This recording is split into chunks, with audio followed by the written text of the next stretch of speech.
Yo, what up, everybody? What up, y'all? Hey, shout out to Richie. What's good, everybody? For the 15 months, man. Thank you. On a 4-month streak. Thank you, Richie. We starting off the stream right. Thanks, y'all, for all the support, man. Thank you, thank you. Let's see. It's gonna be a light yap today. You know what I mean? Before we get into the other games. I got hella games, so like I said, the stream title, we're gonna do a whole lot. We're gonna do a whole lot of sampling, man. I hope everybody's weekend's been well. Um, I've been good. It's been a good productive day today, man. Um, it's been a good old productive day. Got lots of cleaning done. Got cooking. I've been in the cookery. Uh, let's see.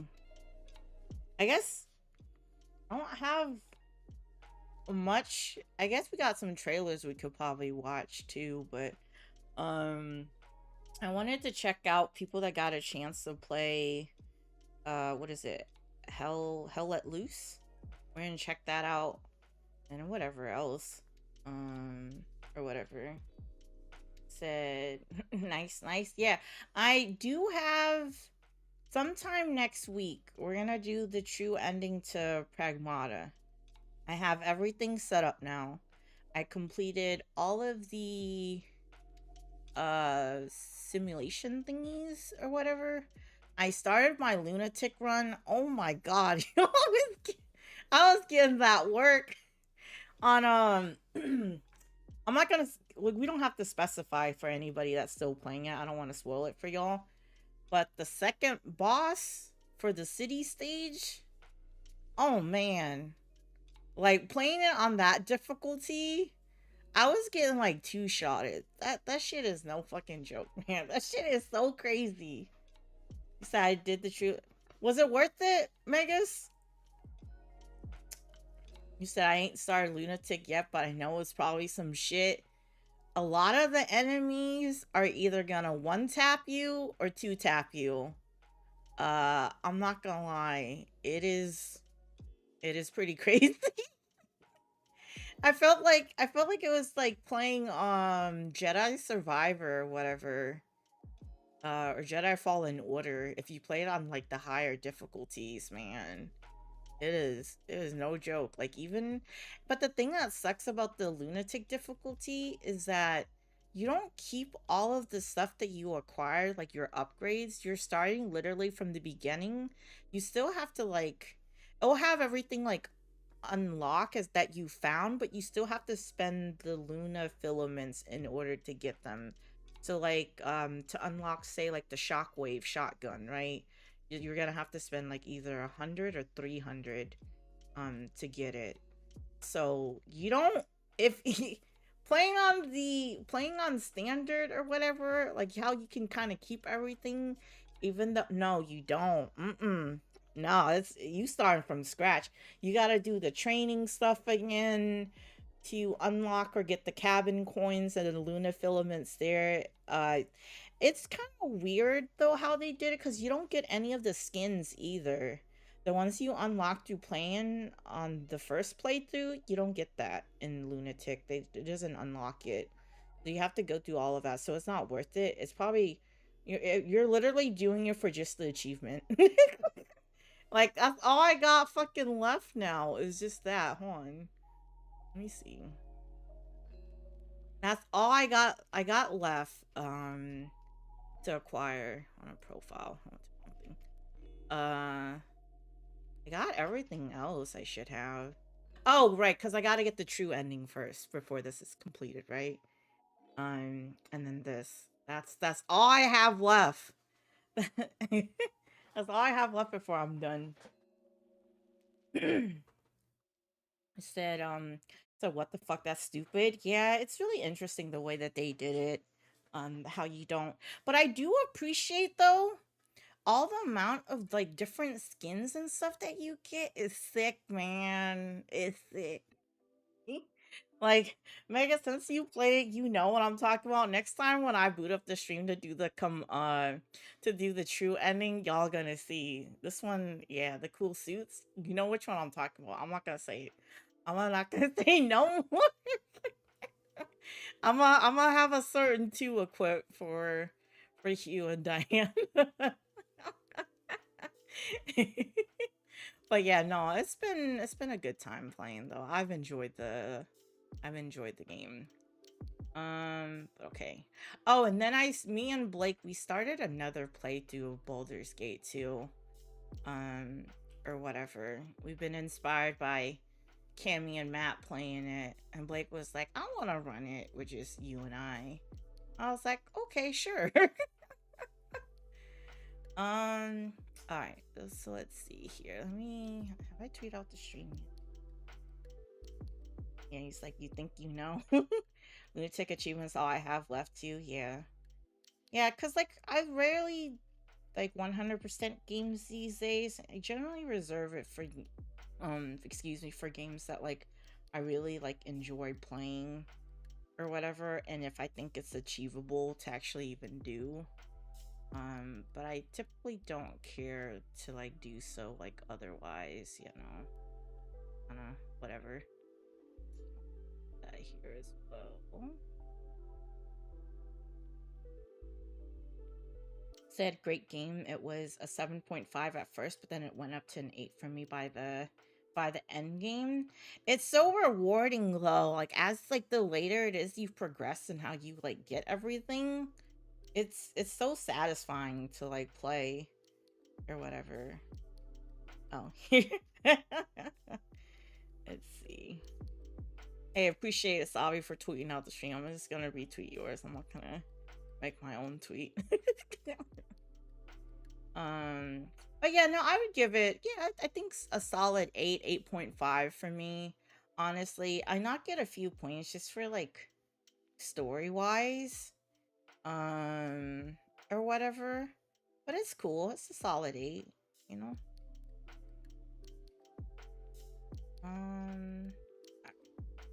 Here we go. Let's see. All right. First things first. Apparently, this game, y'all. We talked about this before. They put out like a playtest or whatever. You can actually play it right now. It's worth it if you're looking for a game to scratch your armor core itch or whatever. Pause me here. It is out, so we're gonna check this out here in a bit as well too.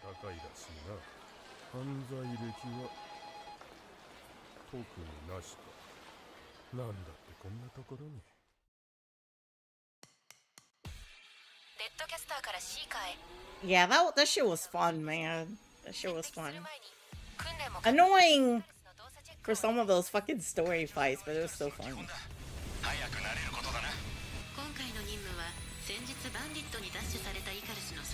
What's good, Rack?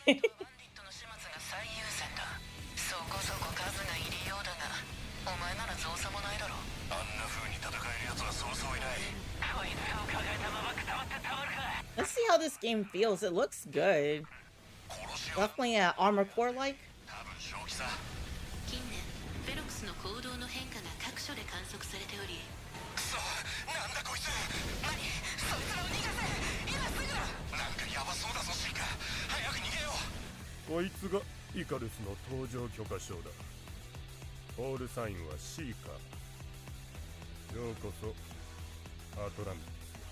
I'm thinking this is probably gonna be like a single player. I think there might be PvP as well for this. I could be wrong. I think so. And Steam playtest until from now until June is crazy. So plenty of time to check it out. But I think if you register or like I think whatever it is on Steam, you should be able to instantly get in and play this. So yeah, we're gonna check that out here in a bit as well too. Hey, what up, Yoshi? How are you, man? How's everybody in chat? How's your guys' weekend? That unfortunately the armor boomers were right. The focus on boss fight ruined the series. Yeah, explain. Cause like again, Armor Core what is it? Six Fire of the Rubicon was my first one. And I know the Armor Core fans are not gonna fuck with like, but it's basically Mecha Souls. I don't care what anybody says. You can't tell me otherwise. I'm sure hardcore Armor Core fans are like, keep the souls out of it. But it's literally made by FromSoft, man. Y'all can't tell me. Y'all can't tell me. They had fucking Mechmania in it. Like, so. What up, psych? I see y'all. um, you said I was never a big, yeah, same here, Megas. I think for a lot of people, it was probably their first like Armor Core game or whatever. You said it really is. Yep. AC6 sold the most ever, so they must have did something right. Exactly, right? AC7 when? Oh no, man. Oh no. Like we're thinking maybe we'll get like DLC for Armor Core, but is that not like a thing, right? It's been so long, I don't even fucking remember, y'all. Um, if that's like even something they would even do. And just to me, the most disappointing thing was the PvP. I don't know. Maybe I've like maybe I'm fucking Call of Duty rotted or whatever with like multiplayer, but I thought it was gonna be more seamless of like us just queuing in and playing instead of having to set like certain parameters and all of that in order to play. That's kind of what took it away from me. And then like manually having to start all that. I know I'm lazy. It's too much work. Took air quotes on the too much part. But yeah, this game we're gonna check out. And then I just seen this tweet just now when I was gonna go and tweet out the stream.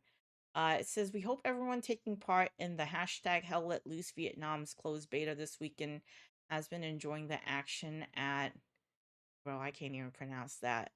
It's Vietnamese. Something Bridge. We'll be sharing more information on an open beta testing soon, to be sure to register for updates here. I got it. See, I would be if I had an invite. I feel that. So instead, Get your skills up. you said you can't pronounce that fraud. I'm sorry. I don't know what to tell you. I don't know all this shit. What about? I'm sure there's probably English words out there y'all don't even know how to pronounce them. Whatever, Greed. What a Venus. What's good? All right, so we'll check out videos on those that got a chance to play.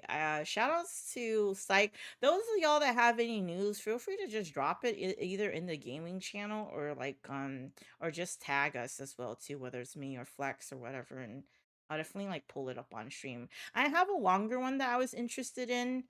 This one's like from Tactical Brit. His is like 40 minutes, so we'll see from this one here, but I'll probably watch or listen to both, see what they got to say. I'm interested. Helicopters, So tanks, riverboats, jungle fighting, Hell Let Loose Vietnam is absolutely incredible. I had the opportunity to play this early with a group of devs and other creators, and if for whatever reason you were on the fence about this game, I don't know who any of these creators are, I'm not gonna lie.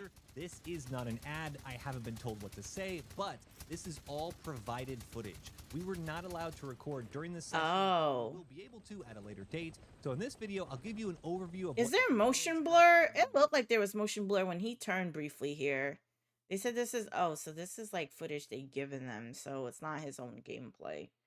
So let me find the proper wording for it. The basic take is that the old boss fights, the game flowed better. Okay, I'll let you know when there's GTA news.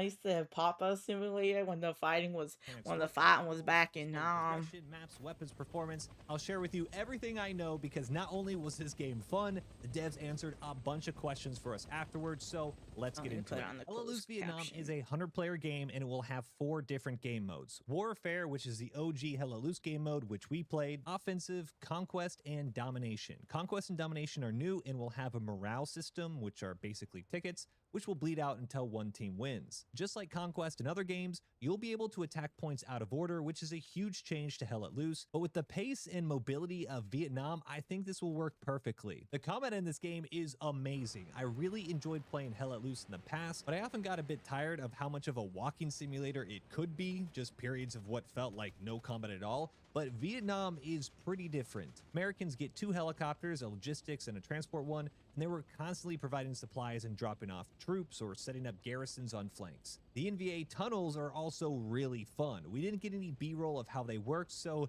here's my high-quality paint drawing. Bruh.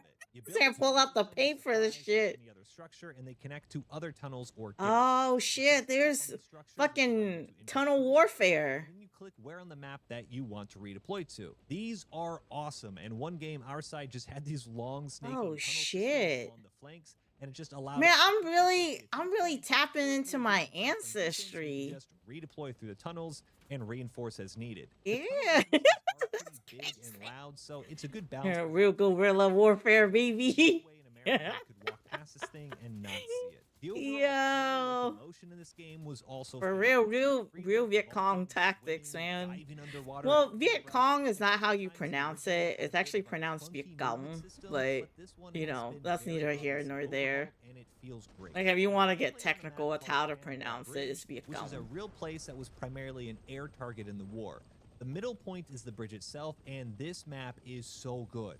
Riverboats pushing the point and skirmishing in the water, helicopters rushing forward into Vietnam #1. Underneath the bridge. It is so dynamic that although it could be a bridge fight, I guess, if you wanted to. Bro, this is gonna be like I'm gonna be that motherfucker sitting in the bushes. Incredibly fast paced. I'm not gonna concealment, and all the POIs were very well designed.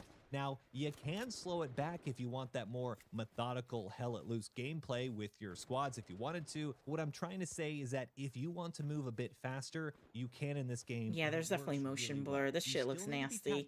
And the trees are speaking Vietnamese. Nooma. That does make the combat feel a bit more. Why are they cursing at me? Why are the trees cursing at me in Vietnamese? Prefab fort type areas with larger defenses and trenches. It was so much fun, and this was just all on one map. The devs did confirm we'll be getting a variety of biomes on release, including a desert, a map with sheer cliff sides, an urban port map, a very dense jungle map, and the Dak To airfield. There will also be variations, including time of day, cloud cover, and fog. And although there's no confirmation on how many maps we're getting on release, if they're the same quality as this one, it's going to be great. Now, I had the chance to play with almost every weapon that was unlocked at level 1, and the weapons just feel good. Rifles like the Type 56 and M16 get bayonets, and there's a bayonet charge option, which is awesome. The RPD was... Oh, we definitely gotta charge and get some people with the bayonet. 53, which is the NVA. I don't really care for it like that when there's an option on that for other games. But here, but I did ride in them, and I can confidently say you just gotta tap in, you know. Jumping in those dual machine guns at the front of this boat and just lighting up infantry or other boats is exactly what I wanted from river gameplay. I will say though, that's pretty cool though. Too easy to shoot down helicopters with the RPG. But the devs did mention that they're going to improve survivability. And I wonder how. I've never played a Hell Let Loose before. How is the TTK in these games, though? With 2 RPGs, and the one because it seemed like he took that dude down pretty easily. Or, well, this is not his gameplay. This is like, you know, pre-recorded. Cool, but also a little cheesy. The helis definitely need a buff, but the RPG itself is very fun to use. They do seem evenly balanced against the Patton though, and from about 200 meter range, I needed 5 shots to kill the tank. Real quick, I do want to explain attention as fast. Unlocks and customization is a little bit different. Said now that I think about it, I've never played a Vietnam War game. Commander, rifleman, neither have I. tankers. I can't think of any. Roles, one for transport and one for logi. No, I've never have. Like mine is like the Call of Duty, like briefly. Which COD was it? It was just like a map here and there, but and then lethal or tactical slots, so you can choose if you want to bring like a bunch of bandages or maybe you just want more grenades or smokes. You can mix and match what you want. I remember one of the COD maps, like they had my name in it.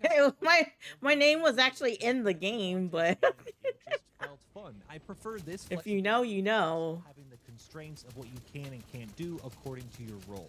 And on that oh my god, that looks horrible. Building defenses and emplacements, everything is unlocked from level 1. You do not have to grind to get things like AT gun emplacements that's as you do in nice. the original. The devs specified they didn't want to handicap teams or players that don't have Oh shit, so you have access to anything. Just build as much as you want. Now, I didn't play as commanders, but I saw pretty cool call-ins, and they're great. We had napalm dropped on us, and we were also hit by strafing runs. I think there was some type of artillery barrage, and I saw supply. I hope you have the ability to turn off motion blur. I see it here. It hurts my eyes just trying to like look at this footage. Mortar teams, which are just like the artillery batteries in World War II, shit ain't it. These are mobile. I personally didn't get. What up, Jen? That's good, man. That was good, fellow yappers. Said you were Russ. Said Black Ops 1 was based around Vietnam and Cold War. Yeah. As someone who was on the other end of a mortar barrage, it's very effective. It's been so long, I don't even really remember it like that. Communities, there is going to be some form of a clan system in game, but they haven't gone into specifics just yet. There's also I did like the chopper gunner in that game. I always called it the fart machine. That's what it sounded like. Whenever you got it. Finish before jumping into multiplayer, but we'll see if they require that. Yeah, I do like the fact that you have everything unlocked though, weapon-wise. Should be one on release. Performance was great. I didn't have any frame drops, but on the initial load, I think I had like one hitch right out the start. But after that, everything was smooth, even with napalm dropping. I did play Black Ops 1, but I don't know if I had... My playtime was probably more on, like, so maybe Black Ops 3 and 2. The game ran so well. It was absolutely beautiful. Loved it. And I think that's it. This game was incredibly fun to play. I did not get tired of it at all, and I could have spent the entire day playing this same map. I never felt like I was in that spawn-die loop that you sometimes get into in the original game because of just how the map is. The dense jungle just allows you to sneak and hide around if you want to. Yo, so these maps are fucking ginormous, though. Look at this shit, though. The scale on this is pretty crazy. Slamming into each other head on if you don't want to. Of course, infantry grinds happen, and man, that bridge POI was an absolute bloodbath. But if my squad wanted to go somewhere else, we could, and it was relatively easy to do that. That was great. There is a closed beta coming up, and hopefully more info on if you want to join those will be released soon. Bro, I don't know if I'm gonna use the LMG. That iron sight got me already. I'd be cooked with this M60. I think it's an M60 is what it looks like. I think you're gonna like this or whatever. This game was good, and I can't wait. But that's it for me. Let me know your questions down in the comments below, and until next time, peace. Yeah, this one was kind of a short and sweet kind of video here that cycling. You can check out this one here. This one's like 40. We might have to early with a small group of creators and a one-to-one with the actual development team for the upcoming release of Hell Let Loose Vietnam. I got just over 2 hours of game time as well as direct communication from the developers on key features and details that I know lots of you guys who play Hell Let Loose they will lie to you and say the bosses were easy and past games. Oh, for the Armor Core. The Black Ops 3 is my least played COD. Oh, really? Yeah, I think me and my friends were all really heavy on COD back then, man. In the background today is B-roll footage that was provided by the development team over at Hell Let Loose, and the reason for this is that the build that we played was effectively so the jump back kind of killed it for me. Playtest, we're all ready to go fight in Nam. Yes, sir. Yeah, Black Ops 3. I think I played like a lot of the early ones pretty heavy. Showing the general public. As it progressed, like again, my time on those Call of Duties pretty much died off. You actually physically couldn't turn off motion blur, but it was listed as a known bug that they had in the build at the time. So you wouldn't want to see super blurry footage of what's going on, and I think that would be a bad first impression. So all of this today is B-roll, but all of the impressions that I'm giving you today are live and direct from... Oh, so again, it just seems like they all got B-roll footage then. Trying both factions, trying as many of the weapons as I humanly could, including grenade launchers, flamethrowers, machine guns, tunnel systems. There was a lot going on, and I was really, really into it.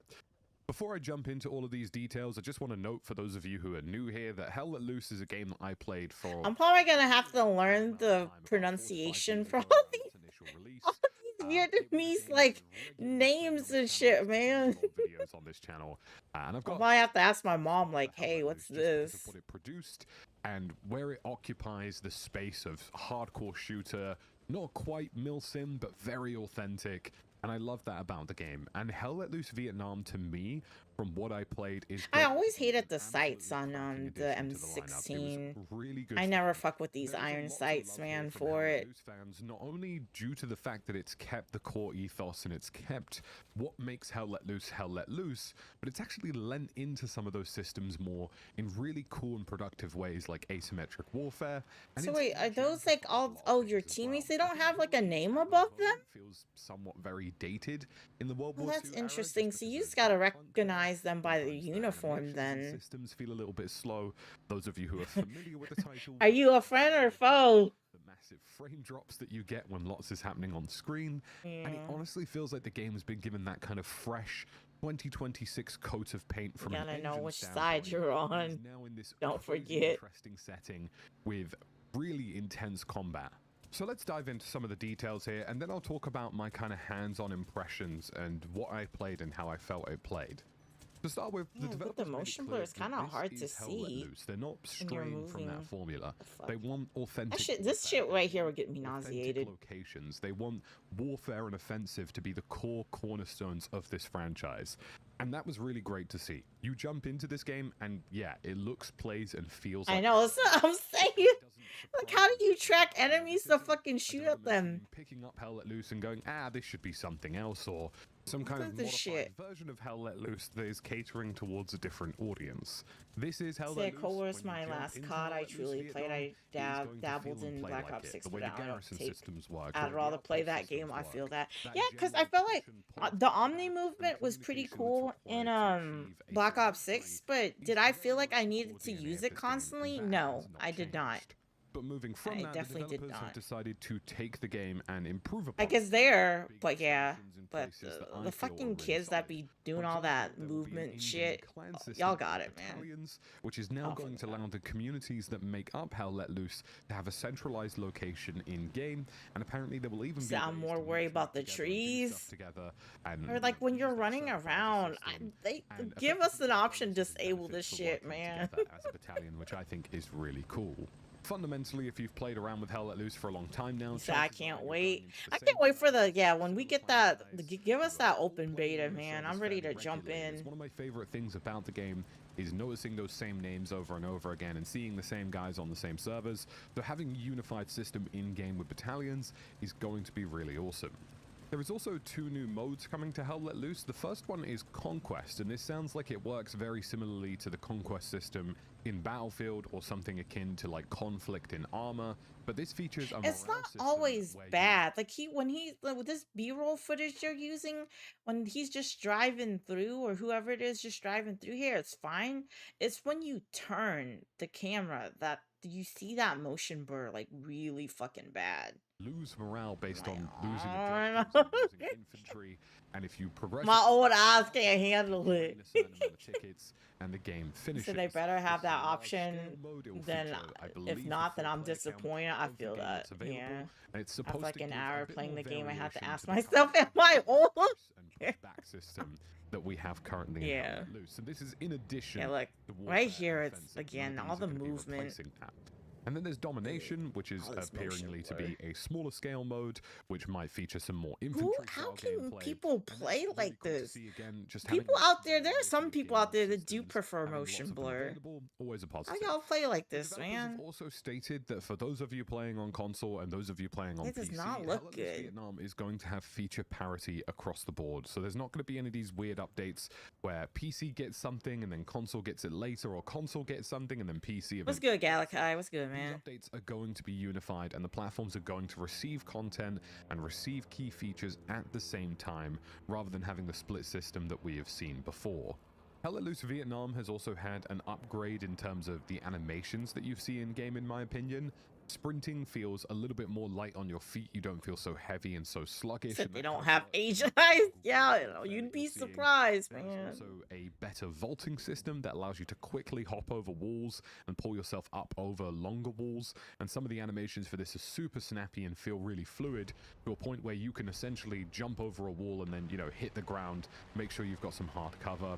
and it just feels. I'm gonna have to learn how to use these iron sights and trying to play this fucking game, man. Consensus of because it's not like you're gonna have like red dots and stuff, right? Like it's all iron sights, the general fluidity of those animations and how it feels. I'm probably gonna be cooked. Feels substantially better, and there is also swimming in Hell Let Loose Vietnam, allowing you to go underwater and dive down and make sure that you don't lose all your breath and drown.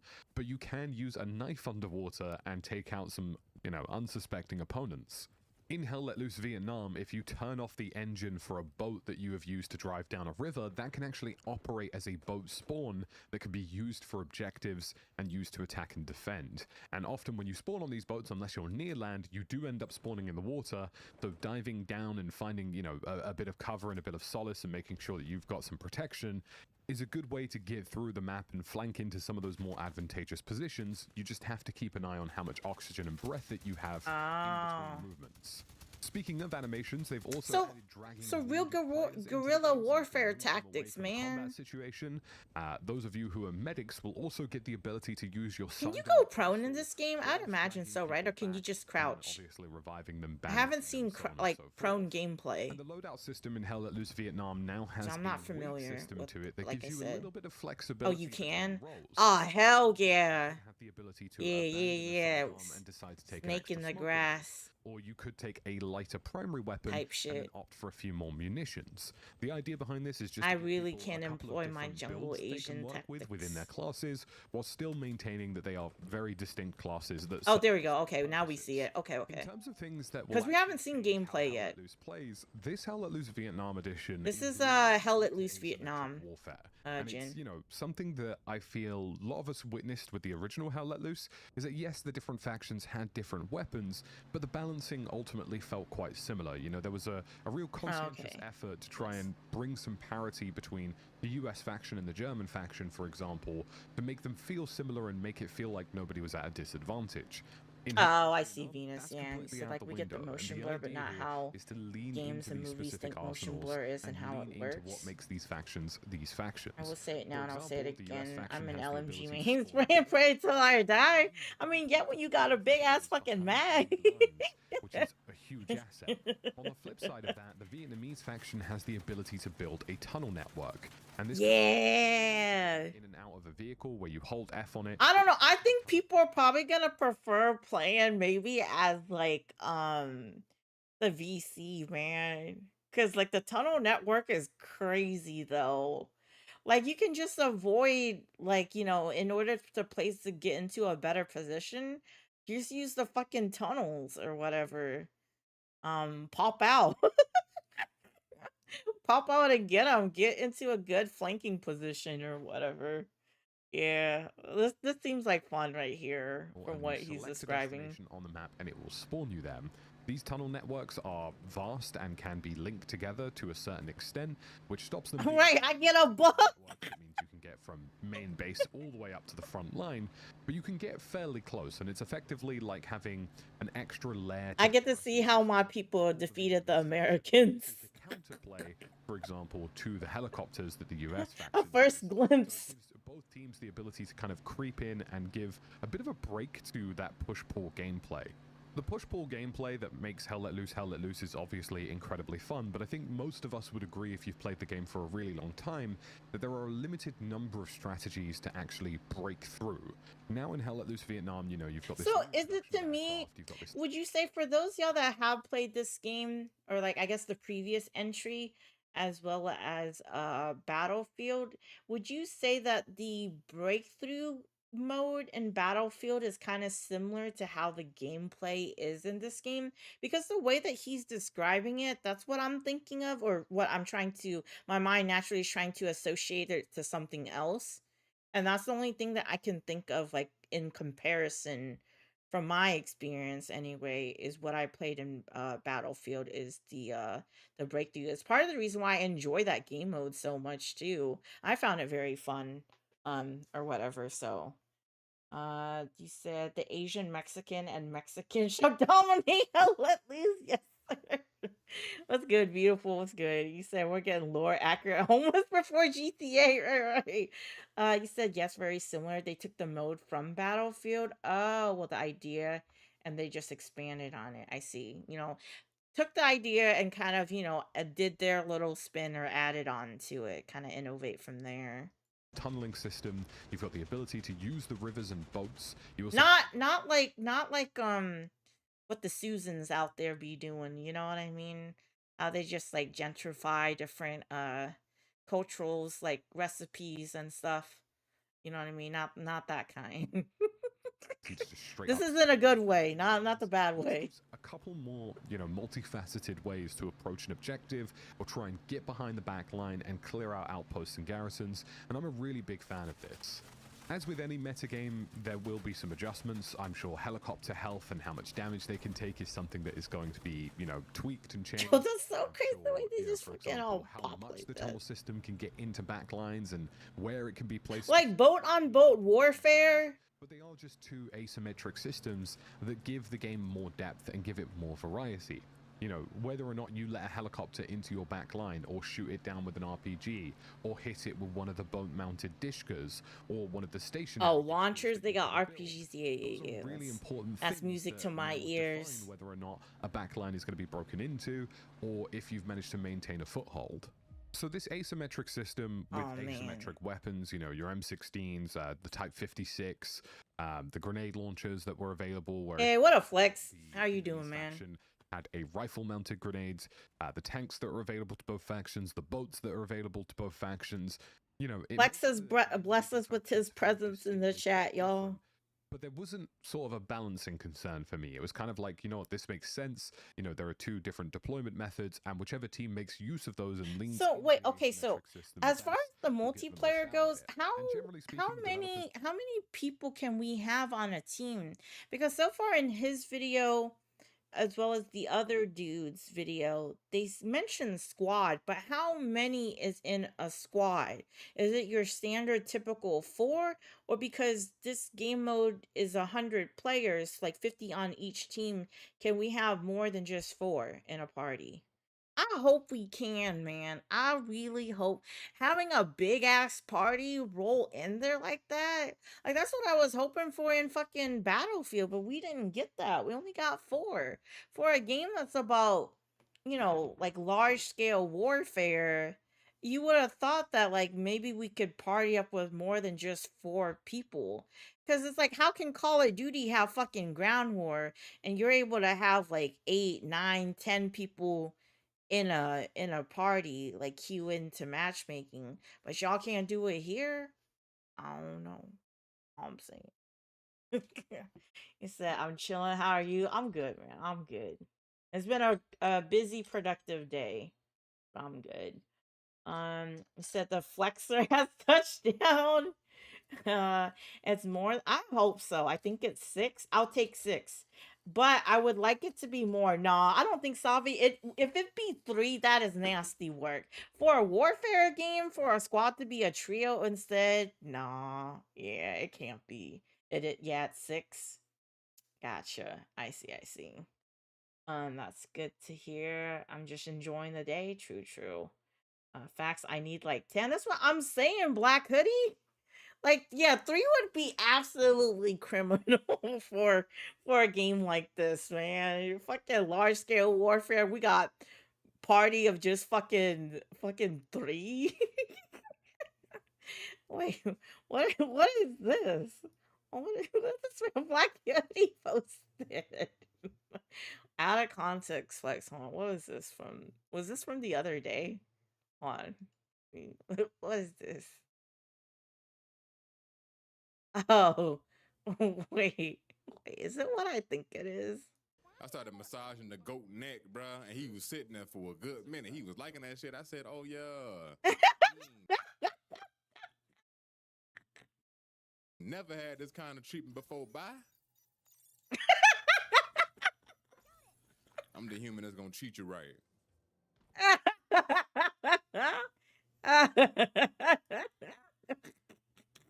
One more time. I started massaging the goat neck, bruh, and he was sitting there for a good minute. He was liking that shit. I said, oh, yeah. Oh, yeah. I'm the human that's going to treat you right. I'm the Yo, that's crazy. Like, you have no idea how funny you are sometimes. I'm gonna be the human to treat you right. Like, those y'all in the Discord, y'all know what he's talking about, but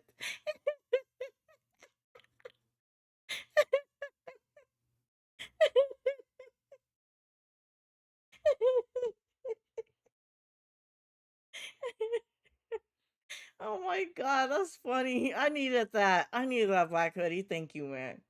Thank you. He said, I can't explain. Yeah, I. Said Flex gonna be famous one day. See, this is that clip right there. That's the shit you need to upload onto you need to put that on your your YouTube Shorts channel, Flex. Just like shit like that. It's funny.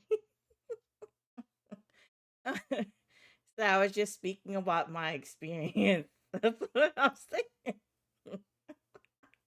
Richie, why you throwing the chocolate, man? Why you throwing the chocolate?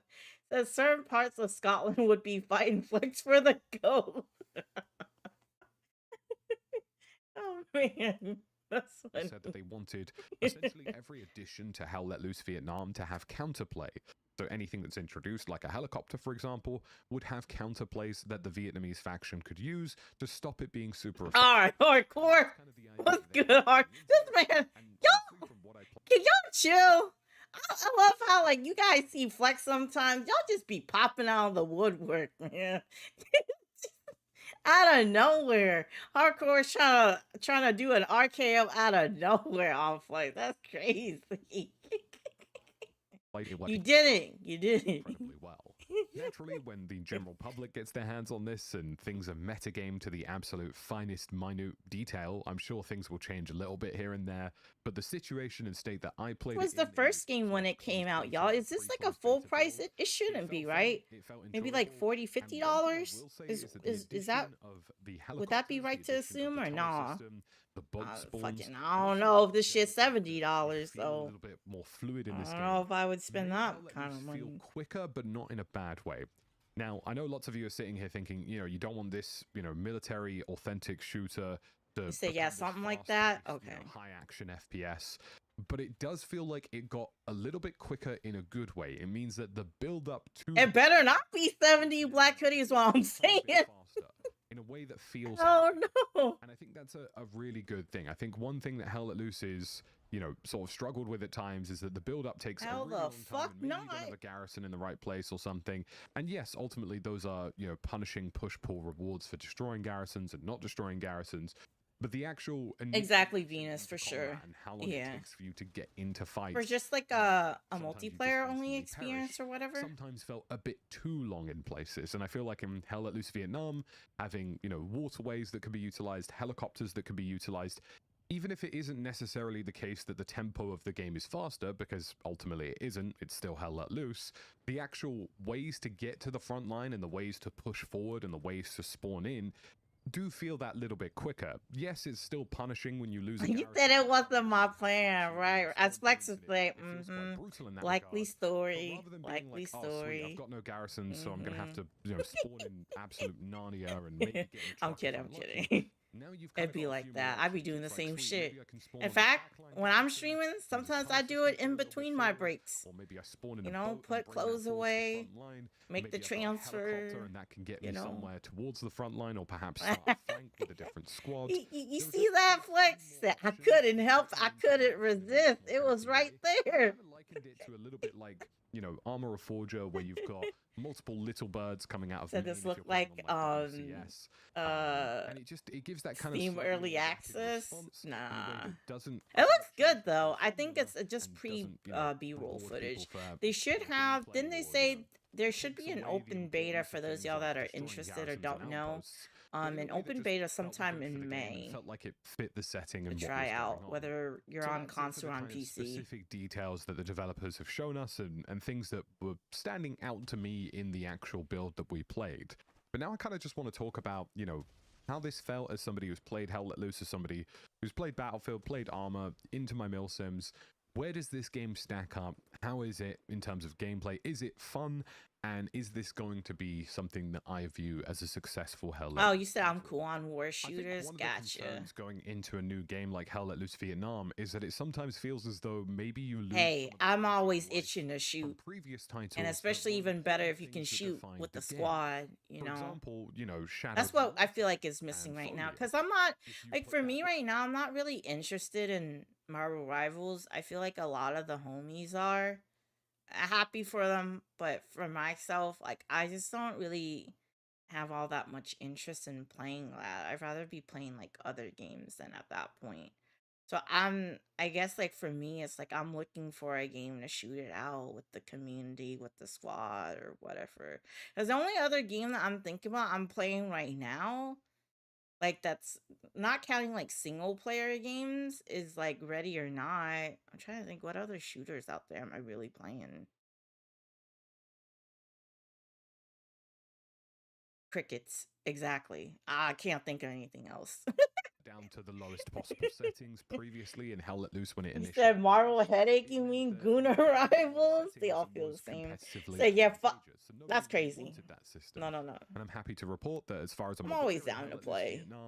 You know, time and place. Shadows down to the lowest. Oh, I'm playing Marathon, but again, not everybody's playing Marathon. Down to the lowest. So doesn't actually change it's just me and Blake. Positions of these items, and important quality of life features like that are still in the game and haven't been destroyed. So that was a really big positive. The second positive that I noticed very early on is that although the performance is still work in progress, it was in a very healthy range for me. I was getting around about 150, 160 FPS, sometimes even into the 170s. It still felt like there was less of that performance impact when lots was happening on screen. One of the big things with the original Hell Let Loose for me is that as long as y'all look, I think my concern is too, I just hope they have like good does this game have like servers, or is it like peer-to-peer? I just don't want it to be Battlefield 6 experience, man. I would have still continued playing that game, but it just has not been it. Like, one game my bullets are hitting, next game no hit reg or fucking ghost bullets. Like, I'm aiming at the motherfucker, he fucking hits me. Somehow his bullets hit, but my shit don't hit him. It doesn't make for a very fun experience. So I think, like, going into this one, my biggest concern is gonna be that, like, I don't know how I'm gonna do it. I'm gonna need them to get this shit right. Please. You said servers? Okay, it is servers. You said, ooh, Marathon, love that game. Yeah, no, Marathon's been fun to play. It has been fun, but I feel like there's just so many other single player games that I need to like make my way through and beat. So stuff like that, you sometimes get these massive frame rate dips, and they're not small dips, they're noticeable dips that make the game feel like it chugs a bit.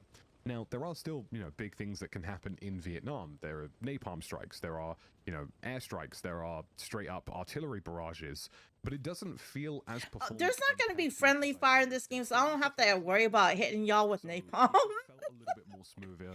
It felt like the performance I don't have to worry about that at all. Was a bit more consistent. I still think there will be a general performance hit for some people, just based on the fact that there is. If the box hit like Siege, I'm out. Oh no! I actually dropped those settings immediately down to low just to see A, what it looked like, B, if you could cheese it, and C, just what the frames were like. And it looked pretty good. You can't cheese it, and the frames were a lot better. So I think a lot of people will just opt for that. What does an outpost do? What's that? Is that like a spawn point? It's definitely a step in the right direction. For those of y'all that have played this game, what's an outpost? Something they're continuing to work on. But with the two big concerns in terms of this game, what's that mean? A spawn point? B, quality of life out the way. Was it fun? And honestly, yes, this was really good fun. Now, the 2 hours we played did have the developers of the game squad leading, so we kind of had essentially what you would get in a locked up clan system, or like, one of those big communities. I'm not sure, Venus. I just don't want to inflict trauma on my teammates, from our hell diving days. Coordinating to get the fight going. And I thought I was throwing smoke, you know. It was just let us sit in napalm. the background and mess around with all the toys, and it was really good fun. It's really cool to see that these guys clearly play the game. They clearly play a lot of Hell Let Loose. They understand the stratagems and how the game works. It was really good to see. Did that. he say stratagems? Thing in any game Wait, did I hear that right? It was clearly play a lot of Hell Let Loose. They understand the stratagems and how the game works. He did say stratagems, but and I think that's such a healthy but the thing in any the game transcription said strategy. just fundamentally play the game and fundamentally know how it works. And B, we did just sit there and take in. Chill, we said chill. I didn't mean to. Yeah, I think he meant strategy as well too. I don't think he meant to say stratagem. I think you're thinking of Helldivers for a second. I feel like Hell Let Loose in a better setting, in my opinion. You know, I like the World War II setting. I like the Vietnam setting more. And that combat situation that you get from it just felt super intense. You get those very vicious headshot sounds. You get more flanking routes, more pressure, more ways to get forward to the front line using boats, using helicopters, using the tunnel systems. And it just felt like, for those of you who, you know, really like your attack and defend, your push and pull like me, it just felt good. Yeah, I like that gameplay loop. That's why I enjoyed Breakthrough Breakthrough as much as I did. You know, you've got all these selections of things like RPD machine guns to work through, grenade launchers, flamethrowers, napalm, you know, precision strikes. There's a lot going on, and obviously you've got the tank system as well, the helicopters, the boats. When I envisioned what Hell Let Loose Vietnam looked like, it was the core Hell Let Loose formula with a new lick of paint in terms of just feeling less clunky and feeling a little less crappy like the current Hell Let Loose, and also just, you know, leaning into the Vietnam setting and being a fun Vietnam shooter. And I think they've absolutely nailed that on all fronts. I think all of the things that I expected this to be, it is those things. The map we were playing on was Tan Hoa Bridge, and I probably have quite possibly completely butchered the pronunciation of that. Yeah, let me look up. How the fuck do you pronounce this? I know the last word is Hua. And the very central, but let me see. Let me see if let me do a check real quick on myself. Bridge itself. And the bridge itself has, you know, lots of cover and fortifications under it and either side of it, and you just get this massive choke point in the middle of the map that you've got to be really creative with. Maybe use the waterways, maybe you get a boat up to the front line. I actually drove a boat under the bridge, tried to hide it from the enemies, turned off the engine, and gave us a forward line spawn point. And then on either side, you've got, you know, various little island hoppings with each having their own kind of sort of mini huts and sheds. And then you've sort of got that main central landmass either side of the river itself, which has a lot of it's Tan Hoa elevation for you to creep through and get towards. And it just felt fun. It felt really fun to play. Those new options of working through the water really felt enjoyable. The amount of times I literally just dove underwater, swam under the opponent to look for a flank, got back up into the right spot, and was just backline perusing. Why does it look like, hold on, let me show y'all real quick so y'all can see this too. What is this? Hold on. Thanh Hoa. Like this right here. For this. Like, how is that gonna help?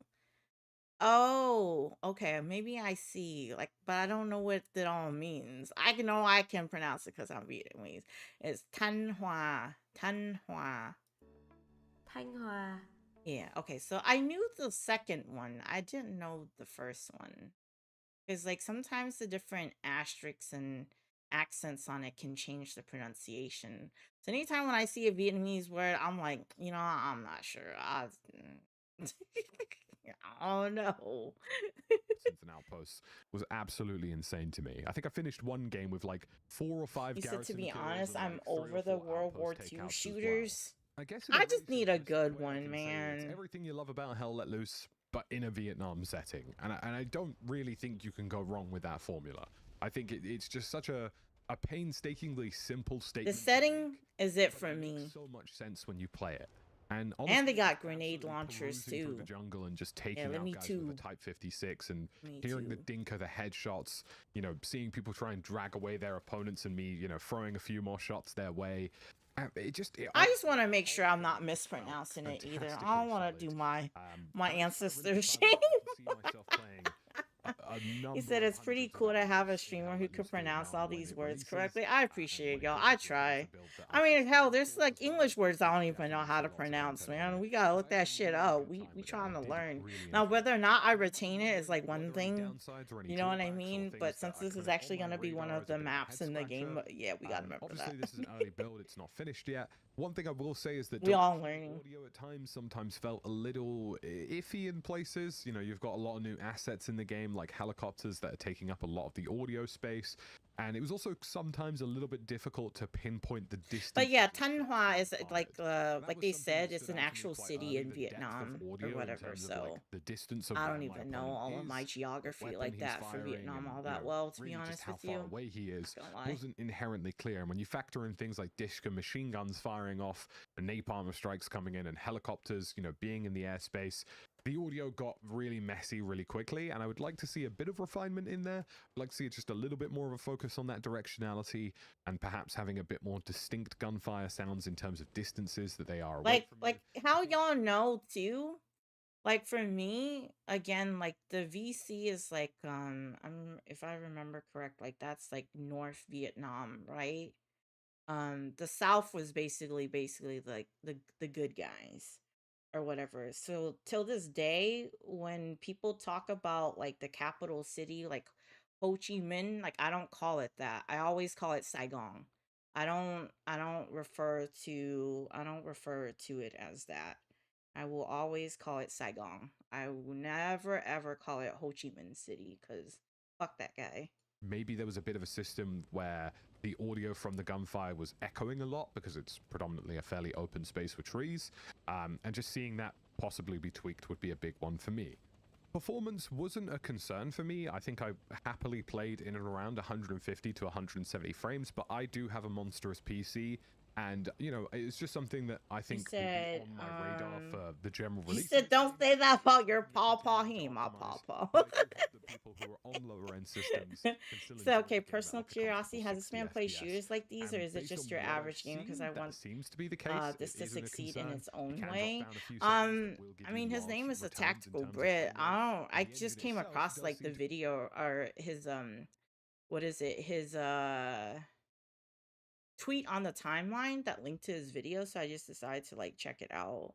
I don't really know. Again, like I said, I don't watch these dudes' content. The video that like Psych linked to, as well as this, like I don't know. I mean, here let's take a look. Right. Let's see. You're home for insightful FPS analysis and top tier fun gameplay with the British twist. If you love first person shooters, you're in the right place. Dive into blah blah blah. So yeah, he plays like mainly FPSs then. What to expect? Warzone tactics and gun guys, FPS gameplay breakdown, or whatever. So, I mean, looks like the dude knows his stuff. I mean, so far from what he's been saying, he seems like well articulate, so. To be handling larger events a lot better than what we've previously seen. And he does say he plays a lot of mil sims. But I understand potentially why they've not done it. I would have really liked to have seen a proximity system in terms of proxy chat that would allow you to talk to enemy players and vice versa. The devs explained that they wanted to keep essentially the communication core of Hell Let Loose to be the same. You know, you've got your local chat, you've got your squad chat, and then you've got your command chat. And they basically said, okay. He's like, saw me over here like, what is his resume looking like though? I need to see whether or not his opinion can be trusted. I feel you though. That's fair. Especially for server providers in the future of this game, where you can say, hey, look, we can change potentially the voice comm system for this game. Maybe there is just squad chat, proxy chat, and then, you know, maybe just the commander is on command chat. Bro, imagine if, is there prox chat in the first game? Cause man, prox chat could go crazy because it's like, I wonder how the community, I'm not familiar with how the community is, but does this play like squad in that sense? Because I mean, you have a commander as well too. I can really see people playing up into like kind of role playing as they're playing this for sure. Oh, you said it's exact, the exact same. Oh, okay. Oh man, yeah, I would definitely have fun with this, man. I do feel as though, yes, I understand what they're saying. I do feel as though the system does work really. I'm gonna tap in. I'm gonna tap into my. If I was to be a VC, how would I be? Messy, and I would really like to see this. But you wouldn't see me. I really just love the idea of being in a messy bush line. You know, people firing overhead and just two guys shit-talking each other from two different factions. I think it would be a lot of fun. It would be a really nice to have, and I hope it's an option made available in the future for the release of Hell Let Loose. It's cool as long as people are having fun and they're not just fucking throwing slurs and shit, because, you know, there's also that too. Unfortunately, when it comes to with the proximity chat. It's like painstakingly, holy crap, this is going to ruin this game. It's like, this would be nice if it could be tweaked a little bit before release. So folks, that is it for Hell Let Loose Vietnam, and I hope you've enjoyed everything that you've seen in the video today. If you did, please do drop a like and subscribe. There'll be loads of this content, cool. Going on forward. Wait, so is this the rest of this gameplay then? Is that what it is? Oh yeah. Is this helicopter gameplay? I think he was getting into it. Oh yeah, it is. Oh, it is so fucking blurry. Come on.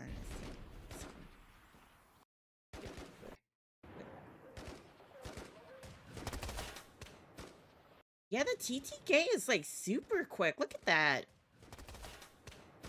It's like maybe 2 bursts.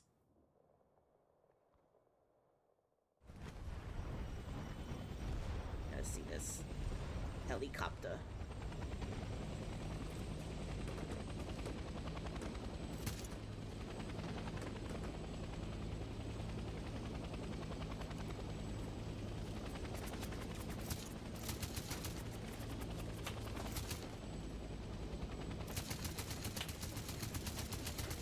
Yeah, bro, that was awful. I'm not gonna lie. What is this? Is like, you see this gameplay right here?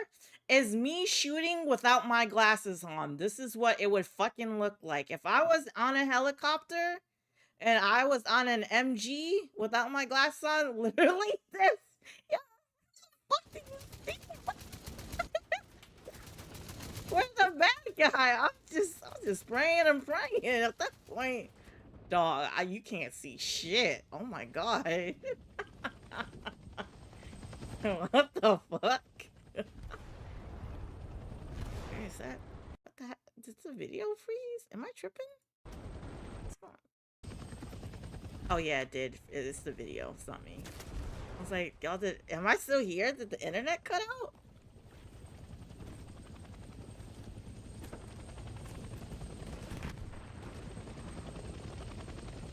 Oh, there is no enemy proc chat? Oh, okay. You said, I know there was squad and team procs. I don't know if there's full. Headshot is a one-shot. Okay. Yeah, blurry as fuck. The amount of snipers that killed me was crazy. And there's no... It's not like it's Battlefield where there's like a glint, right? Like, they just hiding in the bushes. Okay, Venus is right there. There's no enemy procs. Damn.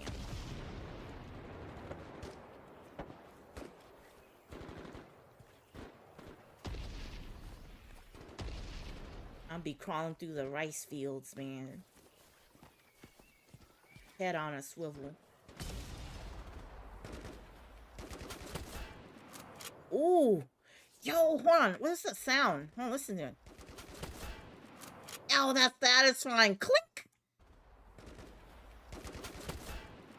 Oh, yeah. Yo, get snuck up on like that. Oh, no, he bricked. Oh, no. Damn.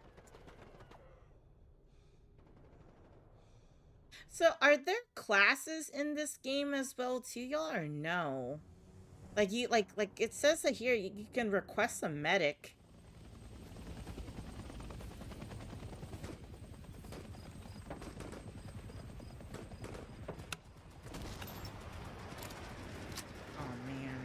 Got the fucking grenade launcher.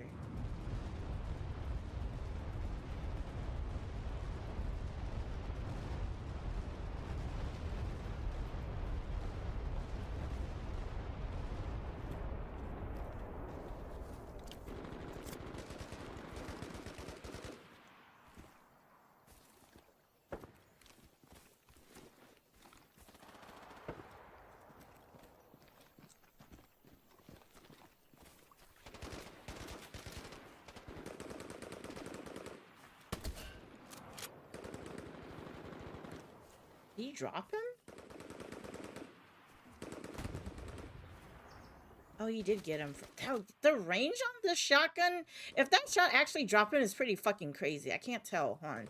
Let me go back. Oh, yeah, it did. The range! Y'all see the fucking range? Bro! My man gotta drop him. That is crazy. Holy shit.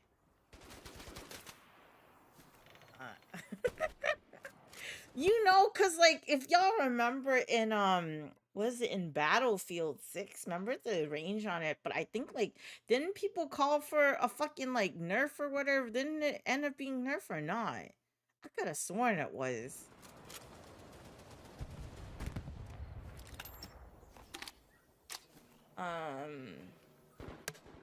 Said y'all gotta imagine this. I was personally playing with no game audio, including milsim games. My paranoia is oh my god. I got a sound horse off. Y'all know how you do it, man. I can't. I didn't pay for the headset for nothing. I'm trying to hear some audio. And part of it is the immersion as well too, though. It helps me get immersed, you know. It feels like I'm right there. Ooh.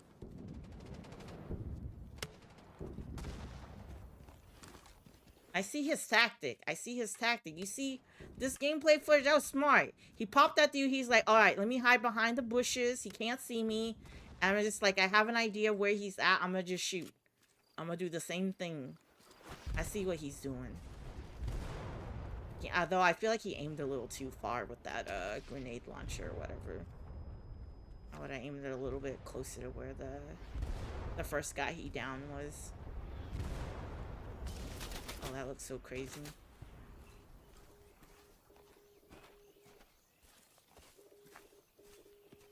Oh, was that like enemy fire?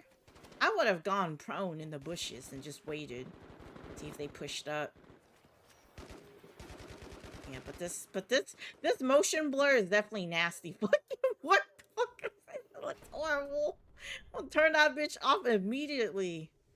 He said, model 1776 PTSD, shotties with the slugs be dropping anyone within range. Yeah. Shotguns are still strong. I play Battlefield. Oh, you booted back up again? How has it been? How has it been? Have they made improvements yet? Or are we still waiting for that? Y'all just let me know. I'll be back on Battlefield. I've been itching to play, but if it's still fucking trash, and I ain't, no reason to download that shit.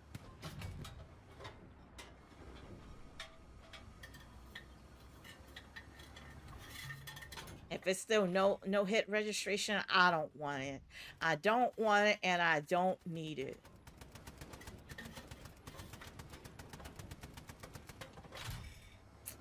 Oh, you said I'm gonna stay off then, her. That's all I got from that. Mega's true. Netcode's still wonky. Yeah, let me save my hard drive space then, heard. You said I only play the multiplayer, not. I don't care for the BR mode, Black Hoodie. I know freaking, what is it, Brooke and freaking C be they're trying to get back on RedSec again. I did not care for that shit one bit, bro. I remember when we tried playing with Flex, we're like, oh yeah, let's hop on play. Next thing we know, we queued into fucking RedSec. We're like, oh hell no. We played one game, and it was the last game we played. I thought we were excited. I thought we were gonna play the multiplayer. Nah, we fucking hopped on RedSec. I was like, after one game, it's like, no, I'm out. He said it's too sweaty. I just don't care for BR. I just don't. Like, it don't do nothing for me, man. I don't care for Warzone. I don't care for RedSec. I don't care for none of that shit.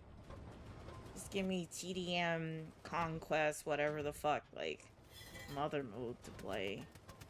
Oh. So I'll use audio on release, and that's it. Back to being me. You got it, Sophie. I'm just trying to be immersed in the warfare, man. You said, I'm waiting for seasons 4 to 5 for Battlefield Venus, or what are you talking about? Which game? You said if it's BR, is what you want. You need the law. No. That man Siggy itching to play fucking Red Sec, man. I know. They got it. They got it with that.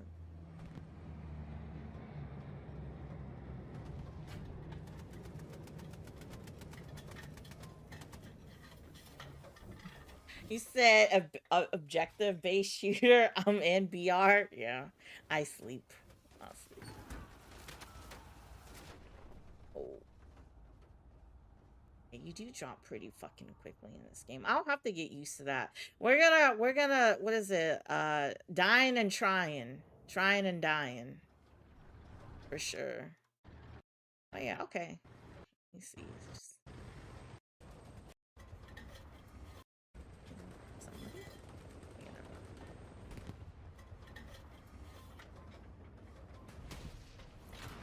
God damn, the way the camera be shaking too.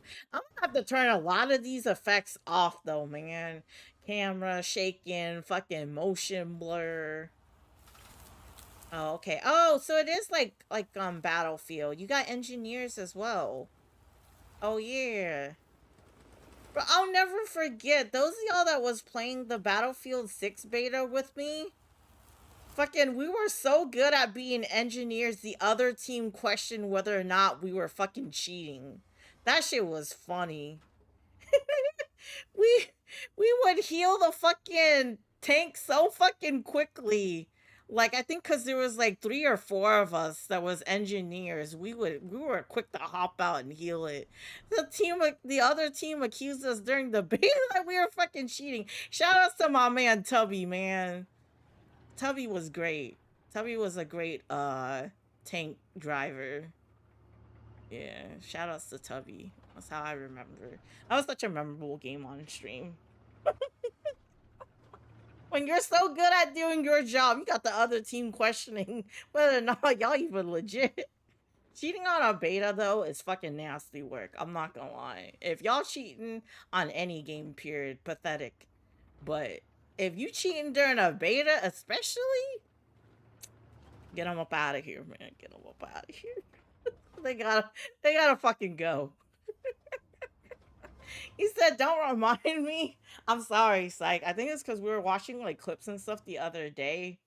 On stream. I don't remember whether or not if you were there, but I was looking on Twitch Tracker, and we were just going down to like memory lane of like the different clips and stuff like that. So, you know, just reminiscing of the good old days. Yeah, the final. That game was pretty crazy though. I'm not gonna lie. You went in.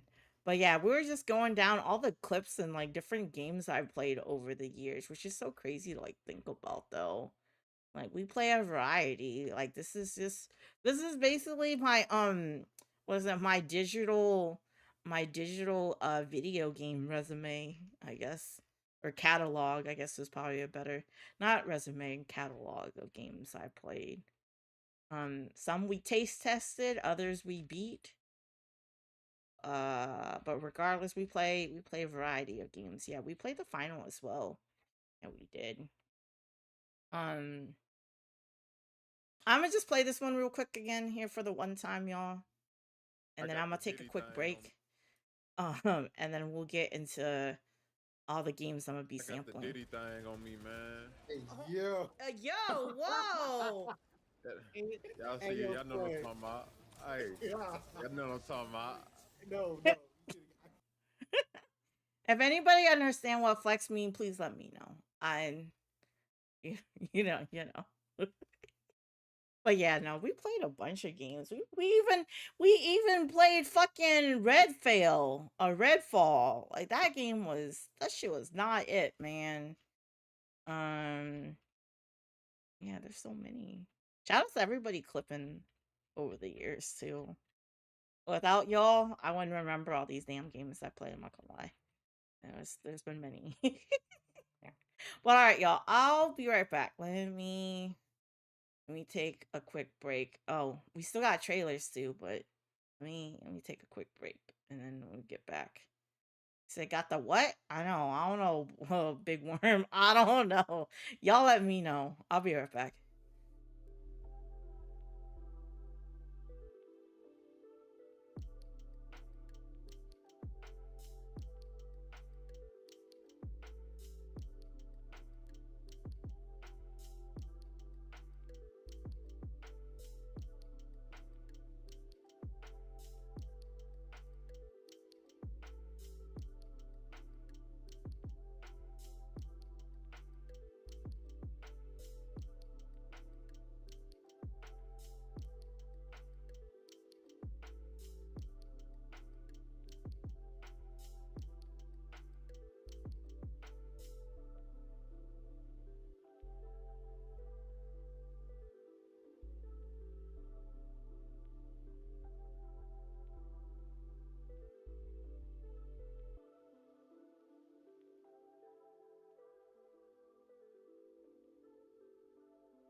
I'm back. There was no need.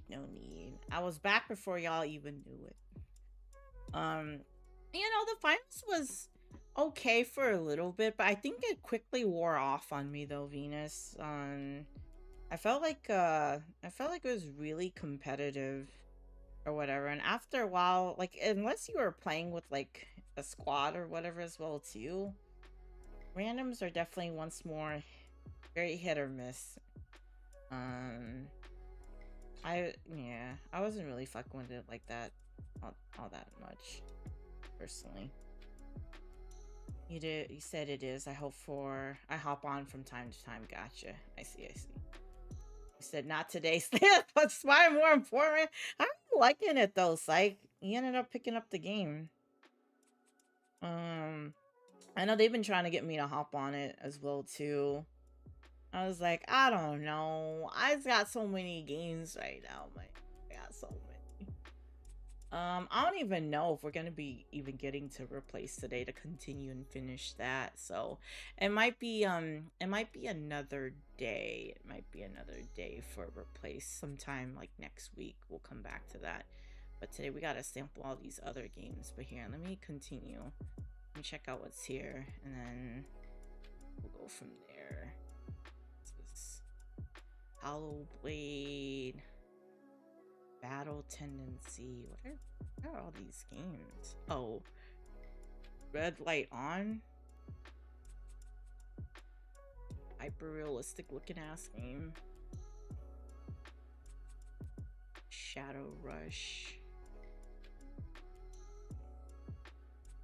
I guess like, okay, I see. Let's see. Farm to Table. A cutesy looking game. Why is it just me, or why is the thumbnail so blurry? Am I tripping? Morbid Metal.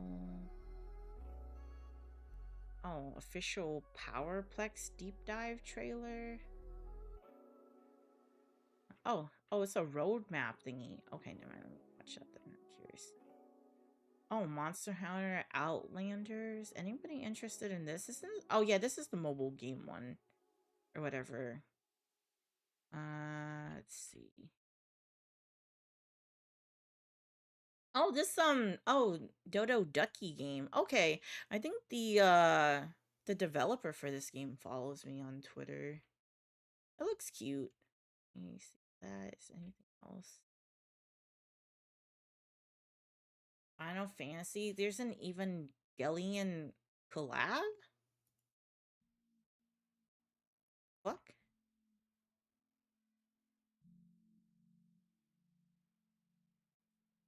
Arc Raiders? Is anybody in chat even playing Arc Raiders? And y'all still raiding the arcs? Trust your gut.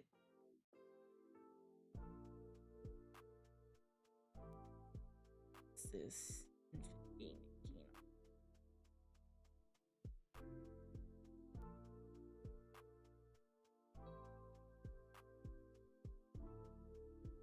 That's it. Oh yeah, no. We already seen it the other day. Oh my god, here, awesome music. You said, yeah, no, I'm not playing Care Bear Raiders. no Care Bear Raiders for you. Alright, let me see.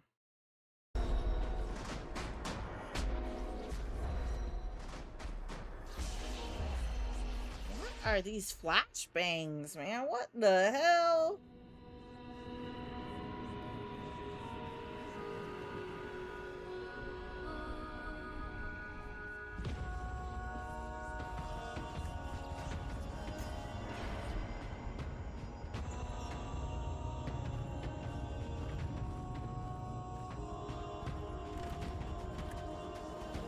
Is doing it anything for anybody in the chat? It's probably gonna be a no for me.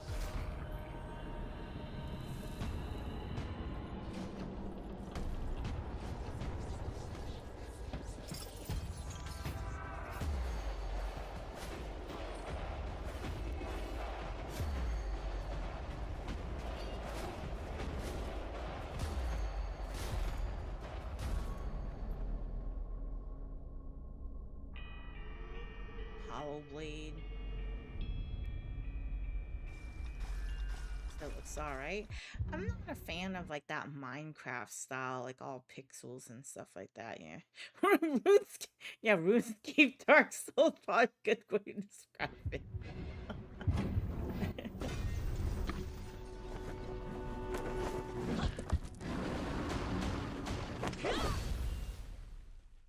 What is this? The Awakener? Awakener, what? Battle tendency.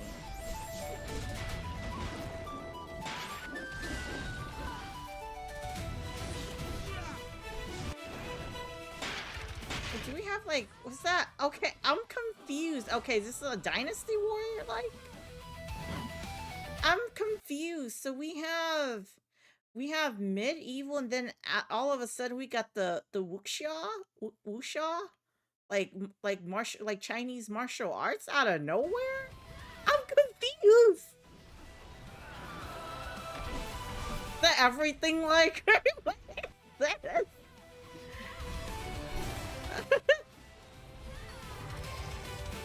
Has she been isekai? Yeah, a little bit of this, a little bit of that, a little bit of this. I think she's been isekai. I think maybe that's what it is. She don't belong in this universe. That it's like a charcuterie board. Yeah, okay, yeah. Definitely a Dynasty Warrior, like.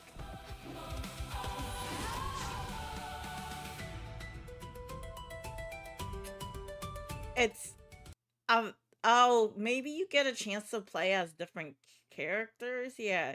So you got him, you got her, or maybe there's 4. I don't know.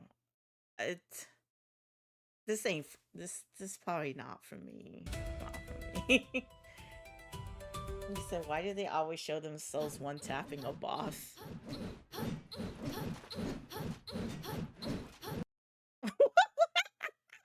What was this? Why did they decide to include this at the very end of the trailer?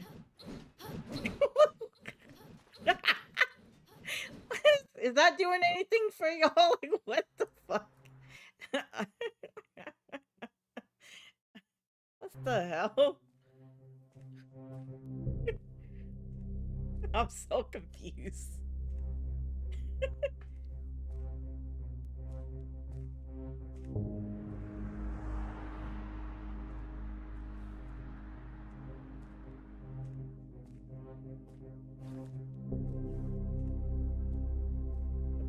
Right. Like, do we need our video games to be this, like, realistic, y'all? I don't know, man.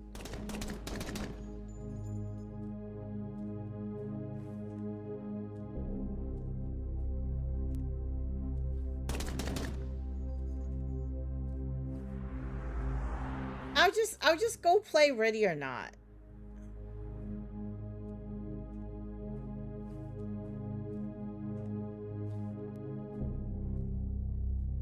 Yeah, this is okay. This doing something for you, Sabi. That looks cool, but a little too real. That's what I'm saying.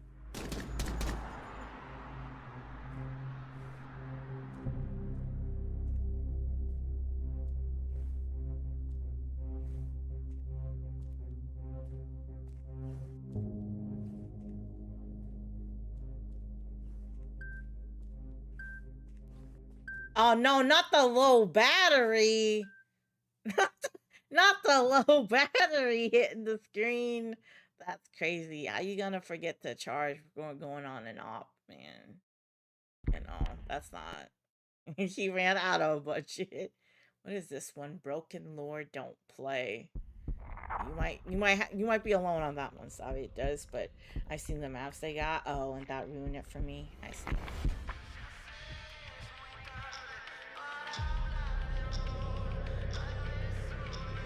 What the fuck is this?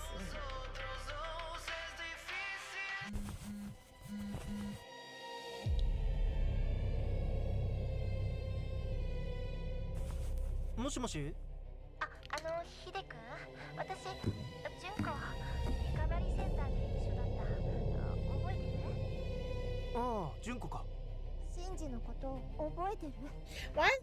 Why these like Japanese horrors? Why always some chick named Junko or something?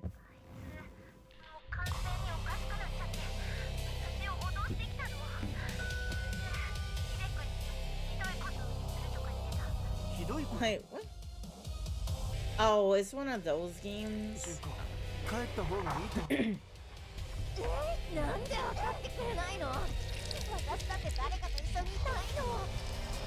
yo, what in the fuck? Yeah, if you guys are horror game fans, bro, y'all are eating right now, because there are horror games left and right. In the the sounds, bro, my ears, my fucking ears. I didn't need to hear all that squishy squashy, like, oh, what the fuck? I did not need to hear all that in my headset right now. Like,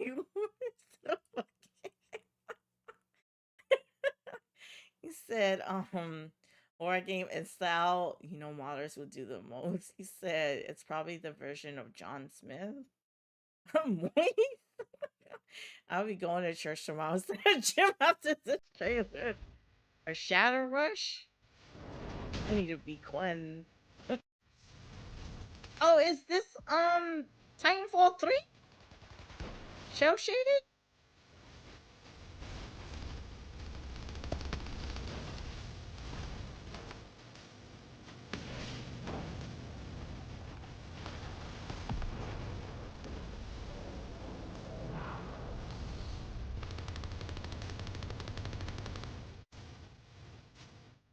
Oh shit, they throwing hands. This actually don't look too bad, I'm not gonna lie.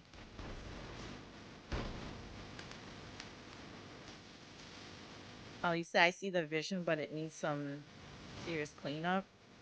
The Roblox Titanfall. So what was the problem then with it, Venus, since you like got in? What did you see?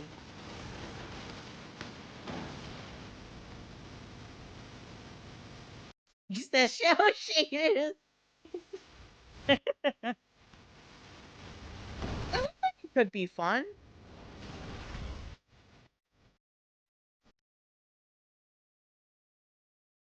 Interesting. Shatter Rush is what it's called. I mean Roblox? Roblox 3 4. Is that like a white Mario basically? Kind of looks like it or whatever. Okay, Invincible for this. You said the hit registration was off, movement felt floaty, and then what may have been intended. Guns felt inconsistent. To call the Titans felt like it took forever. To get into the Titans was a little inconvenient in the map. They were available in the playtest. Me personally didn't. Ah, I see. Gotcha. A question, or do I just say the line? Okay, but don't show my face. You can't keep getting away with it! It was really cool bringing Powerplex to life. I love that the team was able to give Powerplex such a sort of explosive appearance and demeanor. Y'all, was he in the show? I don't remember him. Or is he a character from the comics then? Because I watched the show and I don't remember this dude. He was there. Sort of entire vibe and deal. It's so much hatred for Invincible and so little responsibility that he's taking for his own part in all of this stuff. It's an interesting headspace to get in. One of my favorite characters in sort of a very unhinged way. Oh, okay. So maybe that's why I don't remember him, Black Hoodie. But again, I do, Is he a villain, you know. Or is he just suffering from intense stress? Oh, that was him in the... Okay, that's what he looked like. Very over I the see. top. He's in anguish. It's all about how can we best channel that inner mental state that Powerplex is in. So for how many guys in chat, is this like a day one for y'all for this tag fighter? Feels a specific need. To do that, we looked at kind of his lore. So he's got the doesn't absorb it drop April, right? and use that to Next week, next Thursday, right? This So game one is of the out, ways we I'm pretty wound up sure. approaching it was, instead of being a resource, we decided to try out a skill check, utilizing what's typically known as like a just frame. You can see like this little sparkle that appears above his head. And it's that's your 1-1 for indicator me. of like, that's when you're supposed to press the button again, right? So did you do it right or not? You'll actually see it get bigger like that. When you first play Powerplex, it's a little bit misleading. He's technical, he's different. All of his moves have different things that can occur with this just frame mechanic. So say I throw his projectile. Hits normally, you get a normal reaction. But if I won't be playing this at all, but I'll be tuning in to the just frame version deviations. I'm sure he's going to be picking this up day one. So much momentum. It's just a really difficult projectile to get around. The thing about it though is that it's really high. So even if you try to jump over it, you'll get clipped by this projectile a lot. Because he's a zoner in the sense. Like I watched the show, but close game. I don't. So the flip side of that, he's got his approach tools, right? So he can use his forward special to really close the gap. And I think this just frame mechanic off this forward special is really cool because you get the pop-up, right? Because of that, having the pop-up there, you can do the jump cancel instead. But once he's airborne, I feel like this is kind of where he truly shines. The fact that he's got the air dashes and he can go upwards or downwards in any diagonal with them, I think that's super cool. And the fact that he has a tri-jump is so sick. This alone is already pretty important. Like, some people would come down with like a heavy or whatever. I think he's able to. He said fighting games for me are where beefs are settled and that's it. I don't play them for fun like that. Come down with like a tri-dash medium. Said no feeling this kick, game. call an assist, 17 times ego championship. Oh, you said no feeling this game 7-time Evo champion. Oh yeah, no, it's not for me. You could jump cancel and continue the combo afterwards. It looks cool though. Same with like Marvel Token looks pretty sweet too. To let him rock as a point character. I think having an assist with a projectile to back him up so he doesn't have to necessarily use his as consistently on the ground to approach. Too much button mashing for me. No combos, all button mash. Up there, he's not gonna necessarily have like all the meter just yet to dish out like the big combos, but that's where like the assists kind of come in. He does have the air mobility, right? So any kind of cross-up situation while you're calling, like, you know, say robot missiles, you dash over, you make him block the other way. So because of air mobility, he can kind of go with anybody. But I would just get zoned to death online. Lock him down so he can get it if he needs to, but otherwise, you just want pressure from a distance. So you can use him as a battery and use the projectiles to build up that meter for yourself. You're gonna want to lab monster this character. He's gonna have some really fun stuff. This is phenomenal. I really like hearing him scream, "You deserve this!" And see, if I was to play, for those y'all that was there when I was playing Mortal Kombat or the Tekken, was it beta? Like, remember, I try to play all this shit on keyboard and mouse. That's a whole nother thing. I play all this shit on keyboard and mouse too. On top of it, no controller, no fight stick, just me and the keyboard, man. Just me and the keyboard. This game has been a lot of fun to play too. I enjoy the combat in this. So what's the roadmap for this game?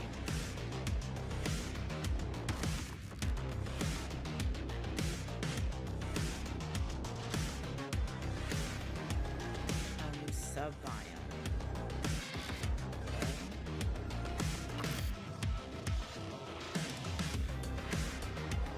Oh shit, you can play this on the Steam Deck. Nice. New upgrade. I forgot that this game is in early access right now too, so.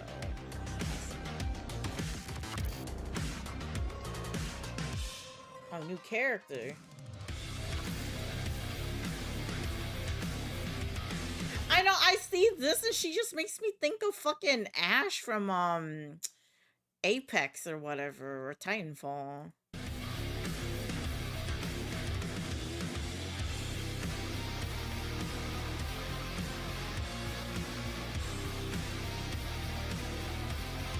Let me see. Early summer, new biome, Steam Deck version, new tutorial. Aura farming? The fuck? New hero. Oh, late summer's new hero. Mini games, new path to the void. Fall is cinematics, enemy boss fight, lore loot, and metal. Oh, you played it on the Steam Deck? Oh, nice. Gotcha. Cool. Yeah, apparently so. That's what it said. And the thing is, there's gonna be aura farming. I don't know what the fuck that even means. But apparently, yeah, that's gonna be coming to the summer. So we'll see whatever the fuck that means. You said I hope the Avatar fighting game has tech controls. He says, so what I'm hearing is give homeless a fight stick. Is she putting on? I only played like a fight stick like at the arcades and stuff. But outside of that, yeah, no. I don't have no experience otherwise.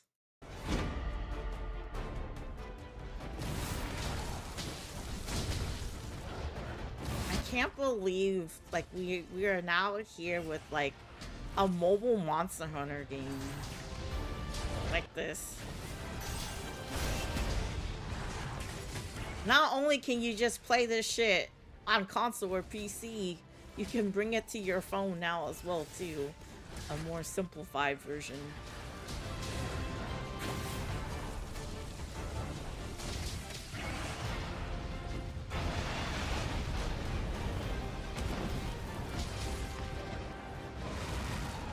You said my phone battery is cooked for real, man.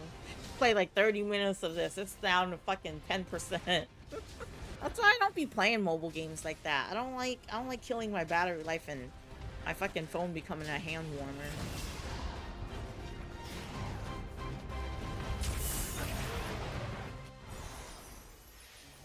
Monster Hunter Outlanders. And I'm cool off of that. Yeah. Oh, there's a capybara.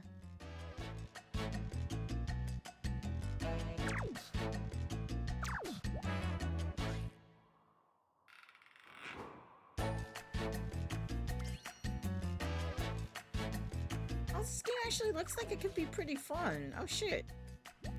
Oh, so it's not just... Oh, okay. Oh, and it got a shark hat too? And so it's 2D and 3D.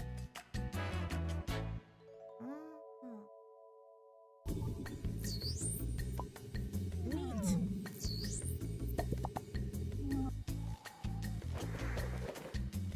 You said, you know, I'd rather this than shitty mobile games we've had early to mid 2010s. The Division resurgence on mobile is pretty good, especially if I see.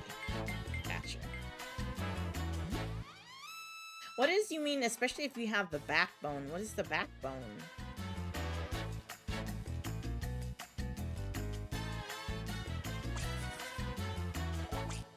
Okay, launching July 23rd. Okay. Yeah, this is made by a solo dev, I'm sure. Okay. Dodo Ducky. Oh, that's what it's called. I forgot. What the fuck? What an interesting name for a PlayStation's mobile controller backbone. I was like, for a second, I'm like, what? Seeing this shit air on, what's it, Cartoon Network, right? Yeah.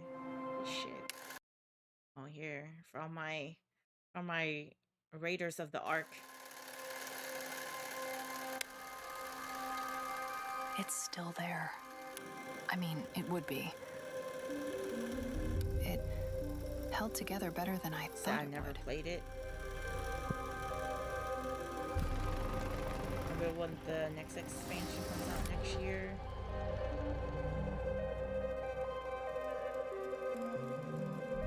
I was telling Blake, I was like, I was thinking of coming back to this game, y'all.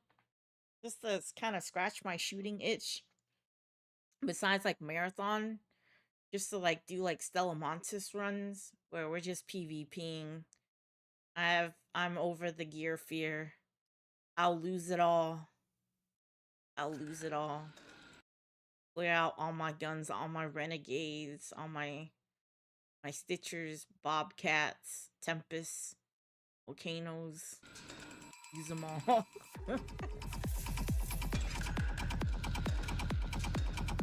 So, on a roulette roguelike?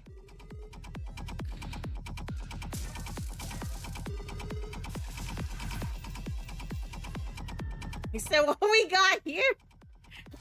Trust your gut, Selly. This is what it's called. This is your kind of game right here. Die, die, die. Oh my god. What the fuck?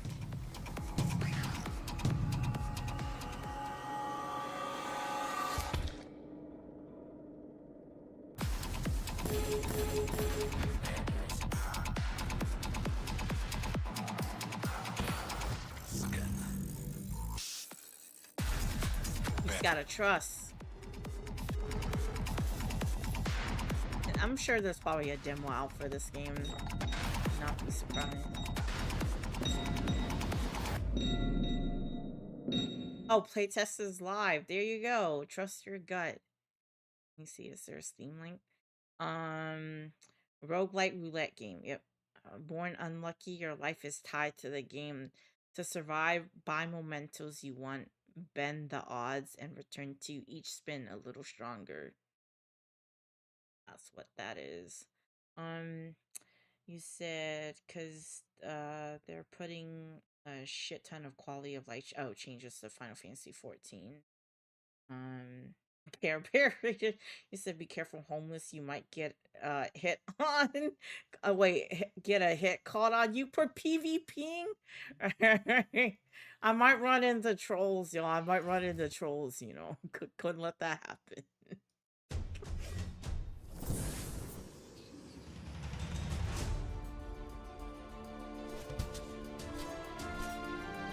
This makes me think of like what like a pixel like Darkest Dungeon. Have I ever heard of that?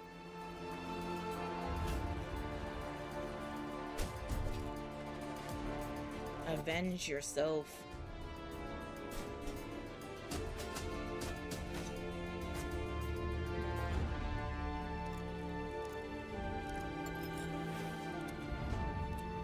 He could never be Solaire. A Solaire-like. I just feel like there's so many games out there these days, man. I can't play all of these. I feel like we're in a time and age where, again, man, there's just so many games out. I can't play it all. Like, I feel like this would be a great game I would play back in the day when I was a kid. You know, I would have been a sucker for this. But you know, this art style doesn't always just do it for me. I guess in terms of art style, I mean like 8-bit, 16-bit, whatever you want to call it, pixels. I think replaces like that exception to me, even though I love dark fantasy or medieval fantasy type of setting like this game, you know. There's too many games right now.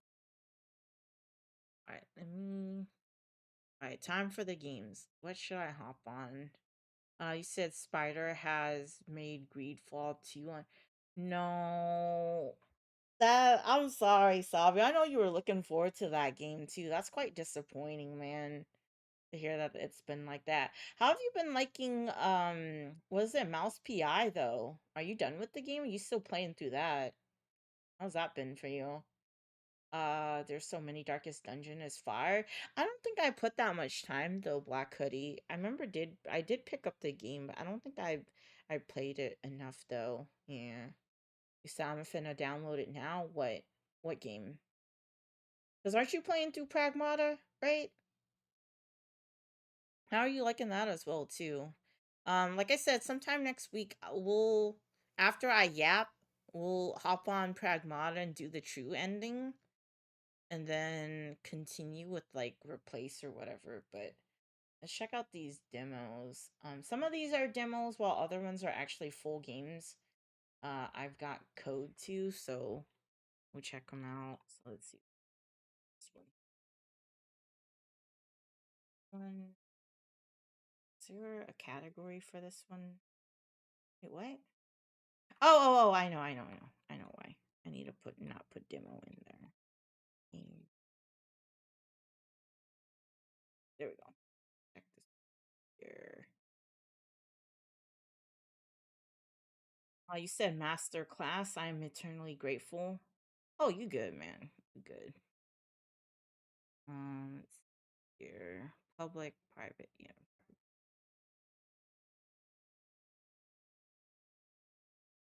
I didn't do it for the clout. I didn't do it for the clout. Let's see. Yeah. Oh, play only streamer safe music? Okay, I don't want to get clapped. Like really loud though.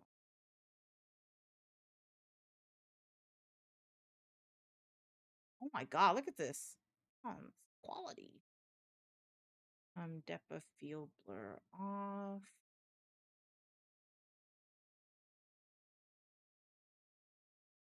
Can y'all hear the music to the game or no? I don't know.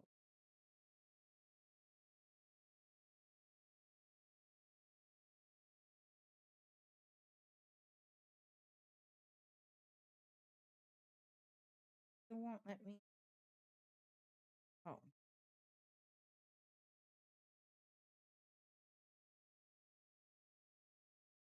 Second.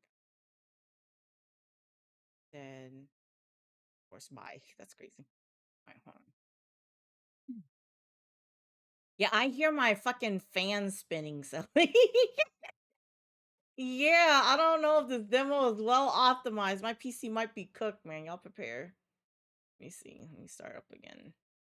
What the hell? Yeah, I heard my fucking like fans like whine up. Like, god damn, what's going on here? I gotta add the audio too. That's why I had to restart the game. Holy. You said, oh, Darkest Dungeon. I'm loving Pragmata. Gotcha. What area are you in, or what section? You said some spy asking. No, I don't believe it is. Yes, they work.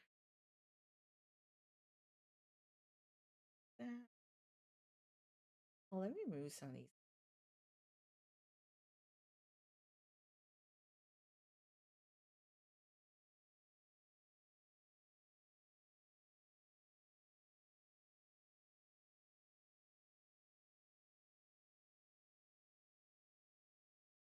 I still have Fatal Frame to fucking play too. Yeah.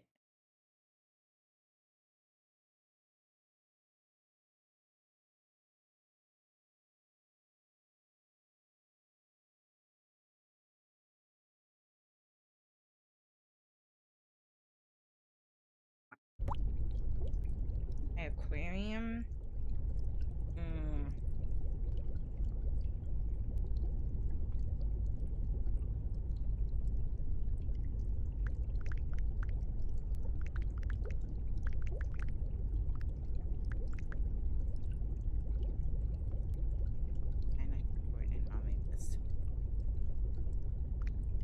There we go.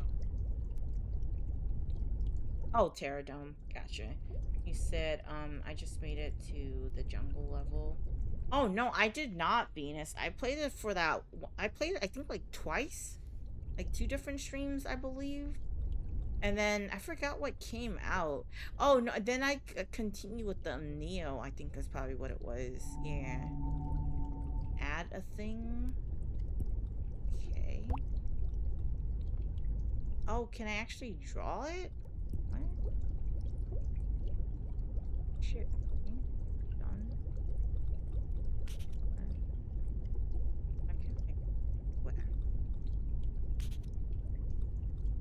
Oh, yeah, yeah.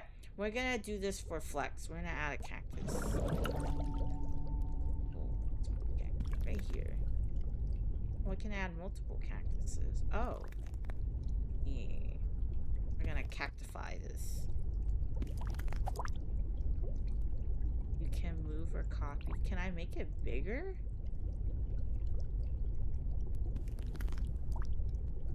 Oh, when it's closer. That's neat. Look, when it's closest to the screen, it's big. Oh. Yeah, hella creative. Okay, okay.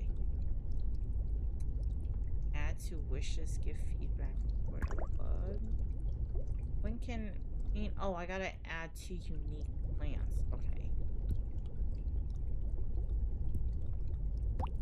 That's...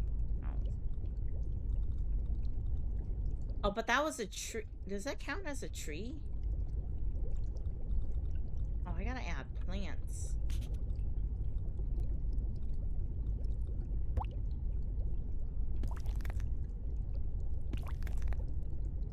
Oh, you can now draw a fish. Oh shit, okay.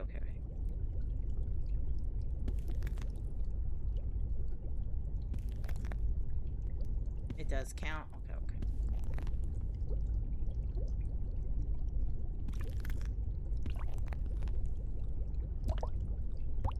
I draw.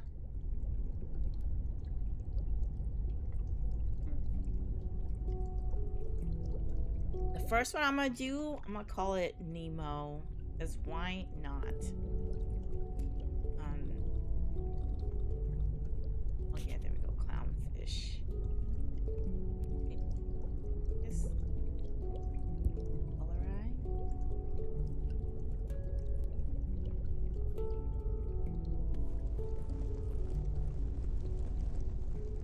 Oh, you can use it as a template.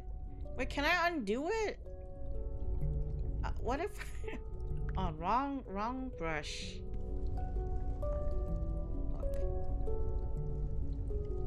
Like this fucking cyan ass fucking clownfish. It got, oh shit. Oh.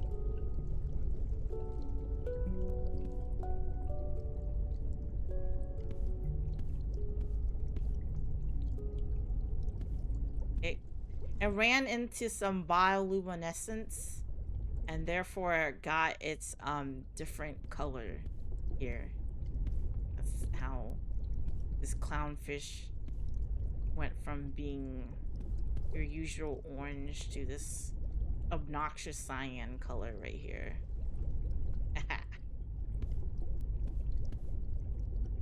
Close enough, right? You don't have to be. Oh, top left. Oh, I see here. Okay. Fuck it, Bruce. I'm gonna commit. I committed. I decided to commit to this. Okay. What do y'all think so far, y'all? Like my cyan clownfish? He out here.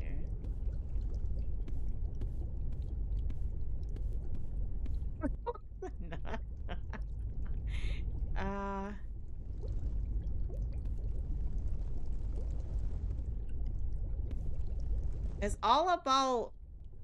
all about the stroke, you know what I mean? If you have the right stroke, then you'll get it right. Or whatever. The lines are gonna be clean. See, look. Getting all up in there. Alright, look, see? It's good. Gotta get this.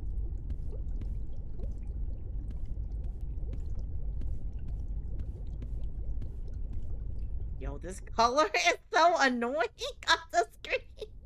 I can see why. I mean, I get it. Trust me. I understand why people don't fuck with, like, Marathon like that. Because of, like, the colors. It can be an eyesore, for sure. When they have colors like this in the game. It might not vibe for everybody, you know? Might not vibe. I mean, I know that you can, like, literally draw your own fish, but I'm gonna need a fucking reference, man. I can't just draw this shit from the top of my head. Like, I need to see something. Alright. Brush size. Get a little smaller. Tails. And these little corners.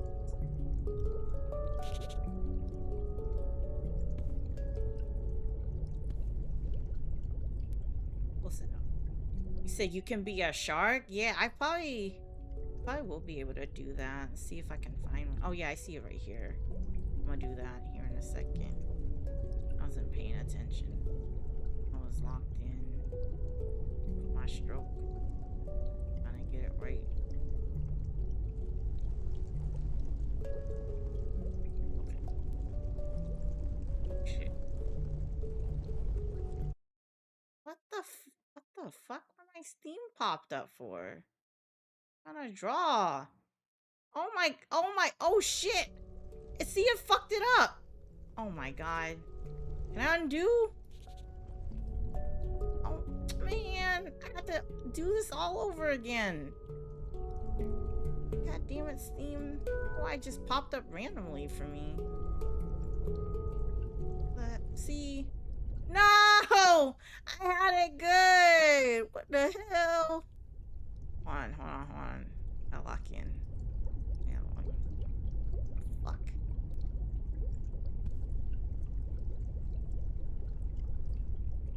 What did you think of this game, Sully?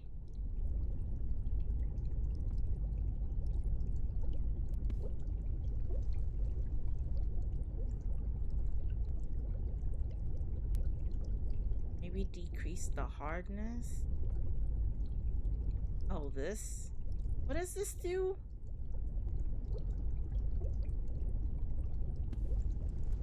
What's the hardness? What if I want it to be hard? Like, huh? I'm just trying to paint, bro. I just want to paint. I'm just trying to paint right now. Like, I figure it's important to get your stroke right or whatever. So it needs to stay hard while I'm trying to paint. That's all I'm saying. Like, what's wrong with that? Huh?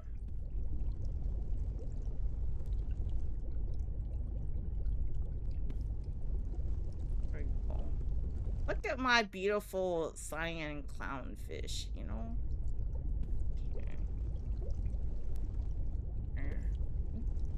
Try to replicate what I had originally. Trying to lock in. Y'all just trying to distract me right now from my objective and trying to make my clownfish. There we go. It said fish are friends, not food. Finding Nemo circa 2006. It said very intensive for not much going on. It's a cool concept. I see.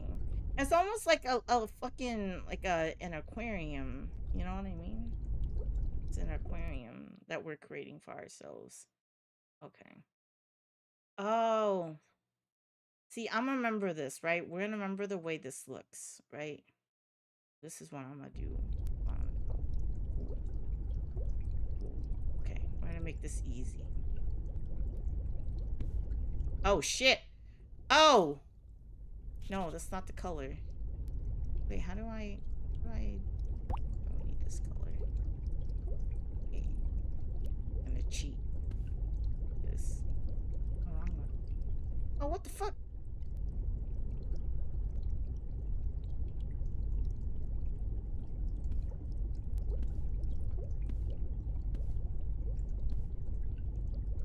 We're gonna get this. See, look at that.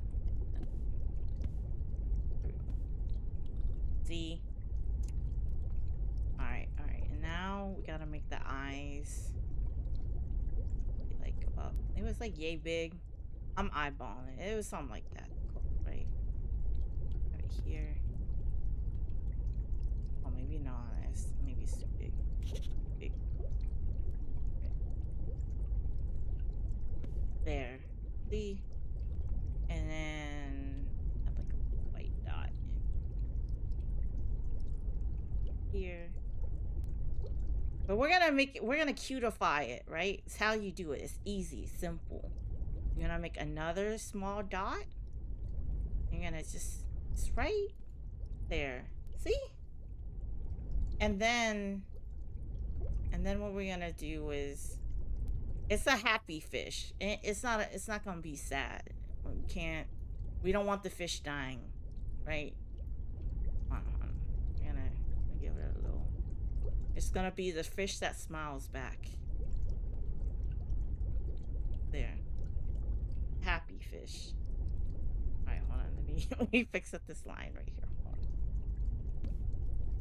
Oh god. This line don't look as good as the...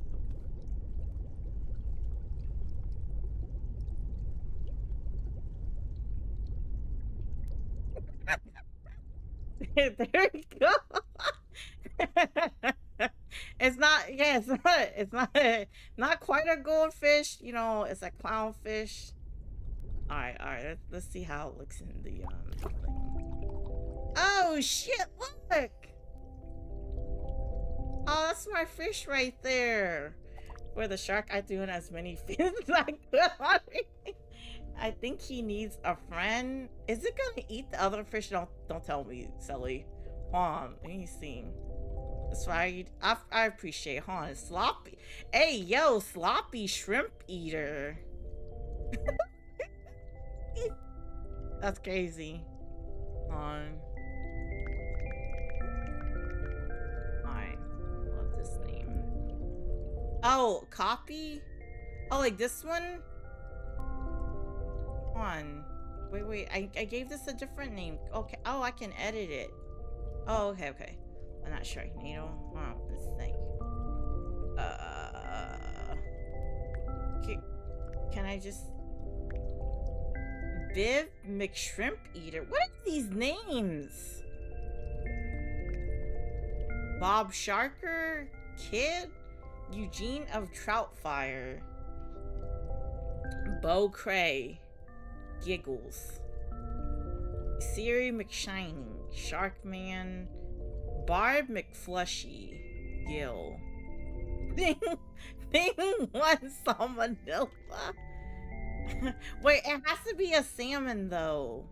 Yeah. I'll do that for Mermel the Finley. Sure. Why not? Here. There, we got another one. Alright.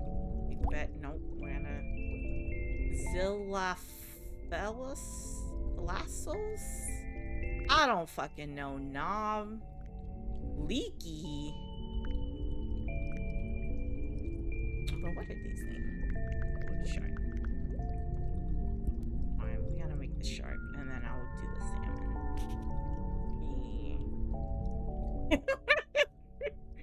Oh, it said paint the shape.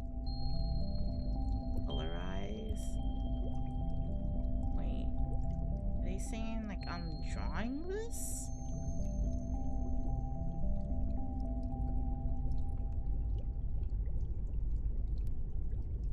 I have to draw it?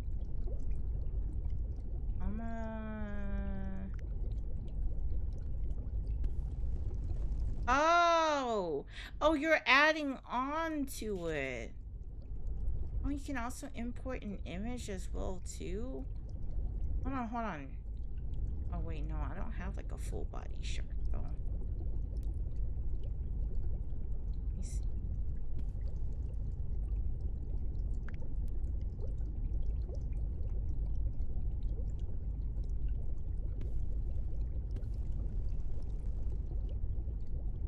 Oh no, okay, no. I could just put color to it then.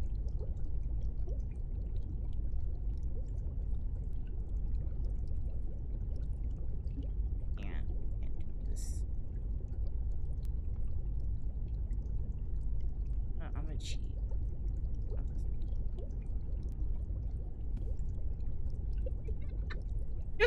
His eyes.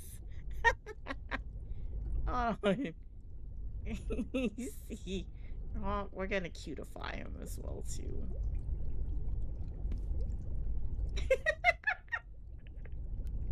What the hell? Oh no, there's too many dots. Too cute. Okay. Can you make it bigger? What is the third one? It doesn't tell you.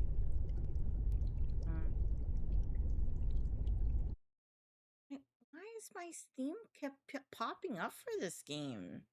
What is going on with this game right here? I don't know, y'all. Hold on.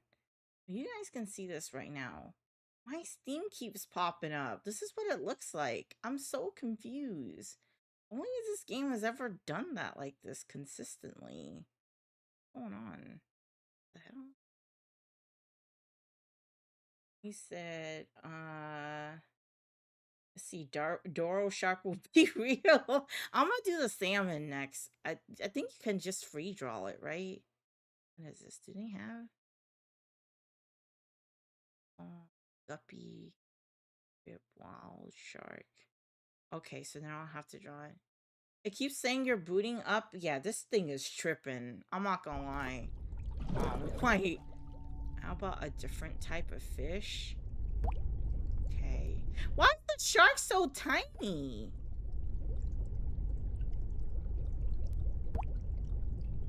Sure, I'll go with that. Oh, yeah, that one. Oh, it's because maybe it's further away from the screen. Feed.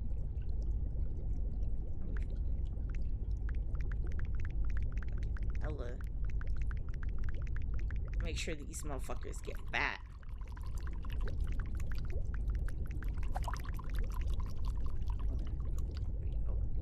He's just gonna stay on the ground. Alright. Draw another one. Oh, you get the vibe? Constantly flying like a spacecraft must be exhausting. Oh, so you can make different types. Oh. And we're gonna have him flying around. He said salmonella. That's crazy. That's a good one. That's a good one, hon. Can I do like a base? What if I don't want any of these? Yeah, clear canvas. All right. Let me look up an image of a salmon to draw.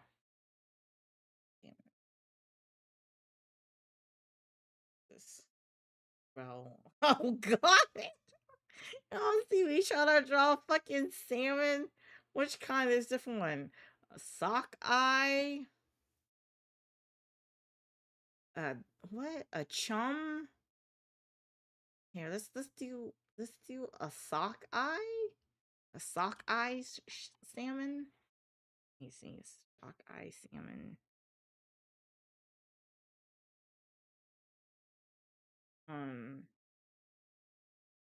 All right, we're gonna do a cutified version of this fish. We'll give it a whirl. Okay. All right.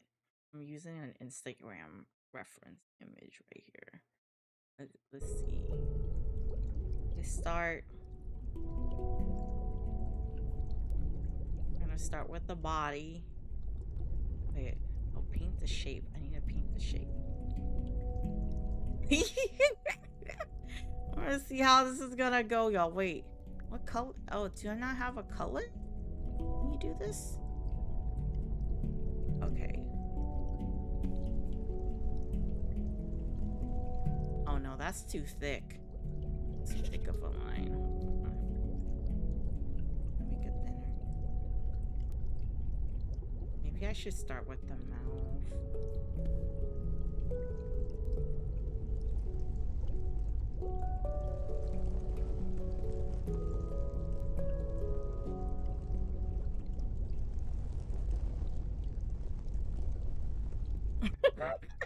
No, I laughed and fucked up my line.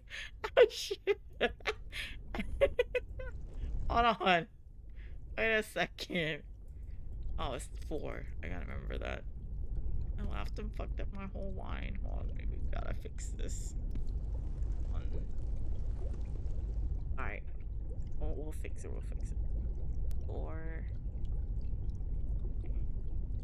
It has a very interesting, like, I guess, beak. Alright.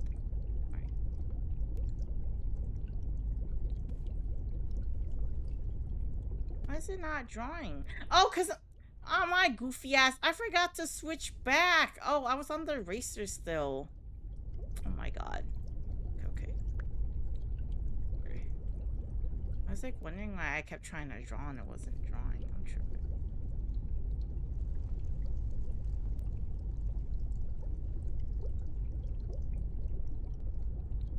Y'all like my art so far? I'm fucking with the... I didn't know I was gonna impromptu art stream right here. We're getting hella creative. Yo, I don't know. My fucking sharks I mean, not shark, this salmon has a fat ass head. I'm like, oh, it got a big old head.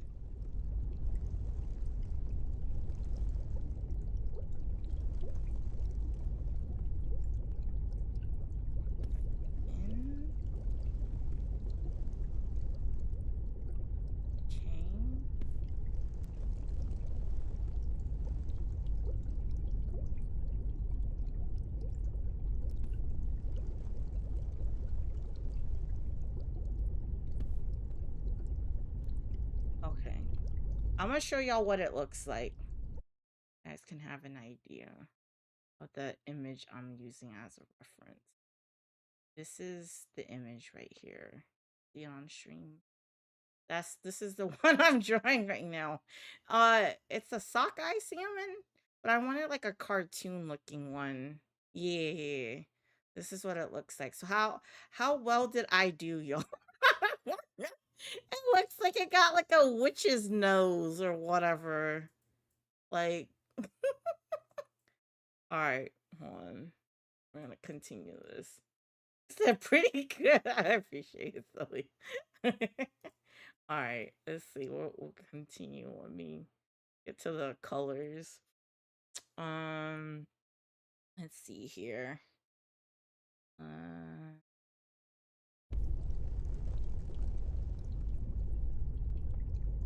has like a little fin right about here.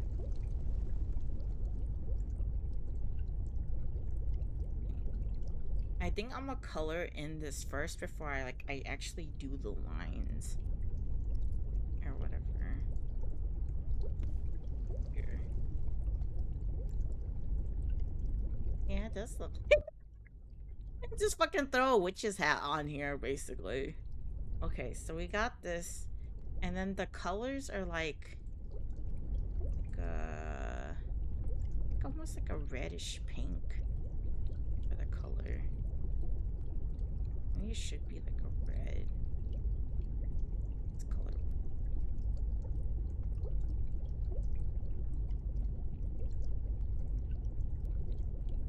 It may be like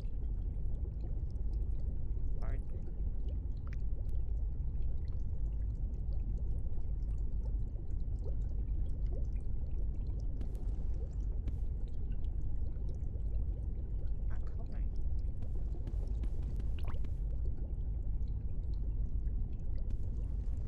I don't see nothing. Am I not coloring? On.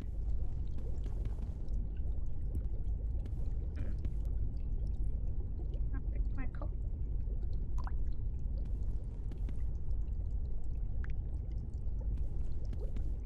Why am I not painting? Am I tripping? No, what's going on? I'll pick a color.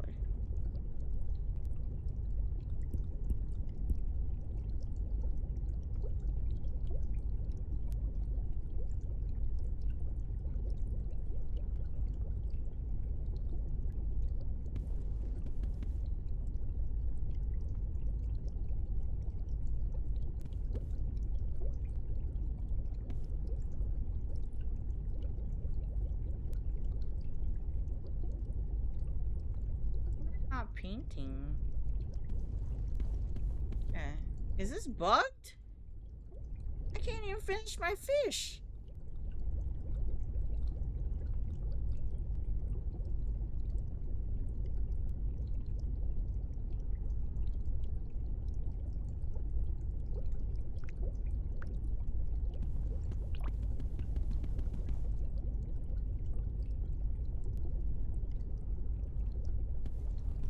Yeah, it's... No, y'all telling me I can't even finish drawing. It is bugged because I'm selecting color. I'm not doing nothing. Oh, wait, why is it within the lines? Oh, they're only letting... Interesting, so I gotta fill it in? Oh, that's why. Interesting. Wait, so I gotta continue drawing here first. Oh, you didn't say that. Oh, it's confusion. Okay, so let me do the eyes then. Oh, this should... I'm over here thinking like... The eyes here. with some fat ass eyes. There you go. And then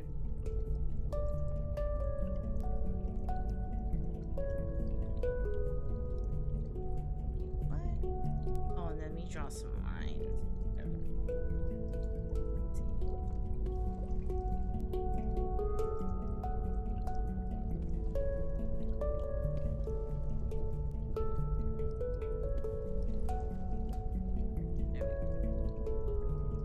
We're gonna make this work. Maybe the lines could have been like thinner or whatever, but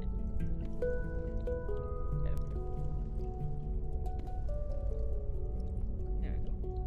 What up, Siggy? Can you tell what kind of fish this is?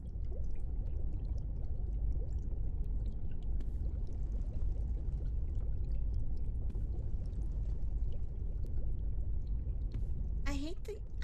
How am I supposed to do the rest of this?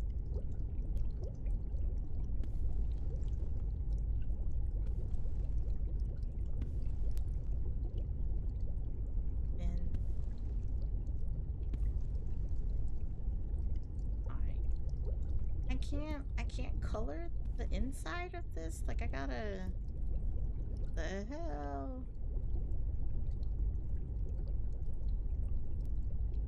Let's do this.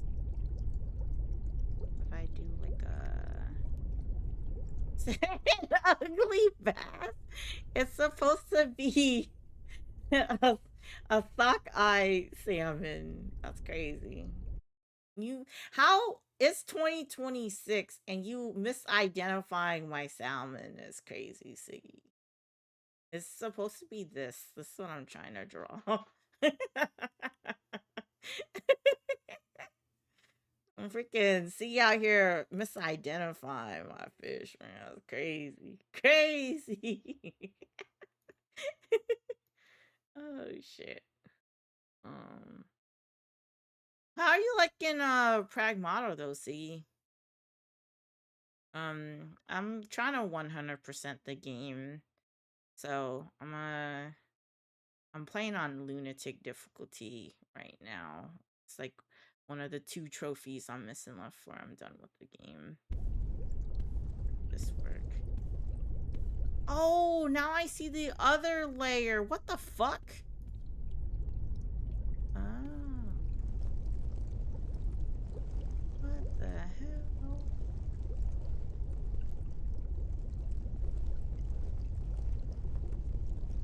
Oh, but then I can't see all of this. I don't understand the way these layers and stuff work.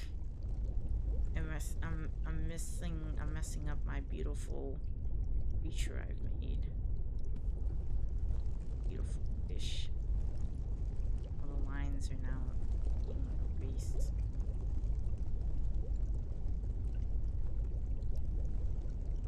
Gotta redraw this. We'll do it. We'll do it for the people.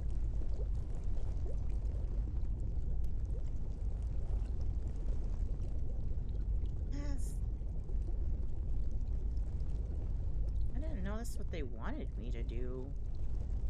The paint in. I thought I was just making the outline and I could color in the rest, but not letting me do that. You said I like it? You think you're gonna try and 100% the game at all, or nah? I really enjoy the combat a lot. The story's okay. I'm crazy. But the combat's what the gameplay and everything is what I love the most. Because it reminds me of, it's just different because you know how like Stellar Blades combat was? Except like in the sense like the shooting and hacking is really fun for me.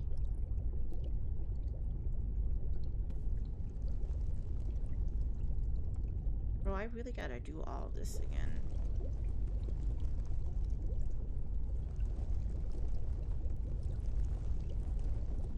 Make this brush bigger, Dylan.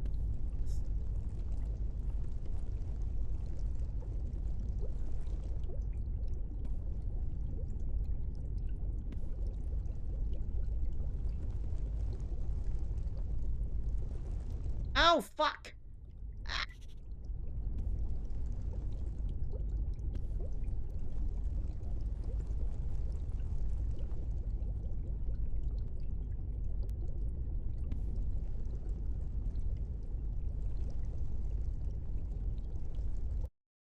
Bro, this game is tripping. Yeah, no. It keeps on booting up my this like Steam. Yeah, no. I want to finish this drawing, but I'm gonna say fuck this. I can't. Keeps on interrupting me trying to freaking draw. Oh, see, look, and then it does this because it opens up. Bro, you know. This game, I'm gonna need y'all to get it together. I don't know what the hell is going on. No, it's done. I want to enjoy this, but I'm making it hard for me too. That's crazy. Bye. Like it kept popping up Steam. Like what the hell is going on, bro? What is going on? I couldn't even finish my salmonella. My sockeye salmonella. So like I tried. Let me hop on. What's the next one? Let's try out this armor core like here.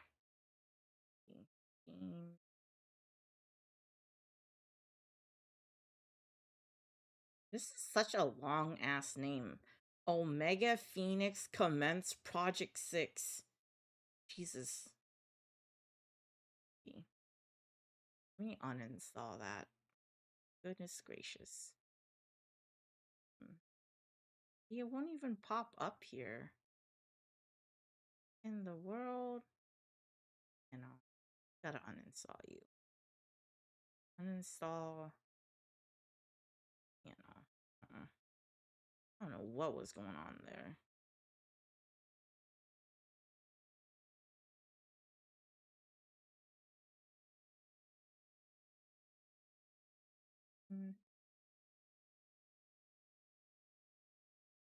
Let's see what this armor core like is hitting for.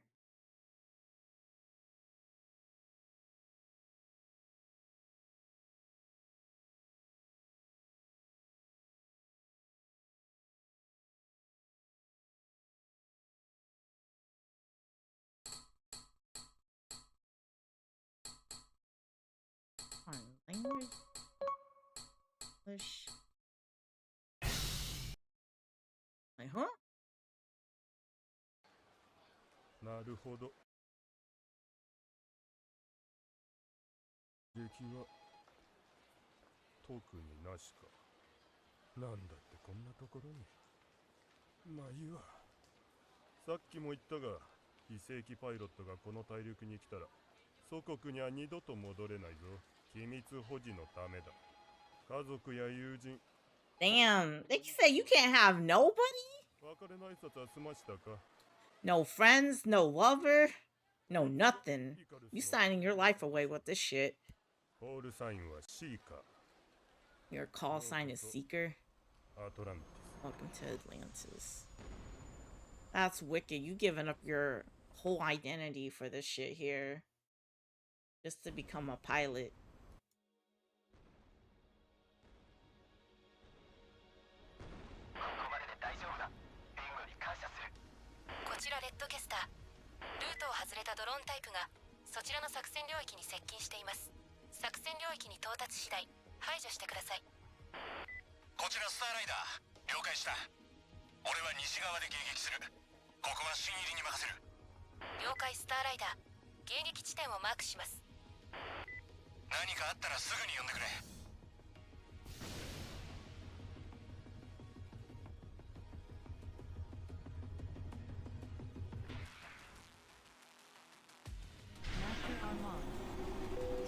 Combat mode. レッドキャスターからシーカーへ。あなたは今回が初陣でしたね。接敵する前に訓練も兼ねてイカルスの動作チェックをお願いします。Okay, so far feels good. This movement. 各部バランサー、正常に作動を確認。続いてスラスターの確認をお願いします。通常ブースト、出力正常。ダッシュブーストの動作チェックもお願いします。Can we just spam this? I doubt it. They're probably just letting you have unlimited for now.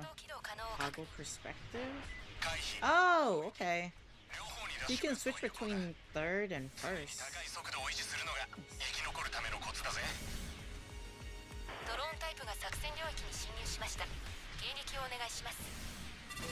Approaching enemy. When an enemy is within range, their health and name are displayed and an X marks appears. By keeping the enemy in the center of the screen, X marks changes color and predictive fire is activated, significantly increasing X. Try to keep the enemy in the center of the screen as much as possible. Okay. I guess they can't jump up and down.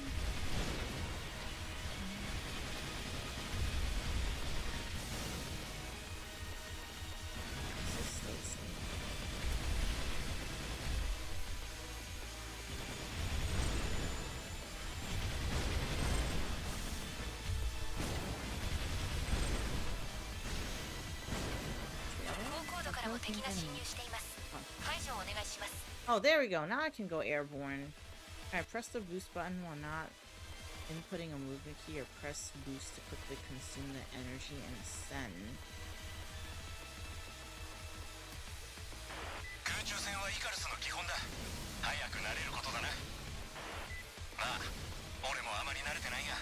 Am I ascending? Can't tell.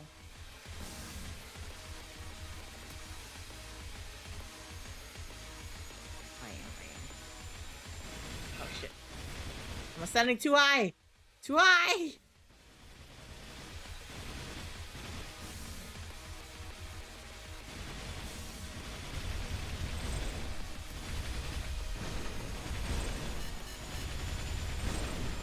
I still can't believe y'all to this day. Remember the fucking people that couldn't even beat the damn helicopter boss? The tutorial one. That shit is still so crazy to me. Oh, control. Okay.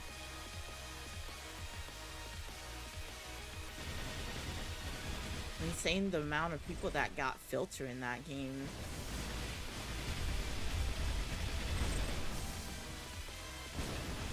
They didn't even make it past the fucking attack helicopter.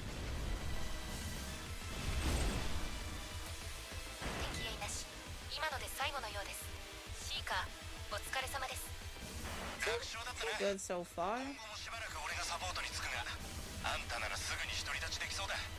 Like the mechs and stuff don't look as clean as like that from like other mech games, but it's okay.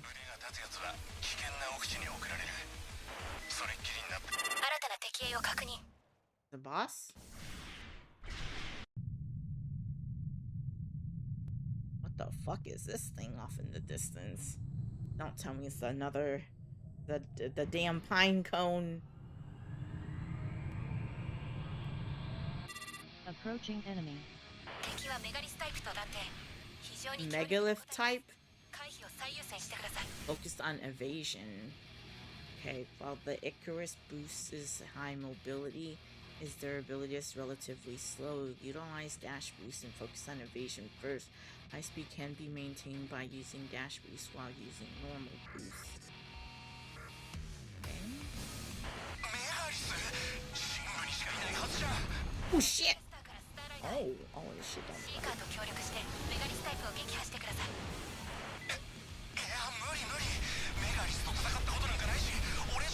Oh, what fucking miss this motherfucker got? Oh my god, I'm getting fucked up.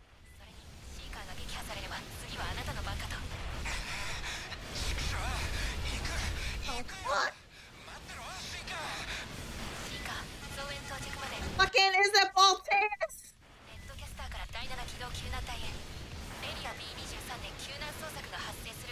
God. He's like smoking, but he ain't dying. Chill.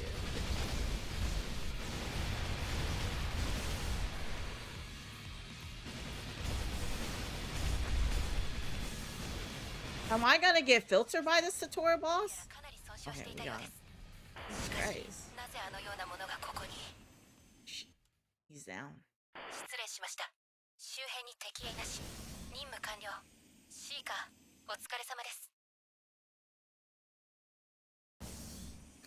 He almost got killed by the helicopter, so I'm saying. Oh shit. 人類の侵入を拒み続けている未開の地。強力な自律兵器フェロクスが徘徊する大陸の最深部に到達した者は誰もいない。フェロクスは得体が知れない。彼らがいつ人類に牙を向くかもわからない。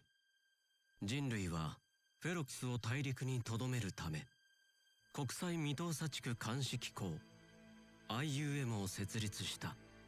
どの国にも属さない超国家的組織。 IUM はアトランティスの技術を解析し人型探査機イカルスを建造した。軍事転用を恐れ極秘裏に開発された人類史上初の人型探査機。圧倒的な性能を持つ一方で全てが手探りの中進められたプロジェクトでは多くのテストパイロットの命が失われた。今では多額の報酬で雇われた非正規パイロットの方が多いようだが彼らのおかげでフェロクスの拡散は防がれている。I wish the subtitles were probably like a bit bigger so that way it's easier for readability for those guys watching, like if you're watching on your phone. It's like the dialogue goes too fast for me to read all out loud. だがアトランティスでは今ゆっくりとだが確実に何かが変わろうとしていた。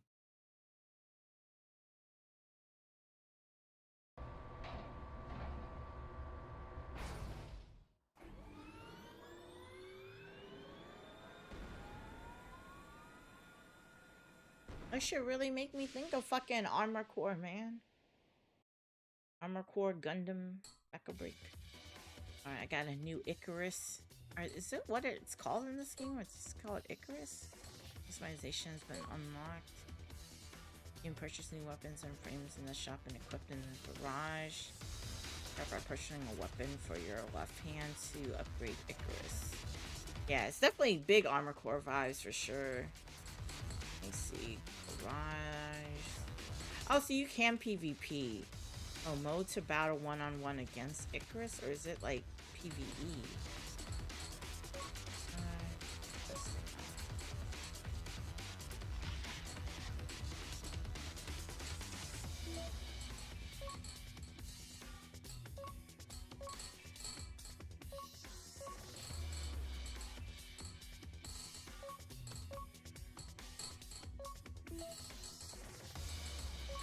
Color glow. Can't tell what's the difference here. What are we changing? Highlight.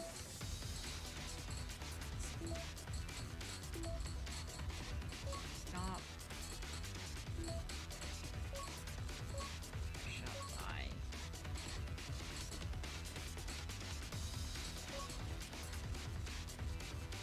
$1,000? Oh my god. So there's not much then to push above the body. Energy consumption is more, but it's like less weight. Body is middle weight. This one is here.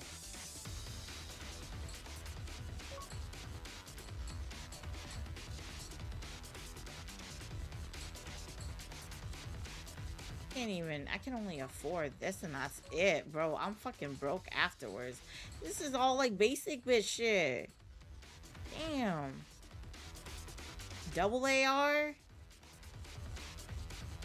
We want one shotgun. Yeah, shotgun in one hand, AR in the other. It's, oh, they got the submachine gun too. Oh, they got the MP7 it looks like. Oh no, maybe it's a vector. That looks more like a vector.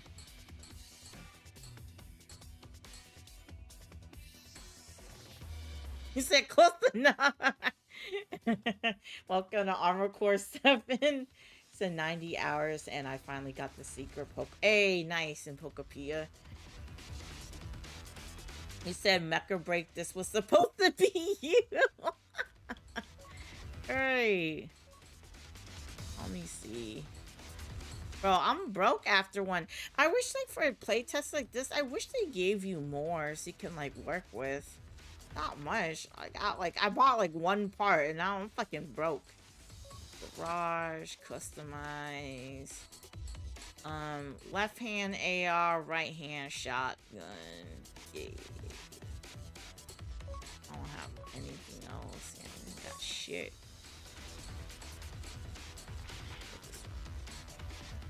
Bro, this no neck ass looking helmet. Yeah, this is the no neck right here, y'all. Look, this one you can kind of somewhat see like all the head. No neck right here. Like you just like push down on the head. What the fuck?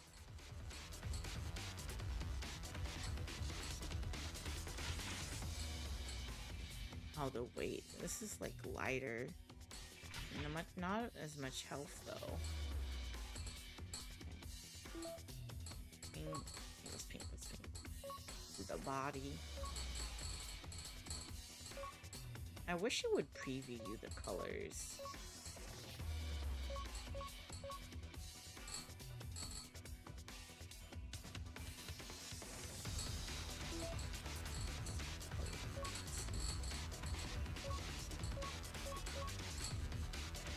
Oh, this is the backside?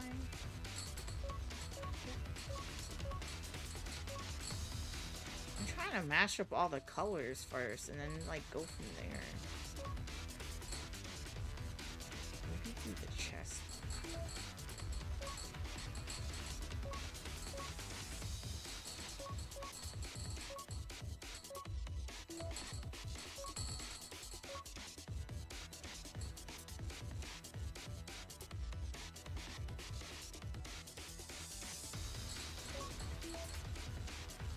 Color glow.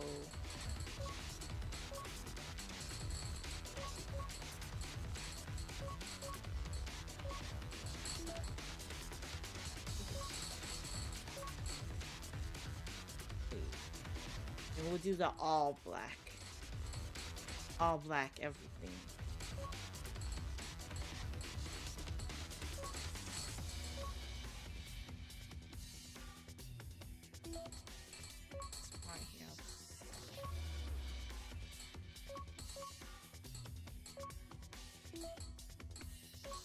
Spend all our time customizing. Shit.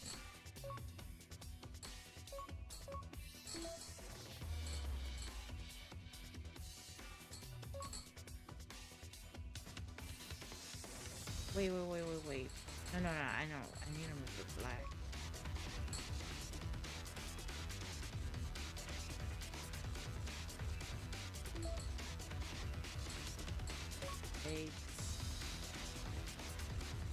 This is definitely the common like Gundam legs right here that you be seeing for shit.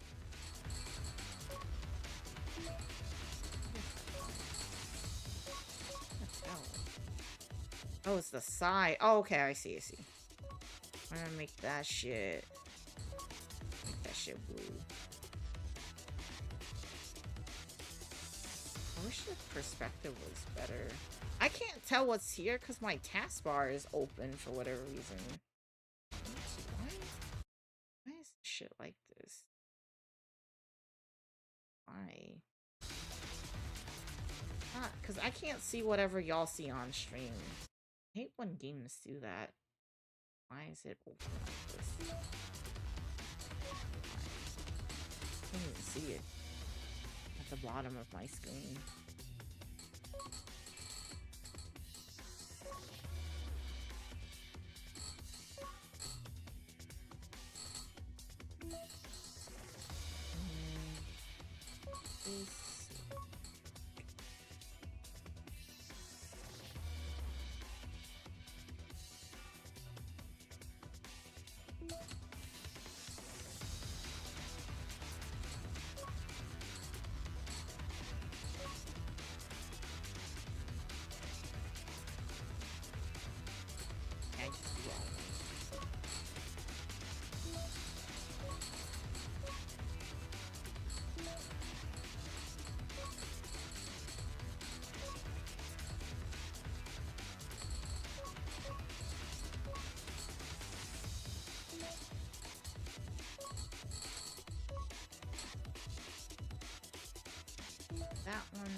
the one I worked on? Oh, so then this one.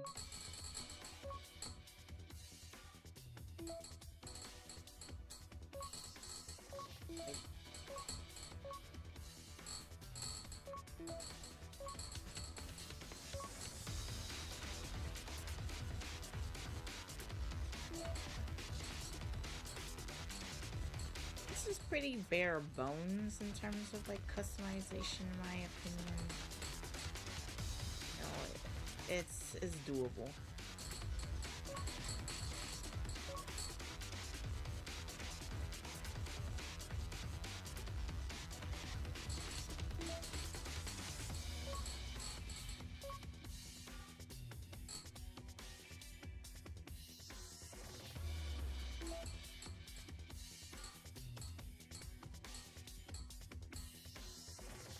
Oh, I could have just done all, then fine. Okay.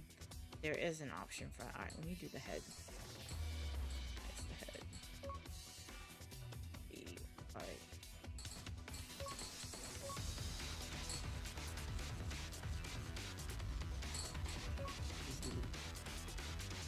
No. Maybe black. Let me do all black.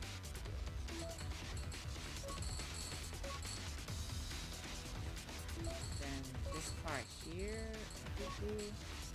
Oh, yeah.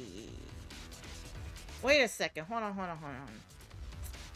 I might want to do white instead, actually. Hold on. Yeah, we'll do the white. And that way we can make the eyes big.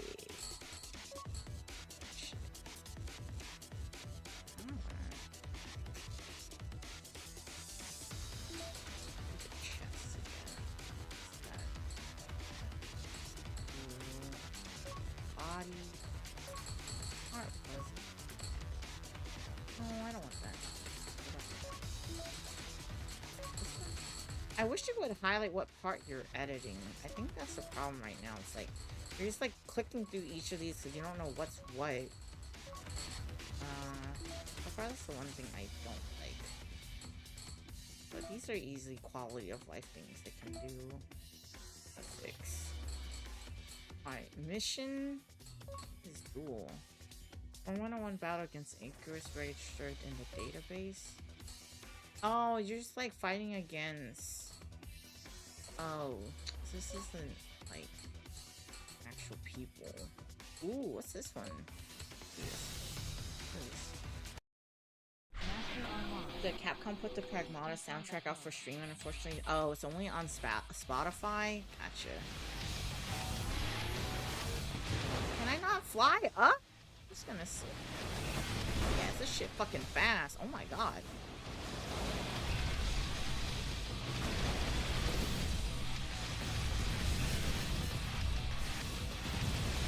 Is that a bubble shield?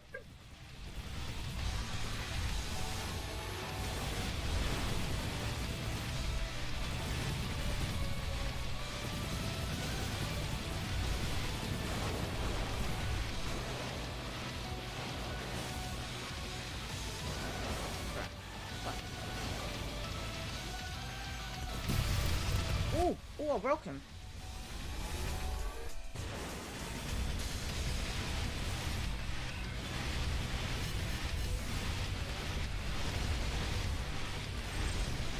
Oh, nice, I got him. I don't know what the fuck I'm doing. Obviously, I got more health than he did. What the hell? Oh, I got total pay, $300. Let's go. Okay, let me try the other ones. Let me do the other one. Clear, Mosquito, Rango.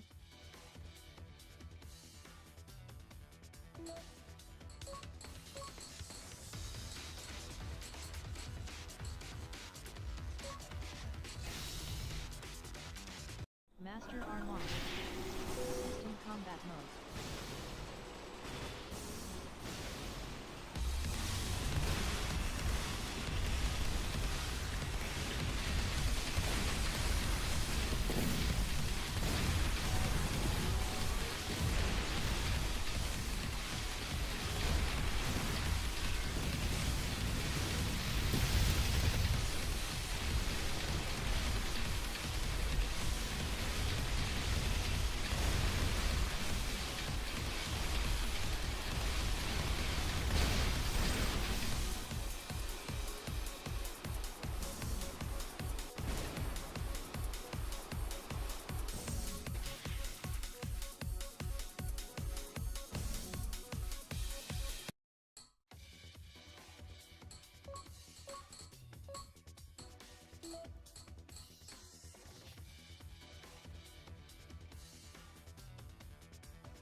Oh shit, I didn't realize I was fucking muted, y'all.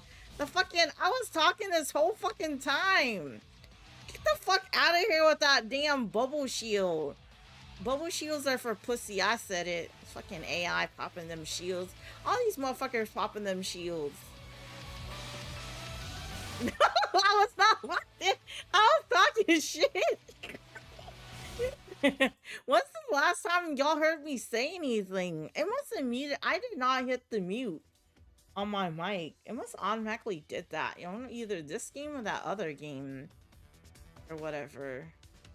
What the hell? I was reading what y'all said, so I don't know what was the last thing you guys heard me even say on stream. Yeah, I was customizing, I was yapping. Alright, so we got all the duels clear. Not gonna lie, all these motherfuckers be popping in their bubbles. I said I didn't need it. Alright, next mission. So this is just mainly like story then? Oh, the Pragmata? Yeah, I don't know. It just automatically muted my mic then.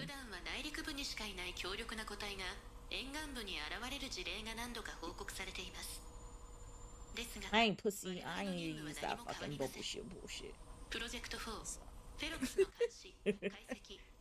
I didn't realize that it's like the middle mouse button. I had one too.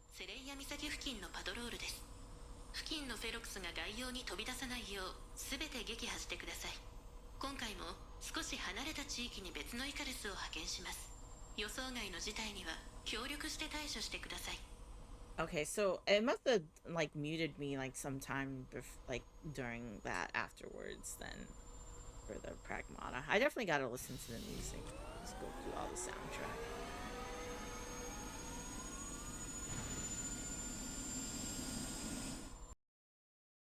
Master Armand.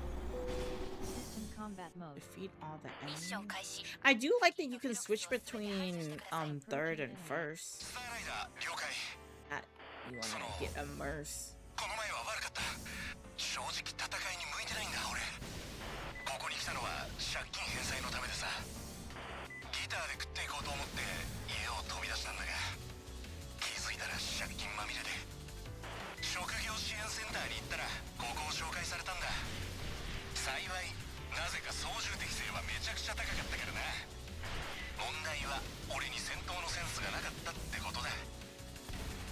Oh, I forgot I got my shotgun. First. Ooh, nice. Not his ass. Come on, bitch.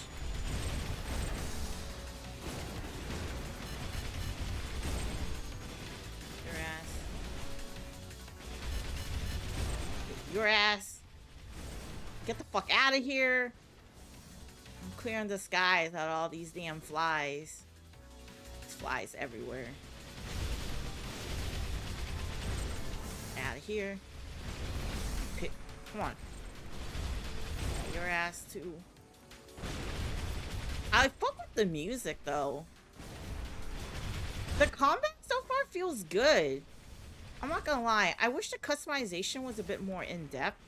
Very, like, to me, I still feel like it's not to where I wanted personally. But yeah, y'all should check it out though, Sully. No, it feels, so far it's cool. Why is it on Xbox control? I'm playing this on keyboard and mouse. The fuck? The hell?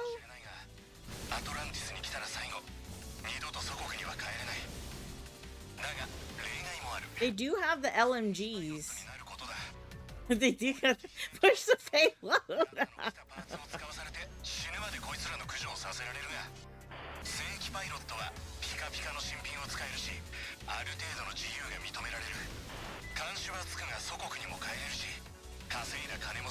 How far do I gotta go? Where's my boost? She ain't boosting enough. I need to be zooming.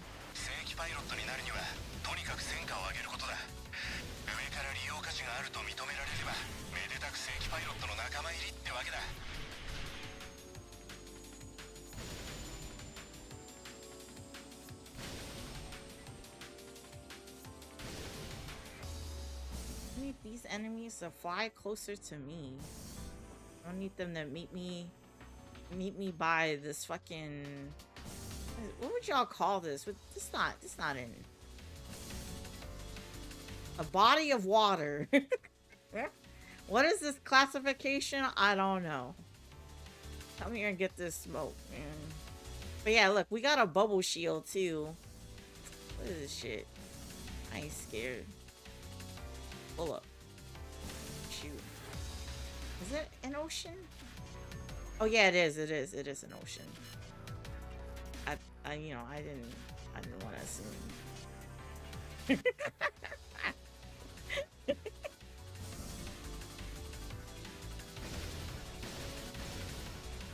All right, pull up to me. Oh shit! I shot. Use my shotgun. Here. Take the shotgun blast, bitch. Yep. You too, drone. Who's this up here? Lower.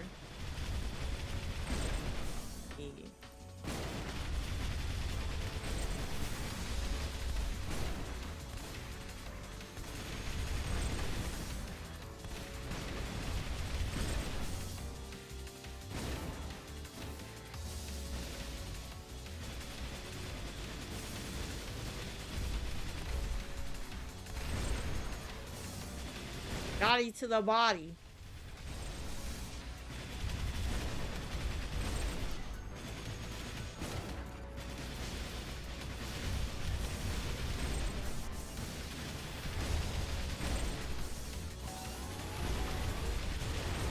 Yeah. Anybody else? Proceed to the next area. What the fuck are these units in the water? What the fuck? These guys, they fucking... The hell are these?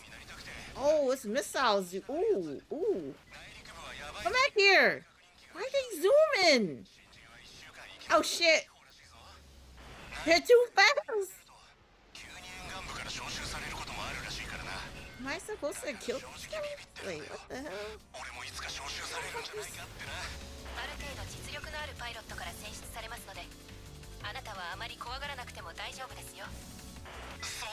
They're moving like a unit. Are they coming back? Are they? Oh yeah, they are. Okay. Alright. Let me lock them. What the fuck? I thought they were just like, you know, pulling up on for a mecha drive-by, you know.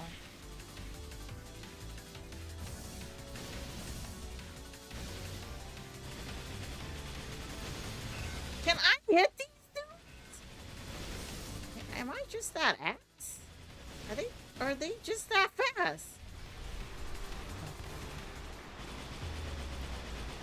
What the bro, I'm not hitting any of these guys. I was hitting the other ones. Oh my god. Booty butt gameplay.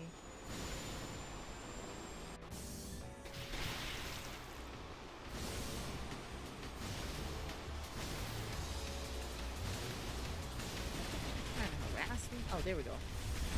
Okay, I'm just bad. No, okay, got it.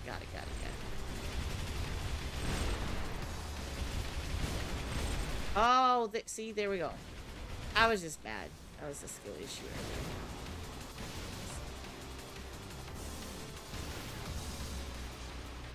Can I fly up? Low? Descend?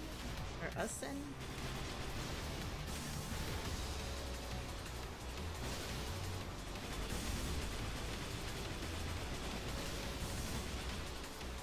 I can't see over the fucking water.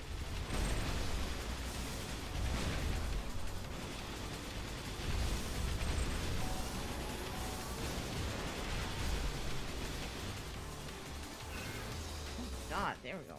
fucking launch me into the air.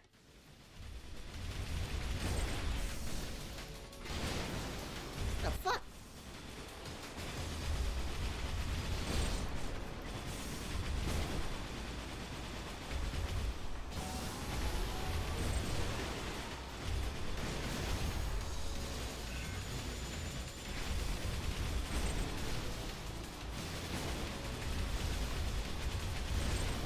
Yeah.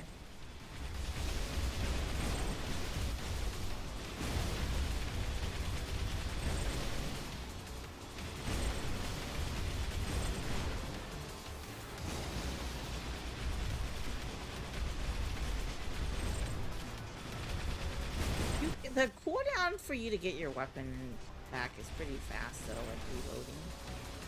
Whatever. 了解しました。別エリアで消息を絶った輸送機がこの辺りに不時着したとの情報が入りました。救難捜索任務に切り替えます。輸送機を捜索してください。スターライダー了解。戦闘よりは得意分野だ。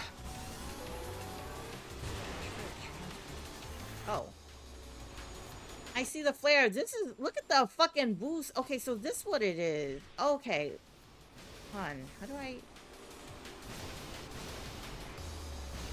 activated that shit?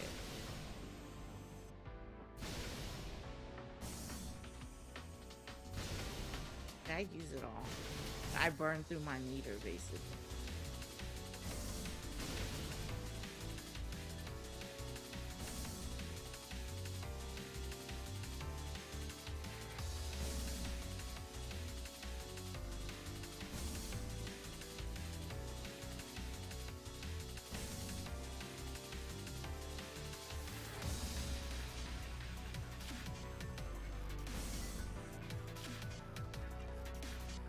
Plane inbound for the transport enemy.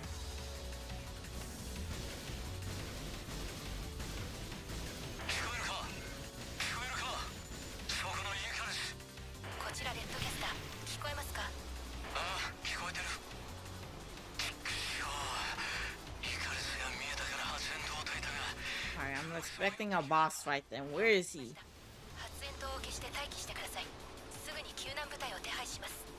ネットキャスターから各機へ救助活動を行えるよう輸送機周辺の安全を確保してください。Approaching enemy. Alright, use the shield consumes the shield gauge to nullify damage. If the gauge reaches zero, you will be staggered and left defensive for a short period. Be sure to retract the shield frequently to recover the gauge, successfully performing a just guard by deploying the shield at the perfect moment will not consume the shield gauge. Interesting. Okay. Why not? Why? Oh. Is it like a perfect area? Is that what they asked? Oh my god! Yo, what these motherfuckers trying to get me? Ow! Hold up! That's crazy! The ops! Oh my god, my AP! Oh shit, ow. Oh my god, when the other mechs hold up! Oh my god! Try again. Do I have to start from the beginning? System combat mode. Hold on. I swear to god, if it is, I'm out. Approaching enemy. You gotta start this from the jump!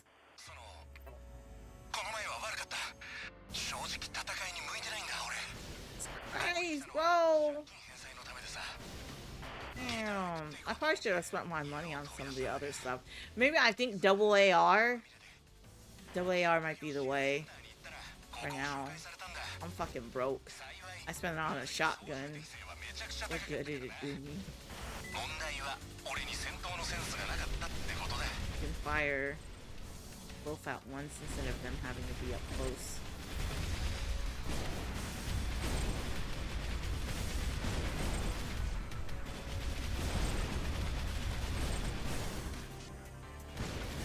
I got fucking melted there against those guys. I didn't stand a chance.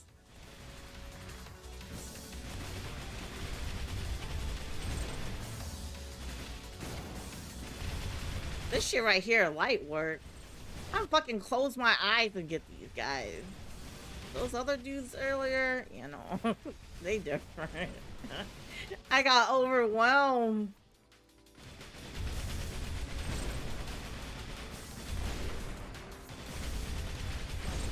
Yeah, if y'all want to check this out, I'm not sponsored or anything. It's just I thought it looked cool to try it out. But if you're interested, you should be able to get in, no problem. It's like instant. Because they're doing a playtest until like June, which is crazy. Probably just to collect like feedback and stuff from people. Yeah.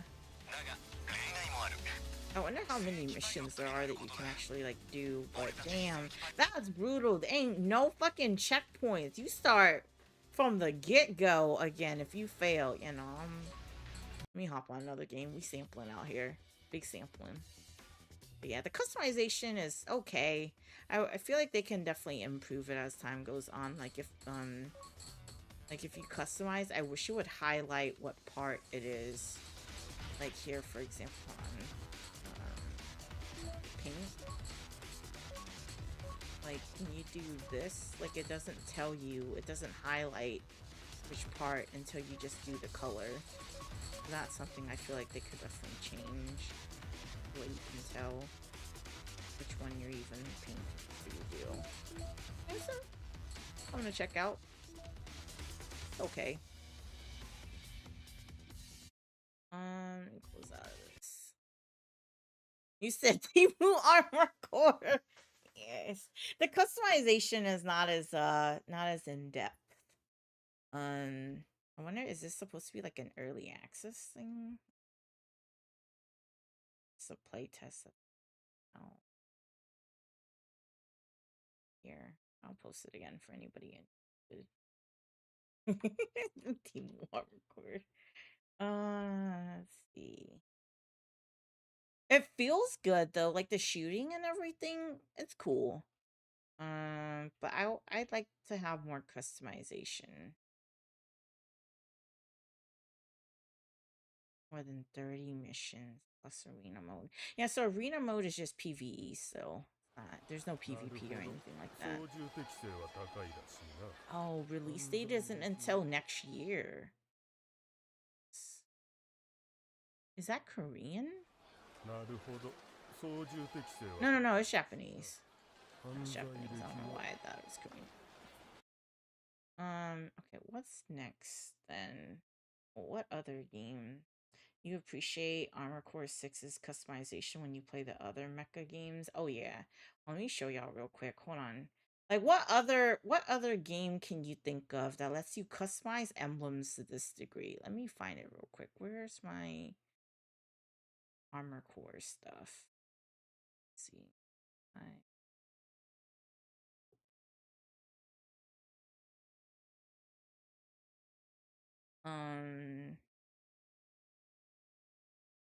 You'll see a black screen. I'll break my screenshots.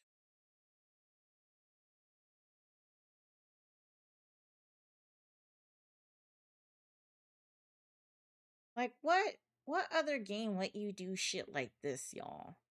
Armor Core, I could make literally the praise emote, which is fire. Like, what other game let you do this? Like, I created that shit in game. Or whatever. Like, I have so many screenshots, like, or whatever from this game. Oh yeah, here's a closer one of me making all the different layers. You know? Like, it was so fun to play. Like here, like all the different ones, like all my different units and stuff of customizing. It was just fun just to do it. Sully had his freaking designer mechs and shit. He had the Gucci, the Louis. like like it was just fun to make like emblems and shit. That was part of my enjoyment. I also had the Sony Pony one too. Hold on, where's my Sony Pony one? Oh yeah, yeah. There's my Sony pony. My Sony Pony mech right here that I made in Armor Core. Yeah, my name was Homeless Bum. I forgot. Yeah, that's my shit right here. You appreciate Armor Core 6 customized when you play other for sure. It does seem like it plays similar to Damon Machina. True. Makes me want to re-download. Yeah, just for the customization. Or maybe run through some of those missions and stuff again. Like, I was in here taking screenshots for, like, thumbnails and shit, too. Or just, like, some of it was just cool. This one. Here. This is fun, just customizing. The Pony Brigade? This mission right here was fire, man. It was fucking fire. That's why it made me think of, whatchamacallit, Pragmata. Oh, yeah. You gotta have you gotta have a wheelchair build. The fucking different shit people Yeah, that warm mission, yeah, it was definitely cinema. He said the Sony Pony Army Brigade. He said the wheelchair build. What did you have? Did you have like the double stingers and the double LMGs? That shit was sick work, man. Like here, I got the double stingers on the back, the LMG here. What the fuck is this thing? This I think was probably the melee. Yeah, when in doubt. When in doubt, that's the go-to. That's why I was like, I wish Flex would like continue playing Armor Core. This was some peak right here. This was also PTSD. When you fucking got to this point and you saw the double pine cone and this motherfucker, I was like, what the hell? I was like, oh hell no, I was shook. Yeah, those two motherfuckers in the background. Oh, here. This was I had to take this one. This motherfucker, I was hard stuck on this pine cone bitch for like hours. I remember Groovy Selly was there. They heard me. I was stressed.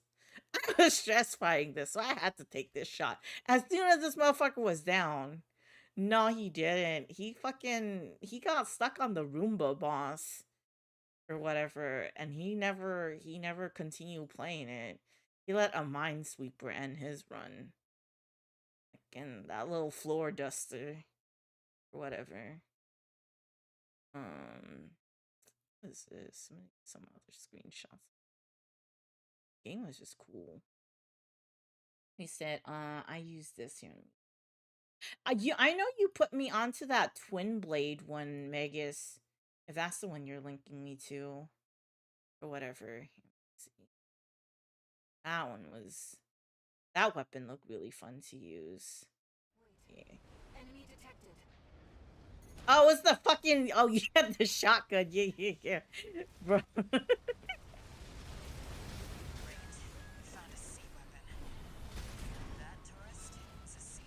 Was this like your first playthrough here, this footage, or was it like this on New Game? Like this was after. Bro, you make this shit look fucking easy. No, I did not use this. This was before I knew the tech. So I didn't have. Yeah, fuck this ceasefire. All my homies said fuck this motherfucker. Oh, one of my first? Oh really? God damn. Yeah, no, mine was a fucking struggle. It's a struggle.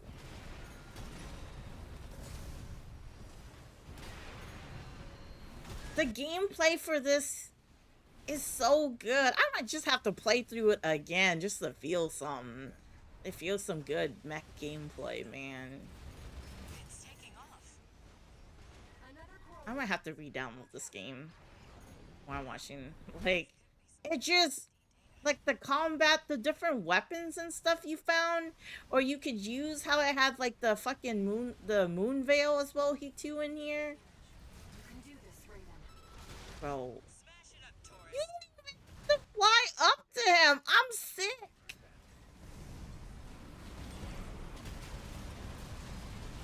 Bro, I was struggling on this motherfucker, man. I fucking struggled. But granted, I didn't look up any Rad Brad playthroughs or guides either for this motherfucker. I was just trying something, man. Good shit though. Good shit. You made that shit look easy. No, I did not have that kind of experience. I wish I did. Here, let me see if I can find it.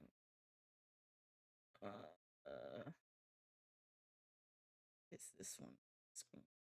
I had so many. It was just fucking cinematic. It was just good. Armor Core. Here's the archives. Armor Core. Oh, here. I think this y'all can hear. Y'all can hear the VC chat too.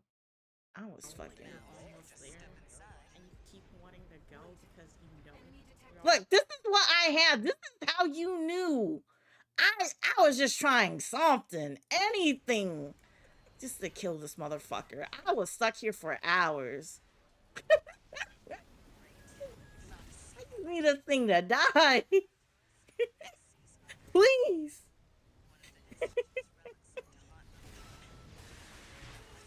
So no, we don't look up none of that shit. I feel you. You just gotta figure out what works. So you can see just like just trying to fucking figure out something. I'm flying, I'm zooming. Meanwhile, like your gameplay looks so much chill compared to like how frenetic a fucking like zoomy I am all over the damn place trying to dodge and dip. Fucking all this motherfucker is bullshit.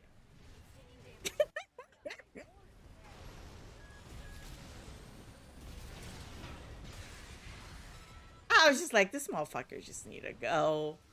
I was definitely reaching near my breaking point of like, I'm gonna just call it good for the day. I'm gonna come back another day. I would teleport if I could.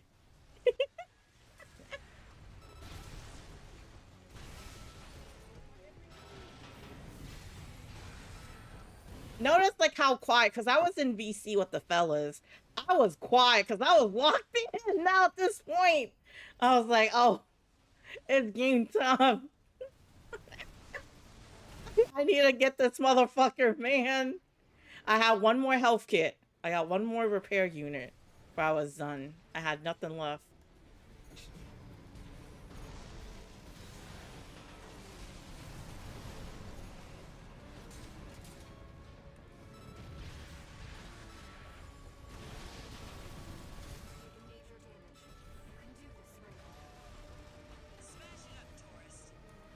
That's why I call this thing a pine cone, because it like part of it does look like a pine cone. Sea spider, pine cone.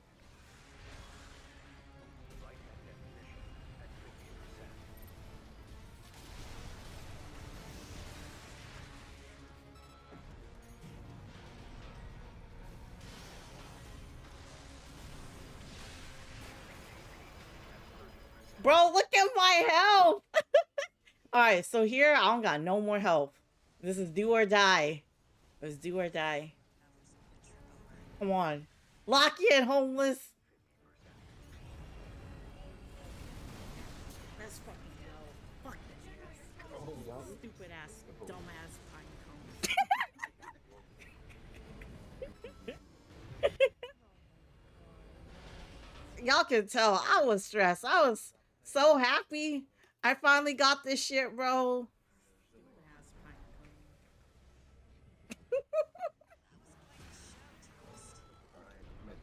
Those melees were personal, man. It was personal. Alright, let me see what you linked. Let's see here. You said trial and error for the win. Real gamer shit. Real gamer shit, man. Real gamer shit.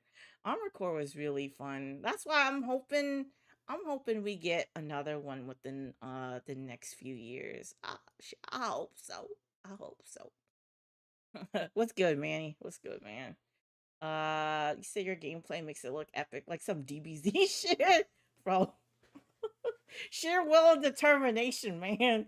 So, but that was a good run. How many failed attempts? How many failed runs did Megas have before the video, though?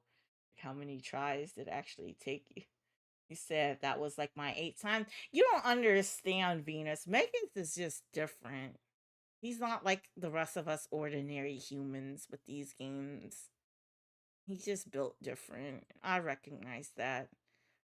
From a tri-medium sweat to P's hem sweat, I respect it. If you check out his channel and see his gameplay, you see he built different, honestly. What's good, Manny? What's good, man? Wait, what the fuck is this thing? This is the chainsaw weapon you're talking about? I don't think I ever used this. What the fuck is this? I don't think I've seen anybody use it like that. What the hell?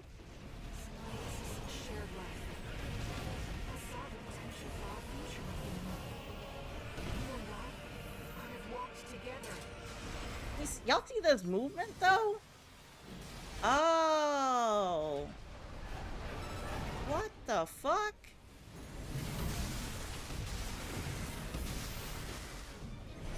Oh shit. Yes, this game did have multiplayer Venus, yeah.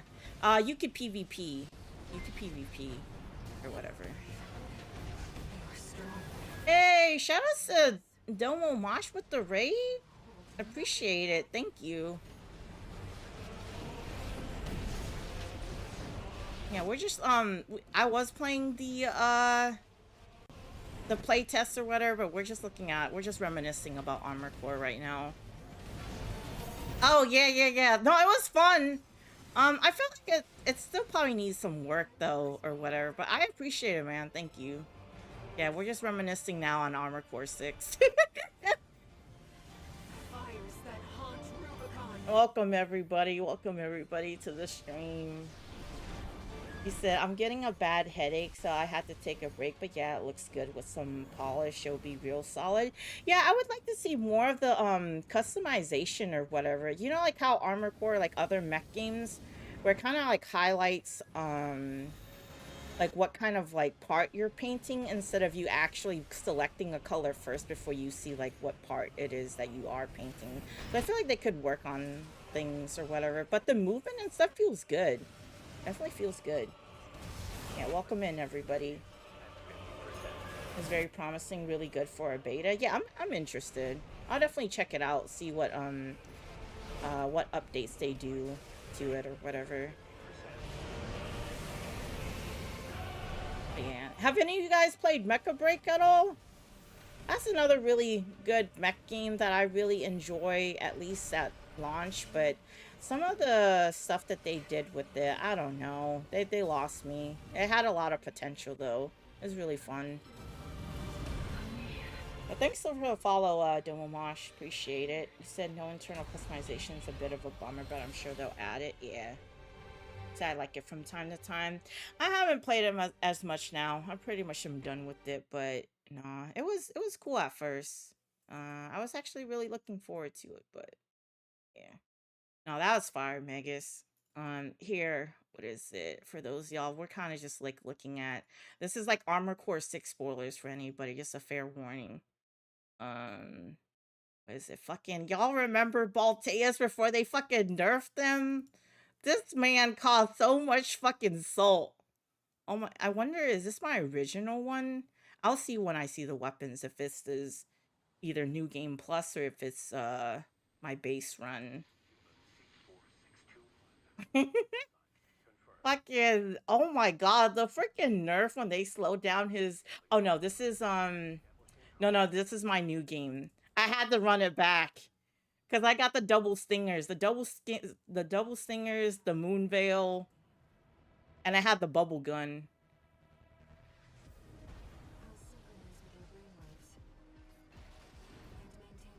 It was he did get nerfed because his missiles were slowed down or whatever, because like when you first played him, that shit was ridiculous. The ceasefire too, as much as it annoys me, I will say it's actually pretty fucking nice. Was this during stream? I think it was probably when I streamed this, probably. I was like, why do I have commentary?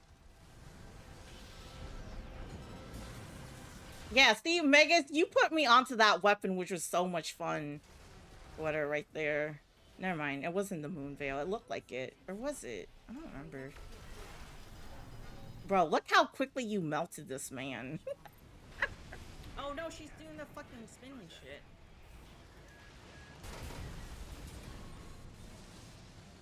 This shit was so OP. There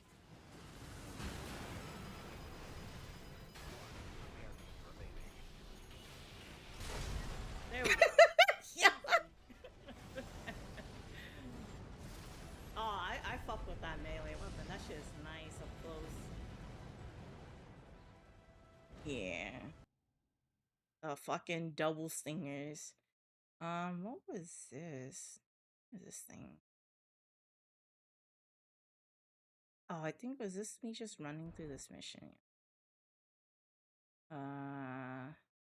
Oh yeah, this was cool too.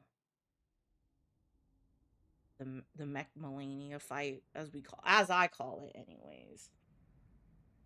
I said we were playing Mecha Break before. Oh, true, gotcha.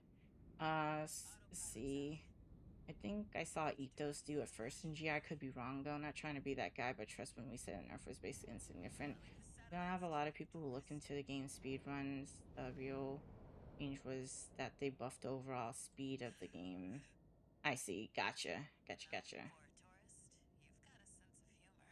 All good, man.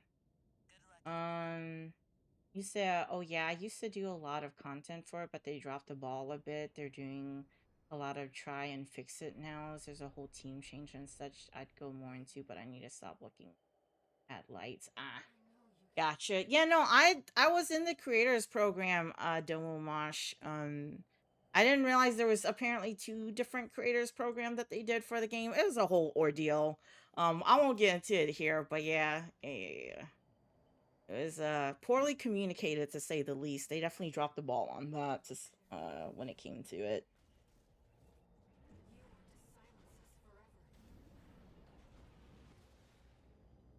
Wait, do I have the volume turned up? Okay, it's just very low or whatever. So yeah, I used to do speedrun challenges for Armor Core 6, but after almost 2,000 hours, oh, I got a little burned out, so I just do... Oh, okay, I see. Gotcha, so you know what you're talking about. I respect that. I respect that. You say you should apply for other mecha breaks. Things are turning around. I'm actually in both. Well, the original one, but the second one too. But yeah, no, I'm not making content for Mecha Break anymore. I'm cool. I've moved on to other games or whatever. Oh yeah. I did. Yeah, that was a whole thing. But no, I play a variety of games. I don't play just like mech games and stuff like that too. I play a lot of single player as well. So you said, well, one person was stirring drama, but anywho, it's time for real. Okay, you have a good one, Domo. Appreciate the raid. Thank you for sharing your community with me. See you around, man. See you around.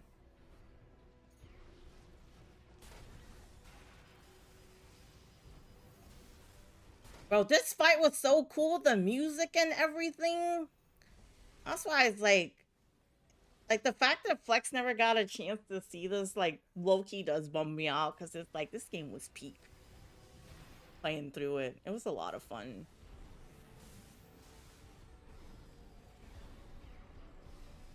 Yeah, I was rocking the double stingers.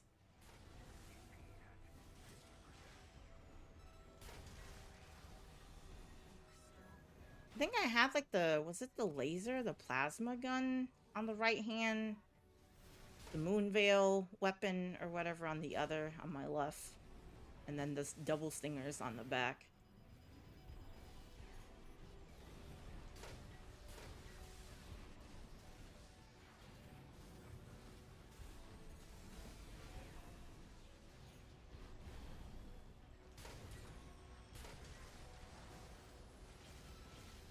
Trying to get that big damage, and once you get that posture break or whatever.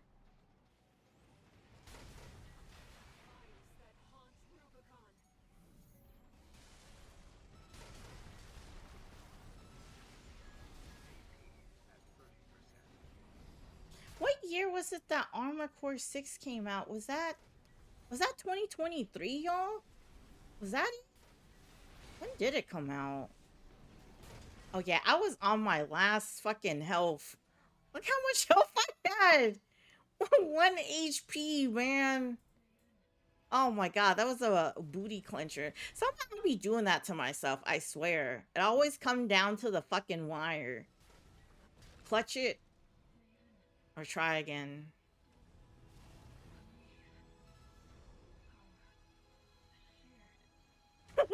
You said clutch glass.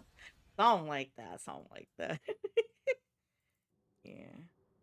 On in here.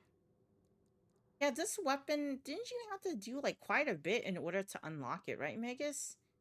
The moonlight. Yeah, it was the moonlight. I think you have to like do like, I don't remember. It's been so long, so I don't remember what exactly it took like in order to unlock it, but remember. Okay, so then this fight too, which one?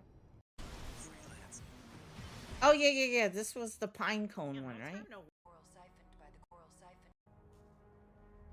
Yo, he's so badass. Look at him. He said, yup. Shit. So yeah, this was from stream. Because again, I was like, I think I streamed majority of this. What's the over under for y'all? At under 5. I'm gonna say it might be over 5. We'll see. The all mine. Oh, God. Huh?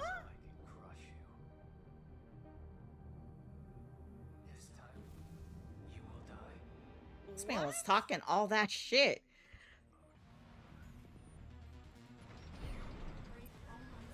Oh god, why is it so choppy right now? Pulled up with everybody. Yeah, I remember making videos and stuff on it. I just don't remember what. Oh, and then, oh yeah, this was the pine cone shit.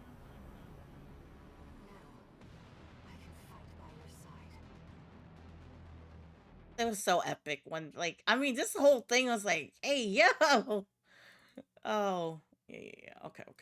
Enough about yapping about these armor core.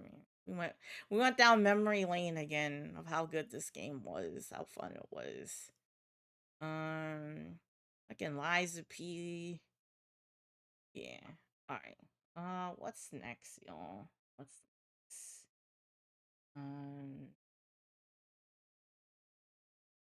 The next game I should play. Oh, let me uninstall that as well too. Space.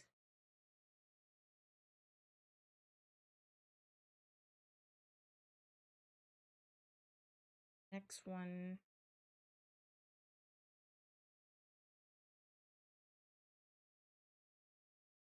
Right here, let me check out this one. Cthulhu game. Whatever.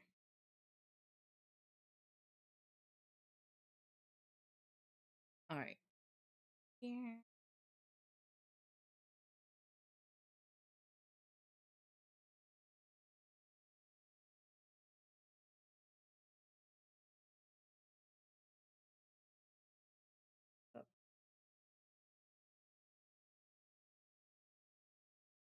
I have it set up, Manny. I almost called you Megas by accident. I have it set up, so sometime next week I'm gonna do it. I already did all the is it the simulation stuff or whatever, like done. I'm just going through now off stream and playing through Lunatic, which is fucking crazy.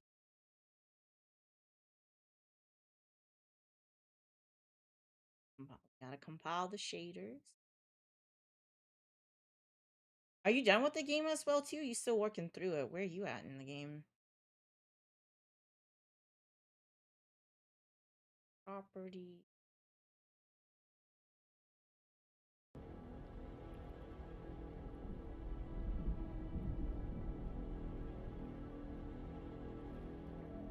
Oh, shoutouts to Lurk It for giving me a key for this game.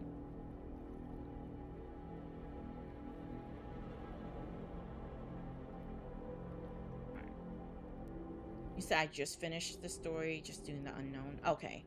It's so refreshing. I agree with Firestar said the other day how like you can take your time with it.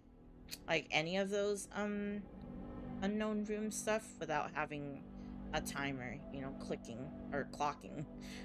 Clocking down. You just gotta clear is all it is.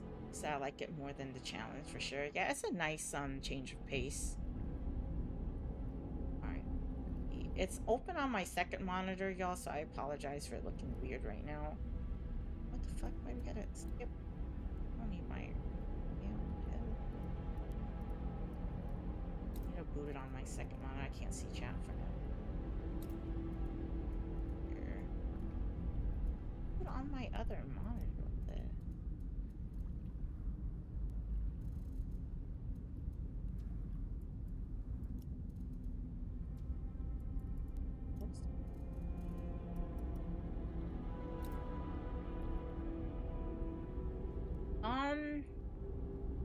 It's still opening on my vertical monitor. Hold on, y'all. Let me restart.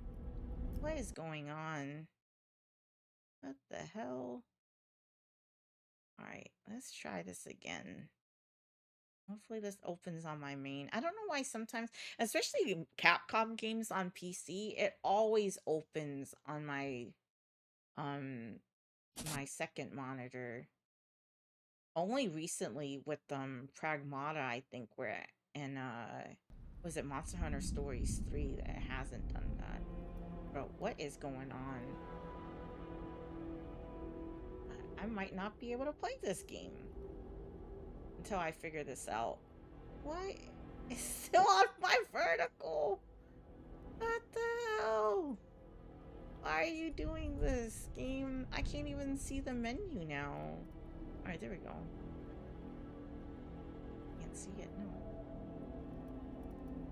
You know, it's not gonna let me. Interesting. Can't move it. If it was in Windows, I could. I can't even quit out. Alright, let me task manager this shit. I can only imagine what it looks like on y'all's end. See, I don't know what the hell is going on. What?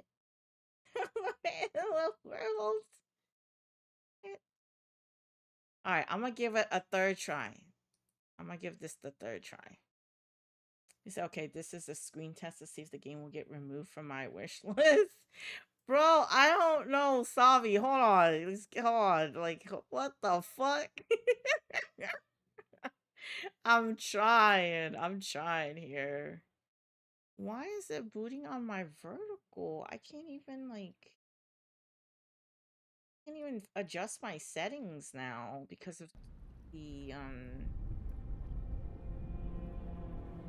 resolution it's on. Hold on. I'm gonna boot it up. Let me look at my own stream from my phone. Let's see if I can navigate the menu that way. Oh no. Alright, for you guys, you can see it, right? Alright, it's a delay. So let me see. Okay, load setting. I can't believe I'm doing this. I'm watching my own stream. Alright, I'm gonna navigate it. You guys can see the full screen. I can't. Here, watch. I'm gonna do this. I'm gonna take a picture of my monitor. Y'all can see. And I'm gonna post it in Discord for those of y'all that are there. You can have a live look at what my stream looks like right now. I'm gonna post it in general. In a second. Bro, this is so fucking wicked. I'm like looking at my own stream to navigate, to troubleshoot this myself. So crazy. Let me look at my own stream right now again. Okay, let's say graphics.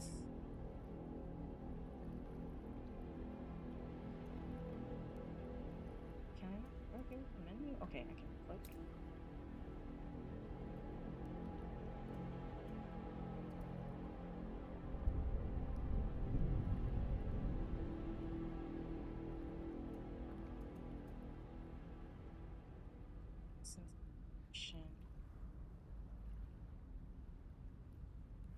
A little.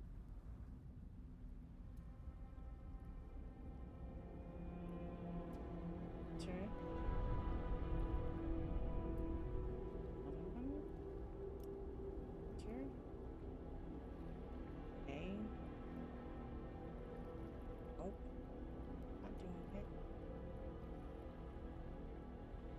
do screen mode.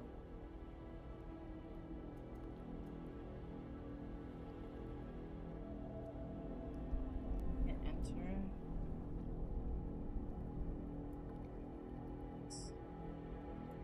New window.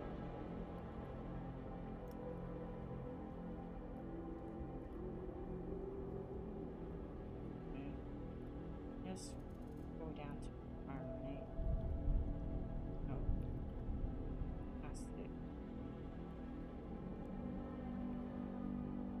Bro, where's my mouse?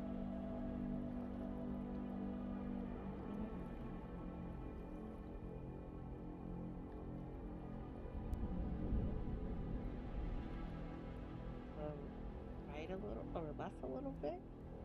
More. Down a little bit. Oh, this is so crazy.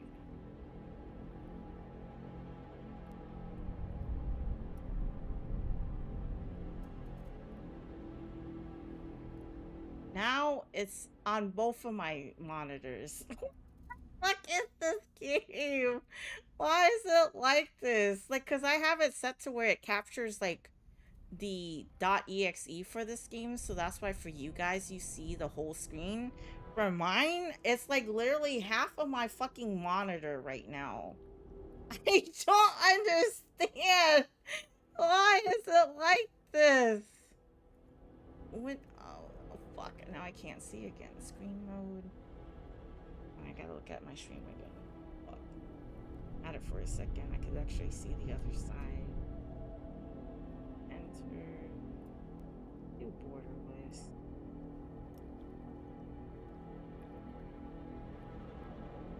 And now I gotta go.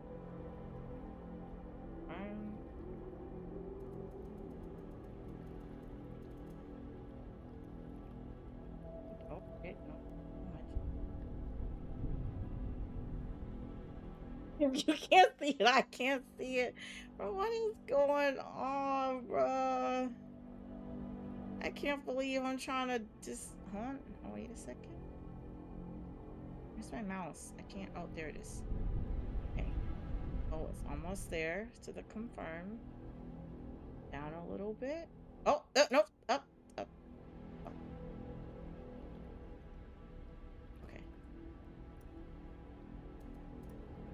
Oh, what the... I don't understand, y'all. I literally can't. Sure, good thing you're just starting to start at 10 more hours. Alright. Bro, I don't know, y'all. This is not letting me boot up on my main.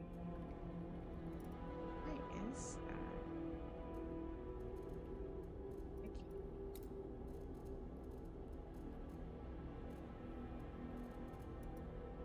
I reset it.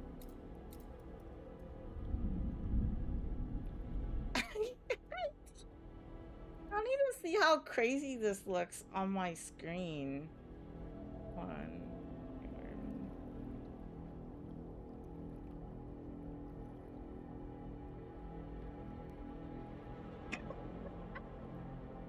On. Let y'all see this shit on my fucking monitors right now.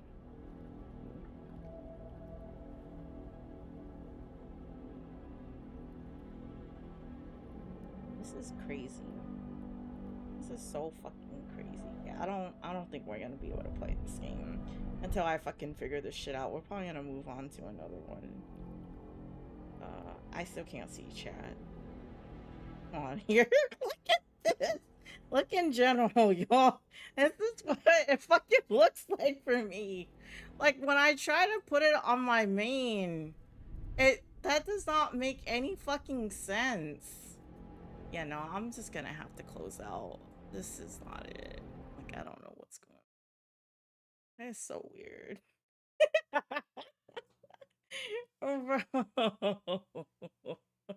Do you have... Yeah, I do, Manny. It's between me and Flex, the homeless Flexins. I think if you have 1,000 channel points or whatever, you should be able to get in. I'll just send you a link or whatever to it. Yeah, we keep it closed now just so we don't have like people coming in advertising their fucking their graphics designers or spam, bots and trolls. Keep those out. Alright, I guess another game it is then. What other one? Okay.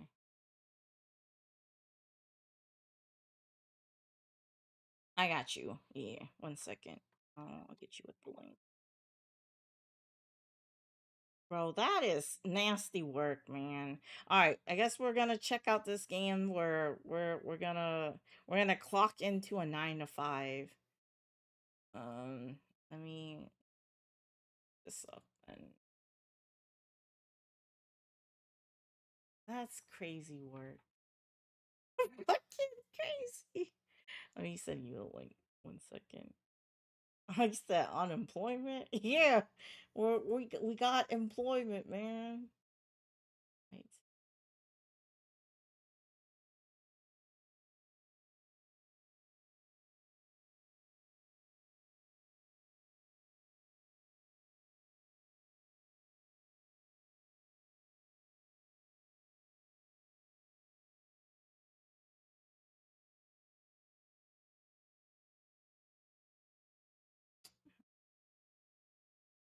Oh.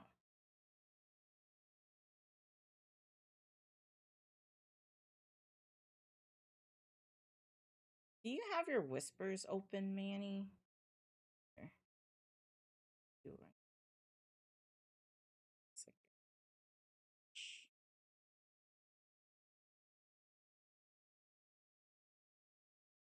Open up the chat.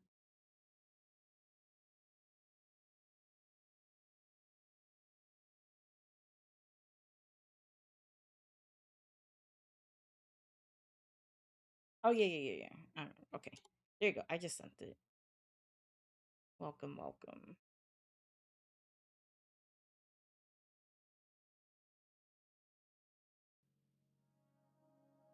Game 1 second, y'all. Bad. That for. Right, you should see the game now.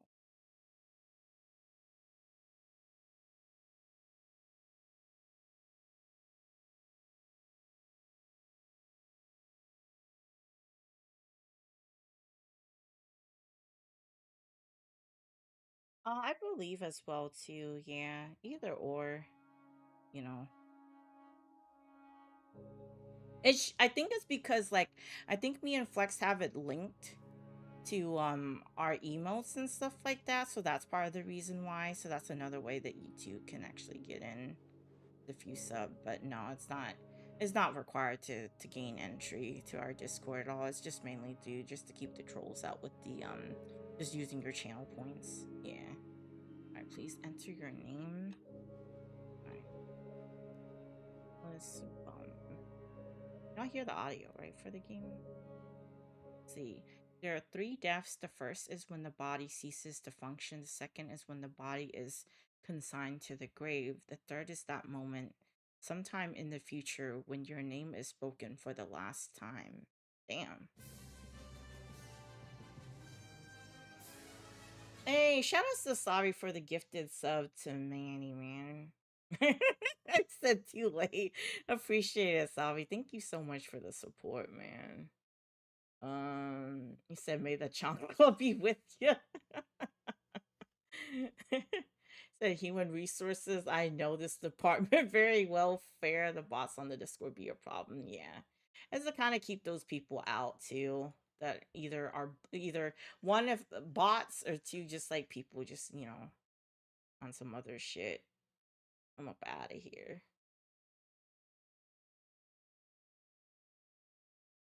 All right. I don't see how crazy my fucking stream looks with that game yet. I'm like, you mean it. Alright, hold on. This one is also, I got a key from Lurkit. Let me see if y'all are interested in checking it out. Forgot. I know they have like affiliate link, whatever. Just clicking on it just helps. You don't have to like purchase the game or anything like that. I mean, if you want to, sure, but I don't think it does anything for me other than, interaction. Where is it?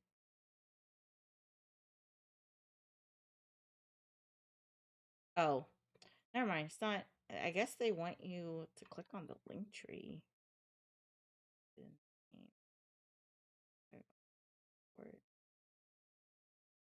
You said, graphic designer. Yeah, trying to start shit. Yeah, those people be annoying and also looks weird on what the game was doing. Yeah. All right, let's see. Yeah, that shit is so crazy looking, y'all. All right, the phone call. Oh, I thought they were gonna read this. An all too familiar screeching reverberates inside your brain. The noise comes in wave, the pain follows suit. You try your best to ignore both, but the mere fact you acknowledge the awful sound means it's already won. Your alarm is simply much too loud to ignore. Defeated, your eyelids peel apart like sheets of rotting Velcro, blinking back a night's bleary haze. You lie in bed, awake against your consent. The room in almost pitch black, save for the intermittent flash of your phone's screaming screen. A rancid, if routine stench of unwashed bed sheets bid you a bittersweet good morning. Hey, yo! We wash our sheets around here. What the fuck? This is like some Severance shit. That's what it made me think of when I saw the trailer for this game. I was like, oh, I was just looking for games to play on stream, and this one seemed pretty interesting. So if any of y'all ever watched Severance, at least that's what it made me think of. You're home, for better or for worse, mostly the latter these days. Just once, you wish you wake up somewhere else instead. Just once, you wish time would ask permission before racing ahead. But your phone doesn't care about what you want. The insufferable screeching drills deeper into your skull. You throw back your dirty blankets, blindly reaching for the misbegotten beast. Pick up the phone. You hold it. The stab of thumb-smudged plastic feels comfortable in your palm. Most call the device ancient, but to you it's cozy and familiar, like an old, if outdated, friend. No oversized touchscreen, no fancy graphics card for mobile games, no constant access or so G network, just a simple tool with a cute antenna that still allows you time to disconnect. You've always appreciated the old and the analog, despite the wider world's obsession with digitized progress. There's sincerity in the physicality, a warmth to an object's weight. You cling to this relic as long as you can, sensible, upgraded, be damned. You fiddle with your phone, desperate to stop the alarm, but no matter which button you press, the shrieking will not end. That's because this isn't your alarm at all, it's your ringtone. Squinting in the darkness, you barely make out the caller's ID. It's your aunt. Aunt slash... Oh, that's crazy! Excuse me. It's your aunt slash landlady, technically speaking. Hopefully, just your aunt today. The woman is exhausting enough when she isn't asking for rent payments, no matter how overdue they are. Still, should you really ignore a call from the one person still wanting to support you between jobs? Oh, okay, here's the choices. Nice. This is what we want. All right, are we gonna one in the chat if I press the accept call button, or two, you can't deal with this right now and hang up on her? One or two's in the chat, y'all. Ones or twos in the chat. Y'all let me know.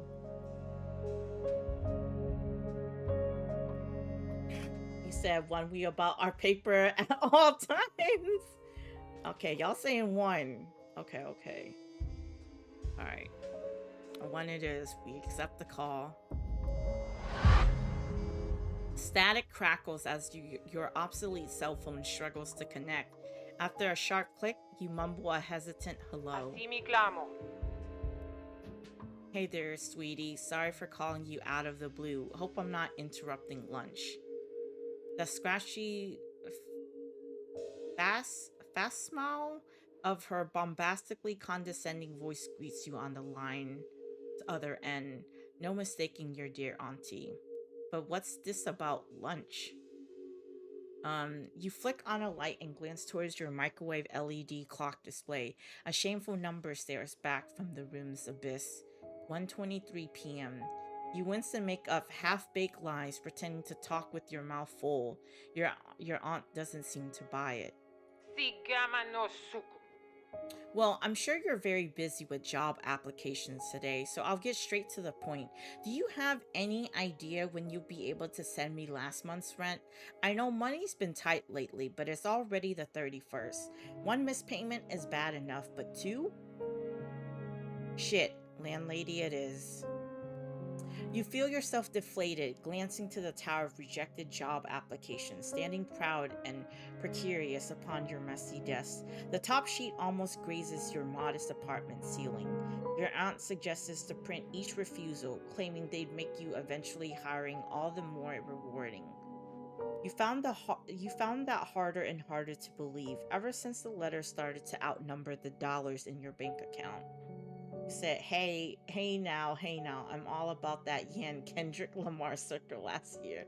Busy with no job application. I know, that shit nasty work, man. The dialogue for this shit is good. I fuck with it. Así mi clamo. Sweetie, do you have some kind of estimate for me? I would really need an answer today. Alright, one or two, y'all. I know, man, Venus. That shit cut. That shit cut deep. Alright, one or two, y'all. Y'all let me know. You have no choice. Beg for more time to pay. Again. Lie to her. Everything is under control. This is definitely a good, like, a stream interaction one. Y'all let me know what we picking here. we gonna please more time, man, please. Are we gonna tell we got it together? He said one might as well be truthful with family. True. Alright, y'all saying one again. Alright.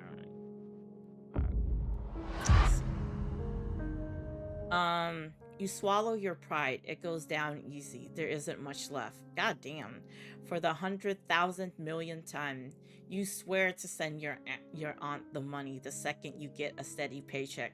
Until then, there's no way you can conjure cash out of thin air. Alright, let's do stand. An uncomfortable silence lingers over your phone speaker. After several torturous seconds, a disappointed sigh comes through. Sweetie, I let you rent that place to give you a second chance, not to keep enabling the shameful do-nothing behavior of yours. Good God! He said we about to find out if she's truly your auntie? Bruh. She said shame. Jimena Gomi. Honestly, I'd be more than willing to forgive delays if I knew you were actually trying. But you can't expect me to believe you've been pulling yourself up by the bootstraps and giving this job hunt all you got when you've been living in a pigsty for the past year. Bro, this is brutal. Yeah, she's saying you a bum. Pigsty? You deflected the woman's accusation, blabbering in desperate denial. But as your eyes drift over the sorry state of your apartment, your rambling soon turn to tragic silence. Hey, what up, champ? What's good, man? This is called hold on, let me refresh. I didn't see. It is called Inhuman Resources. A literary machination is what it's called. Quite a wordy title, actually. Here, I'll copy and paste it into the YouTube chat. What's good though, man? That's what it's called. She said dishonor upon the family. Damn, she cutting deep. That's what I'm saying, Venus. The dialogue for this shit is crazy. She said you can't even afford top ramen. The cashier felt bad and said, just thinking. We said, yeah, we down right now. We down. He said, I'm chilling, thank you. I hope you're having a good weekend though, man. Having a good one. Okay, so it says here, you've been immune to the stench for a few months now, but no amount of time will ever make you blind to the altars of wretchedness your neglect has erected. All right, on the floor, at your desk, in the kitchen, and even in a fridge, all that mess everywhere. Man, I definitely ain't got no maidens. Yeah, it's crazy. Pigsty or not, there's no denying that this whole unemployment business has taken a serious toll. One that's gone long enough for your aunt's pity to become well-deserved contempt. Well, what do you have to say for yourself? All right, y'all. 1, 2, and 3. Okay, 1, it's not your fault these stupid companies won't hire overqualified genius. 2, she's right. You're scum. Worse than scum. She should have just evicted you and get it over with. 3, you're sick of pulling yourself up by the bootstrap. Can't someone else pull them for you? I don't like none of these choices. Maybe the first one. I know, immune to the stench is crazy. We sleep in a desecration. All right, y'all. Was it 1, 2, or 3? I'm gonna give y'all a second. I'm gonna take a quick break in the meantime. While chat, y'all decide what we're gonna do. Let me get up, stretch my legs, and get like more water and stuff in my cup. So I'll be right back. Yo, this is good so far. I fuck with this.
All right, I'm back. The music kind of is nice though too. I like the piano melody that kind of came up earlier, or right now. It's here and there. You can hear it more distinctly. You said 1, we ain't no bum. Chat, we sleeping in Skidmore sheets. Gotta need to call my top guy to get us out of this one. Gonna need a job, headhunter company, and some holy water. I'm thinking one, definitely not three though. Okay, y'all saying one in general. Exactly, gotta keep it together. This shit just hits right now because there's a lot of layoffs going on and out of company. I know, it's been like that for a minute though, beautiful. This shit too real, man. This shit hitting a little too close to home. Minus the fucking, the stinky sheets and all that. Oh no, a pigsty is crazy. Alright, y'all said one. Alright, I gotta hold it. Okay. Society's failure to accommodate gifted minds is extensive and well documented. From Bill Gates to Albert Einstein, many talented individuals only achieve renown after escaping the confines of institutional education. And you, obviously, are destined for similar greatness. So, what if you drop out of college after flunking a bunch of courses? So what if you can't hold a steady job? Even if it's the most mindless, minimum wage work imaginable, that's not your fault. It's because the system is broken. Your aunt doesn't sound convinced. Así mi clamo. Hold on, let me leave my glasses real quick too. Oh, frick it. 1 second.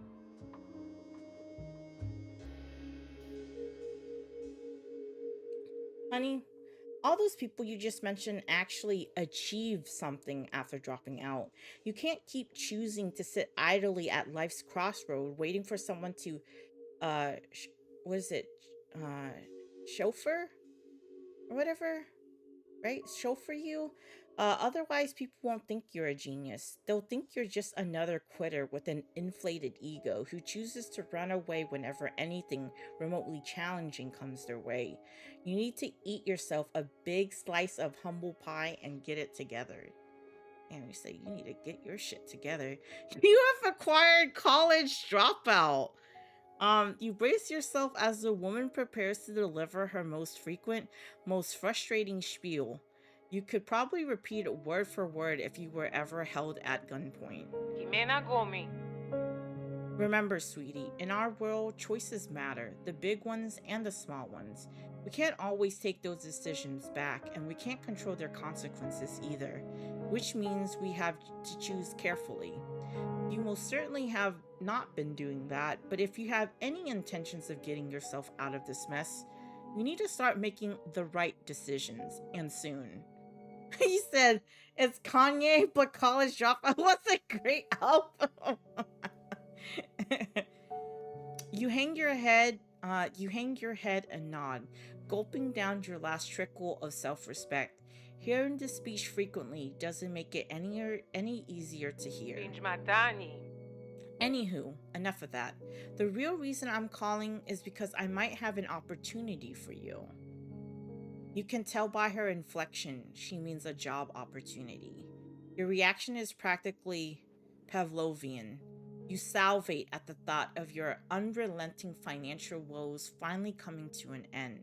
You grip the cell phone tighter, aching with anticipation. See, there's this problem employee at our company. He works at one of the local branches, right next to where you live. But the man has a terrible attitude and is even more terrible when it comes to, well, whatever it is you think we do over there. You picture her limply waving a wrist in some vague, dismissive pattern. More of the highly confidential stuff she can't share, but brags about anyway. Not that you're entirely sure what your aunt actually does for a living to begin with. Something to do with human resources, maybe? Needless to say, we'll be laying off the little sourpuss as soon as a fitting replacement is found. But we need that replacement fast. Companies has a big business deal coming up. We can't afford to be on short staff right now. Luckily, I happen to know a certain someone in dire need of a job, and this position happens to be entry level. No major qualifications needed. It even comes with a sterling letter of recommendations from yours truly. Now, this won't be an easy job. Supervisors are very strict, and the anxiety has a way of following you home. But so long as you nail the interview, You're basically guaranteed stable income for as long as you need it. Submariner Corp isn't prone to random layoffs. You said, now tell me that ain't insecure? You said, so let me get this straight. You belittled them, then said, all right, I know exactly, Venus. That's the crazy part. What's the craziest thing? So how about it, sweetie? Shall I schedule something for you? Have her set up an interview pronto? Or two, y'all politely decline you rather be poor than deal with a workplace like that? What are we doing? What are we doing, chat? We desperate. We tired of this sleeping in these dirty sheets. Living in a pigsty. We need money. I gotta pay rent. Rent is gonna be due. Rent is gonna be due.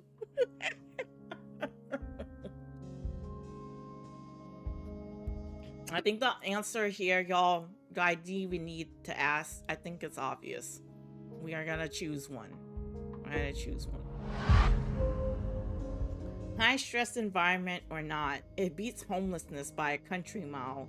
You agree to the offer with ravenous insistence. The woman breathes a sigh of relief and lets out a nervous laugh. It almost sounds like she's in ecstatic disbelief. Thank goodness you have no idea what it means to hear you say that, dear. You're literally saving my life. You should probably be the one telling her that, but you won't complain about receiving gratitude instead of judgment for once. Without missing a beat, your aunt hammers at her computer's keyboard, drafting you an email. You clamber your way out of bed, tripping over day-old takeout and mounds and mounds of dirty underwear as you rush towards your laptop.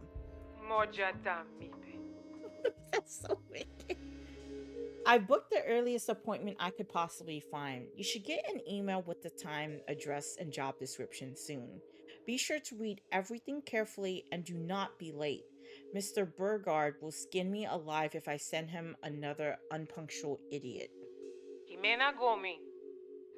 Oh, and don't let anyone find out you're a dropout, okay? Mr. Burgard might get some funny ideas about how to fix you. What? Fix you?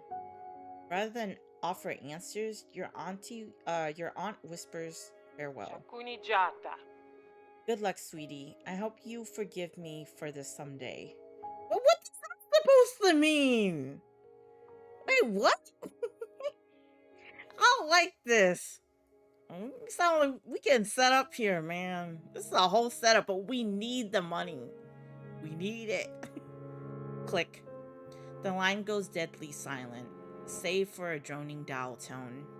You get an urge to call her back, but the ding of an invitation appearing in your inbox catches your attention first.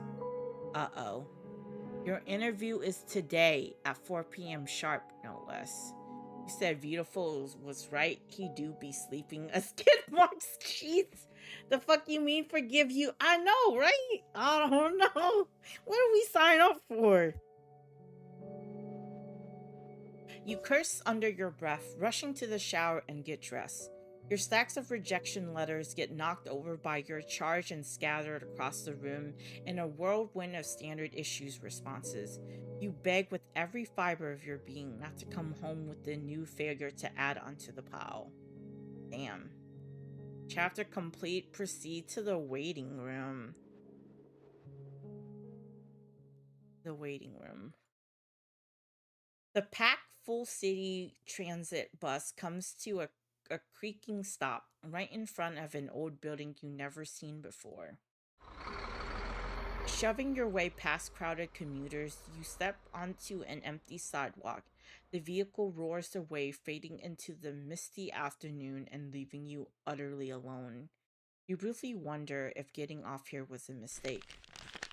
You review your aunt's documents, poring over the civic number, street name, and postal code, as though every character were the cipher to some secret code. By the time you finish your third revision, you're forced to concede this must be the right address, but it's not remotely what you'd expected. Nestled between the two gleaming skyscrapers sits a much smaller, much stranger building. Under the unnerving, is it facade, right?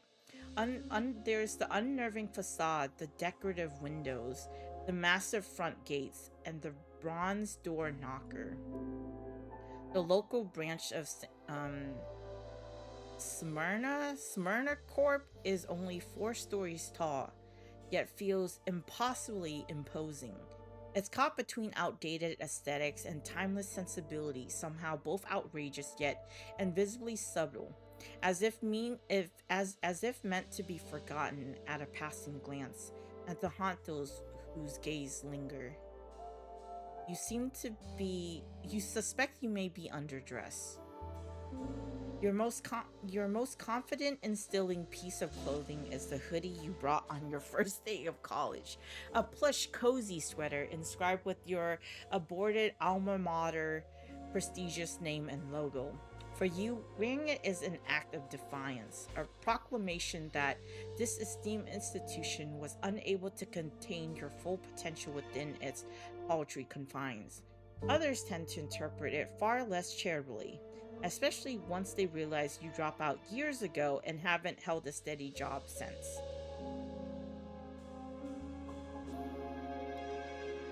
Regardless what you've got will have to do. The hour of your interview approaches, and you won't have cash to afford a better outfit until this job is yours. God damn. Reach for the knocker and bang it against the door. What is this option I'm supposed to actually? Oh. Let me see. I'm curious. Oh, what the fuck? Oh, interesting. Oh, so... oh, excuse me. The codex is me, and then you're on. Oh. I guess my name was right, y'all. My name is very fitting for the character we are playing. That's so crazy. A homeless bum. Who would have thought? It worked out so far. Oh, let me zoom up on the text size too. Should make it easier to read. Here. This better? For those of you guys, if you're watching on your phone. Okay. Alright, let's knock on the door.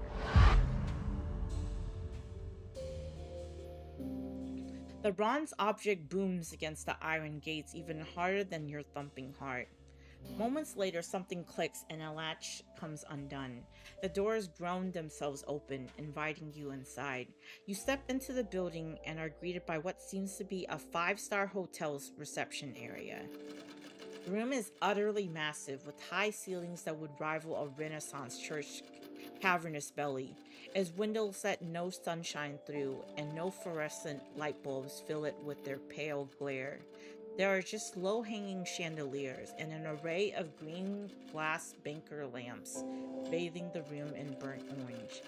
Upholstered sofas and coffee tables dot the space like islands, forming a winding path that leads to the room's distant depths. There, a woman stands behind a desk, flanked on each side by grillage elevators. The sharp machine gun clatter of her mechanical keyboard echoes across the room. What is this, what is it, y'all? What was the word the other day we learned for fucking fancy ass, like, sofas and stuff? What is it? A Chesterfield? Was it that? Was it Chesterfield or was it something else? Maybe I would imagine that this building probably has some chairs like that.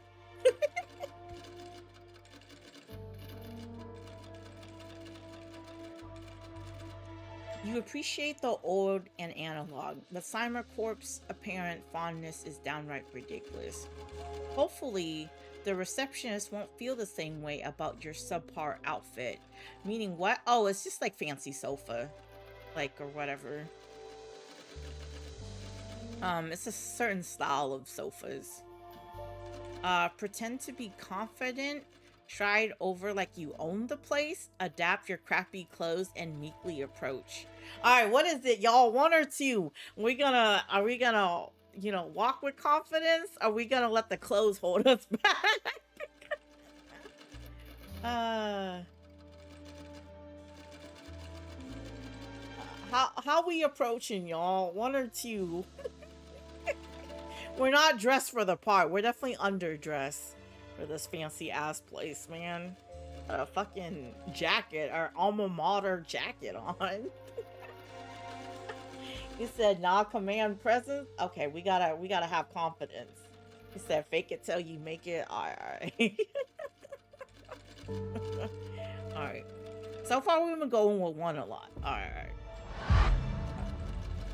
With a little luck, it reads as self-assurance instead of total fucking delusion. The dim lighting becomes dimmer the further you go, and thick shadow close in on you like claustrophobic walls. Wall-to-wall carpeting swishes under your feet, and an unfamiliar ammonia aroma assails your flared nostrils. Whatever they use to clean the place smells strong enough to double as a...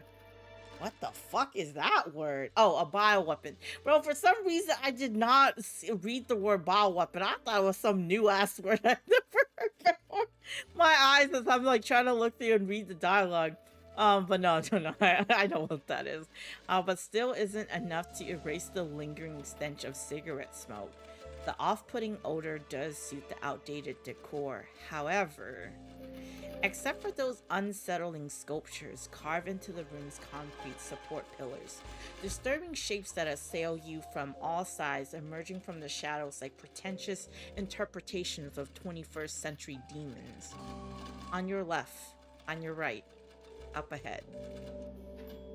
What happened to good old-fashioned gargoyles? Unsettled by your surroundings, your eyes drift back to the woman working the reception desk. There are letters engraved in the wall above her, spelling out a slogan in the twinkling silver font. Memory. Huh? Is that just like another language? Is that what it is? How do you pronounce that? Hold on. Let me see.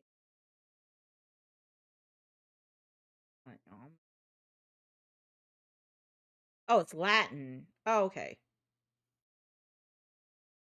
Oh, hold on. What the fuck? Memorii? Okay, that's how you pronounce that word, memorii. All this is Latin, then. Hold on, let me pull up the Google Translate then. Shit. Okay. But in Latin.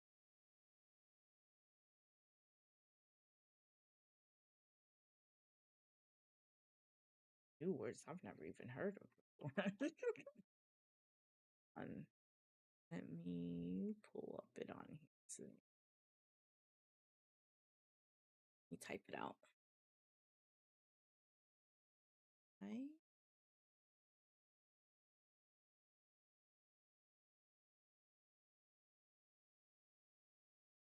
Oh, memories, perpetuity, and what's the last one? Change. Okay. Memorie, perpetuitas mutatio. Okay. So that's what it translates to, y'all. Memories, perpetuity, and change. All right. All right. I'll have to have this one handy then if they're going to fucking throw Latin in here because I do not know. Said Latin be hitting sometimes. Okay. All right. Oh, bruh. I fucking, well, they translate it for you. Wait, mutate. Oh, it's saying that's what they want you to, or memories, perpetuality, mutate. If you give the grammar an overly charitable reading, you're surprised that freshman year Latin class actually turned out useful, but it's even more so surprising to see a corporation with a slogan like that. I said I made my own quote in Latin, true. You hoped your aunt's documents would have provided insight. Instead, they were mostly full of vapid statements about connecting modern businesses with industry-leading talent, or some such variation of standard corporate tripe. You wave hello to the receptionist, but she doesn't even flinch. Her gaze remains glazed over, wholly focused on her work. She's younger than you, first thought. Maybe 30? Like, not quite. Likely not quite. Sickly pale with sleep-deprived bags under her eyes, each one darker than the acrylic of her tidy black turtleneck. Her hair is knotted into a dainty bun, her fingers devoid of polish or rings. They move across her keyboard like demented tap dancers. What? Yo, that's wicked. What a description. Demented tap dancers. Wait, no. Not her keyboard. Her typewriter. It's a really, really old one, made from brass, black plastic, and way too many moving parts. A relic from the 1800s that looks like it's barely scraped through both world wars. Oh, Jesus Christ. Scraped through both world wars. And you thought your laptop was getting old? There's also a small desk bell glimmering on the counter. Maybe you should. She's a secretary, not a Victorian-era maid. Just say hi like a normal person. Or two, ring it. What are we doing, y'all? We just gonna say hi, we gonna ring that bitch.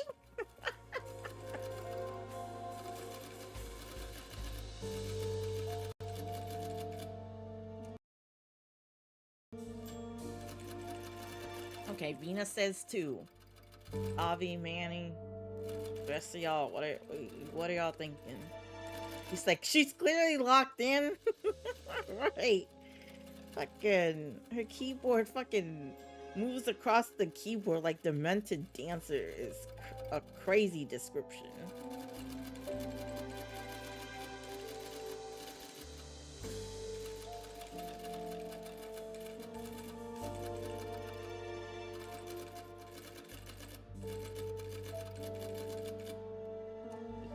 Savi says one. We need a tiebreaker here. We need a tiebreaker. Because Venus said two, Savi says one. Who else will break the tie? That is a very unique description. Oh yeah. Yeah, the writing for this is pretty cool so far.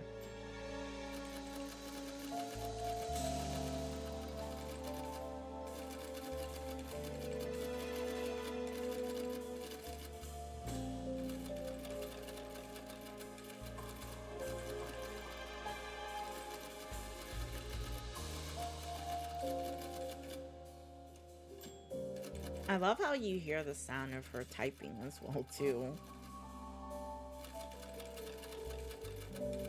Okay, Manny, you also... Okay, so y'all both said one. Alright. Thank you, Manny, for breaking the tie. Alright.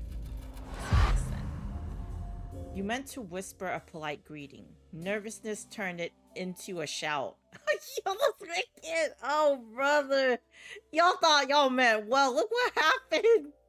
Look what happened, Savi Manny. The woman's head snapped forward as though hit by an electric shock. She flashes you a beaming, not quite pearl white smile. Welcome to Smirnoff Corp. Do you have an appointment? The words barely seep through the woman's gritted teeth. Her grin is so tight it hurts to watch. But there's no trace of frustration. She's the dictionary's definition of too friendly. Made uncomfortably manifest. Unsettled, you stumble your way through an explanation of your aunt's referral. The receptionist replies with a nod, squinting as she reads the writing on her typewriter's latest sheet. Anapaoki. Ah, of course we've been expecting you. I'm afraid Mr. Burgard is running a little late this afternoon. He'll need a few more minutes until he's ready to speak with you, but you're more than welcome to peruse our visitors' handbooks while waiting. Hey, another game or something that uses the word peruse. I too like to peruse, but it depends on where. He said, see, I told you in my defense I was half paying attention.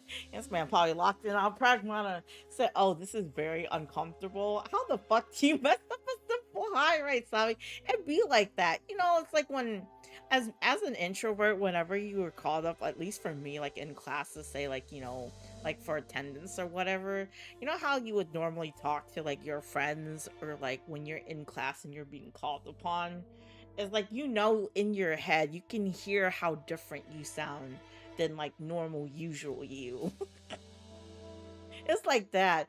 So what did you do to get drawn into? Right, exactly. Ah, of course, we've been expecting you. Oh wait. Okay, you know, we already read that. Almost got lost. She gestures to a set of nearby couches and a table chock full of company pamphlets. You're more surprised to notice someone else already sitting there. A young man with a bitter look etched into his furrowed face. Could this be? Oh. It has, I'm thinking it's one, y'all. But what are y'all thinking? One or two? Another job, another applicant for the job, or an irritated customer? Are we going here? I'm thinking it's probably one. But who knows? Guy could be, or we could be completely wrong. Yeah.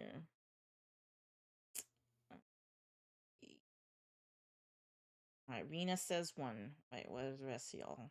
What y'all thinking? What y'all saying? How y'all feeling?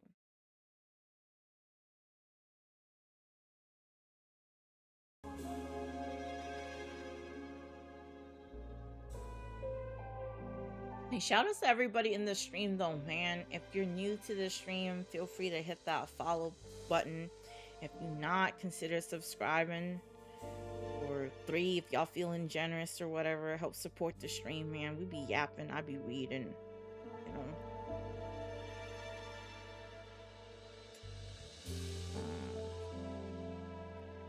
Alright, we're split again. Somebody, Savi, somebody in the chat. You gotta break this up. We gotta break the tie. Alright, Groovy says 2. Alright. An irritated customer. Old decor aside, this is a place of business, but for a human resource company, they sure don't seem to keep happy. They don't seem to keep people happy. Your bleak musings are interrupted by the receptionist's unpainted nails tapping at her name tag. Soda. Oh, bro, what is her name? Mezzaline? Oh my god, how do I pronounce her name? Let me Google this real quick. All here. It probably, is it Latin as well too?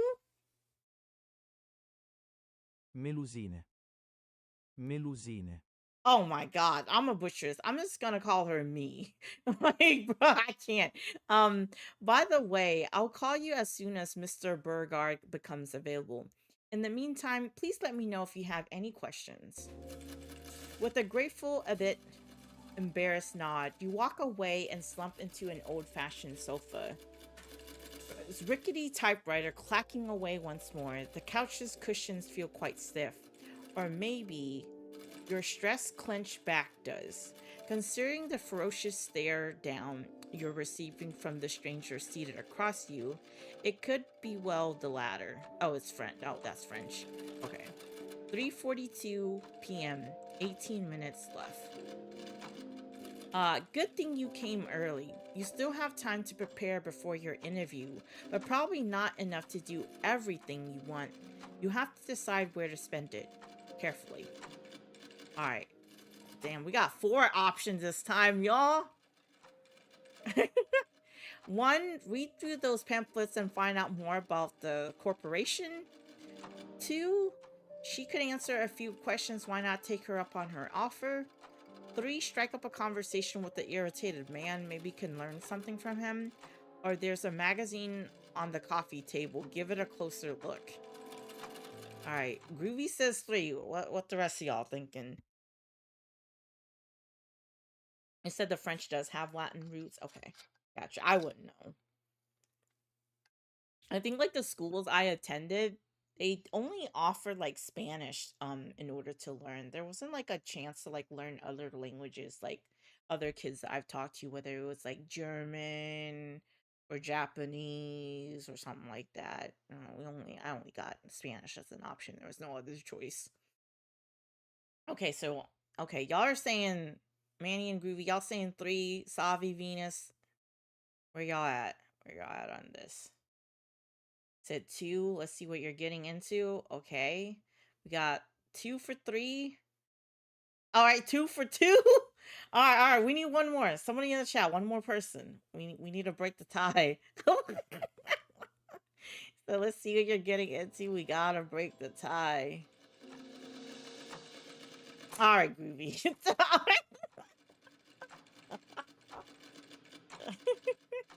No. You already voted. I'm sorry. Even though you're a mod, you don't get an extra vote.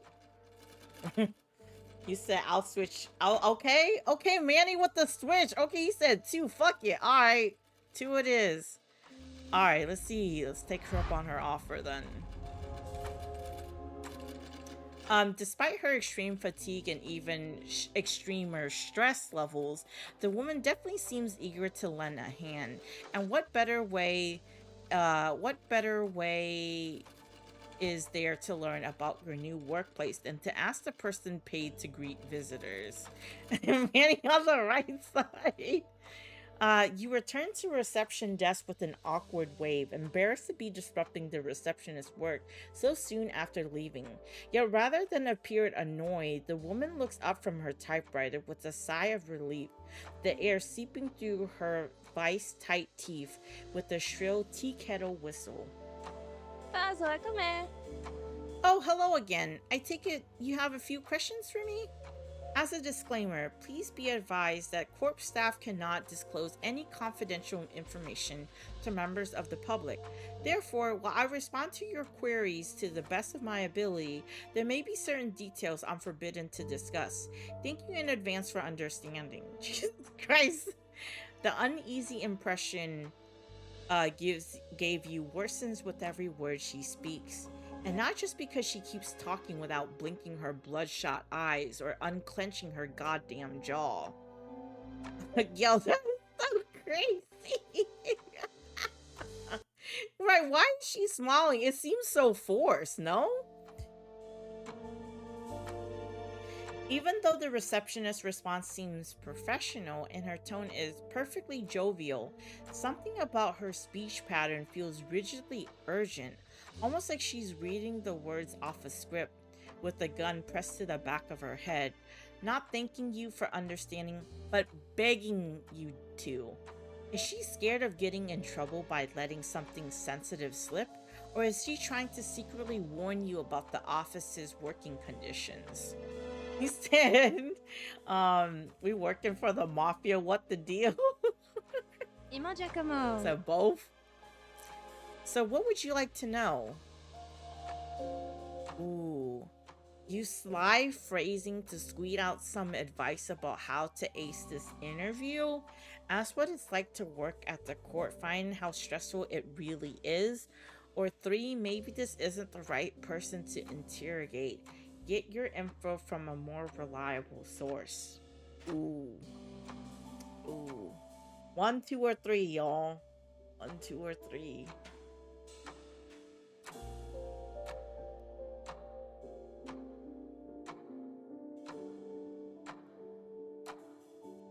We hear the sound of the clock ticking too.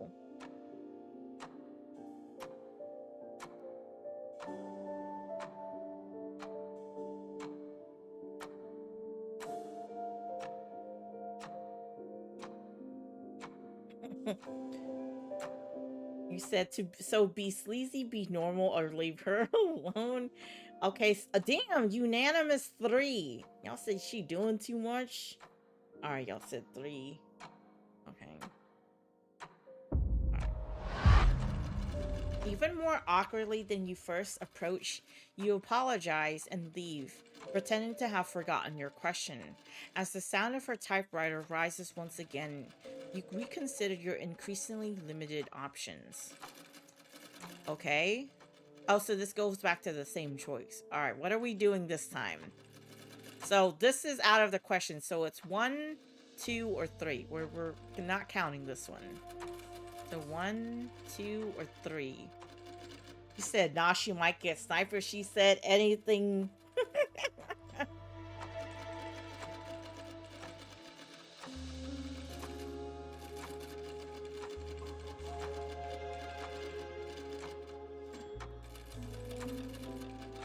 damn. Okay, y'all are mixed this time.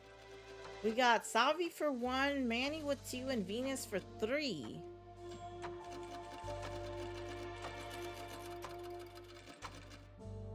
Okay, Groovy's breaking it up with the 2. Alright. So let's see. Alright, 2 it is. Time to break the ice. Hopefully he won't be very thin ice. Wait, hopefully it won't be very thin ice. You seem to be standing on with this guy. Okay. You take a seat next to the stranger, introducing yourself with a smile. Rather than ease the tension, the man scowls as if you were a clump of dog shit clinging onto his shoe. His snarling voice sounds coarser than a poorly maintained gravel driveway. Yeah! That's so crazy! No, you good, Venus. Yeah, you good. You good. Yeah, that is. I love the description in which like they like show to kind of like paint the picture of what this man sounds like. God damn. Ame temoku. The hell do you want? Can't you tell I'm not in the mood? Well, if you couldn't tell before, you certainly can now. You go audibly, worried this person might assault you at the moment's notice. But as you stammer out some vague apologies, you notice something surprising. He doesn't look all that angry, let alone angry at you. In fact, he most likely looks fretful. What does fretful mean? What does that mean? Define fretful. Familiar word. Fretful describes someone who is habitually worried, irritable, restless, or peevish, often complaining or showing unhappiness. It can also describe a state of nervous tension or a sleep that is not restful. Oh, it's commonly referred to children who are fussy or anxious individuals who cannot relax. Oh, okay, that's what fretful means. See. Yeah, we learn words. Yeah, we learn shit. Okay. This man's calloused hands aren't balled into a fist, but kneading each other with relentless worry. Sweat beads at the temples of his receding hairline, wearing down the gel, matting down his tar black locks. One of his legs shudders visibly, his foot tapping the floor with the breakneck tempo of a meth-addled punk musician stomping a drum pedal. He reminds you of, he has the same not quite 30s face, same darkened, baggy, tired eyes, same snug black turtleneck kept tidy as a military uniform. His name tag reads Emiliano. Wait, name tag? It hits you, then, that Emiliano isn't a company client nor a prospective candidate after the same job you are. He's a corp employee. Look, pal, all your staring is gonna give me a fit. Either speak up or back off, right? 1, be compassionate and ask if there's something wrong. 2, this is your chance to learn from someone with a first-hand experience. Ask him what his job is like. Ooh. Alright, y'all. Which one? Don't do me wrong. 1 or 2. The choice is simple this time around. We don't have many options.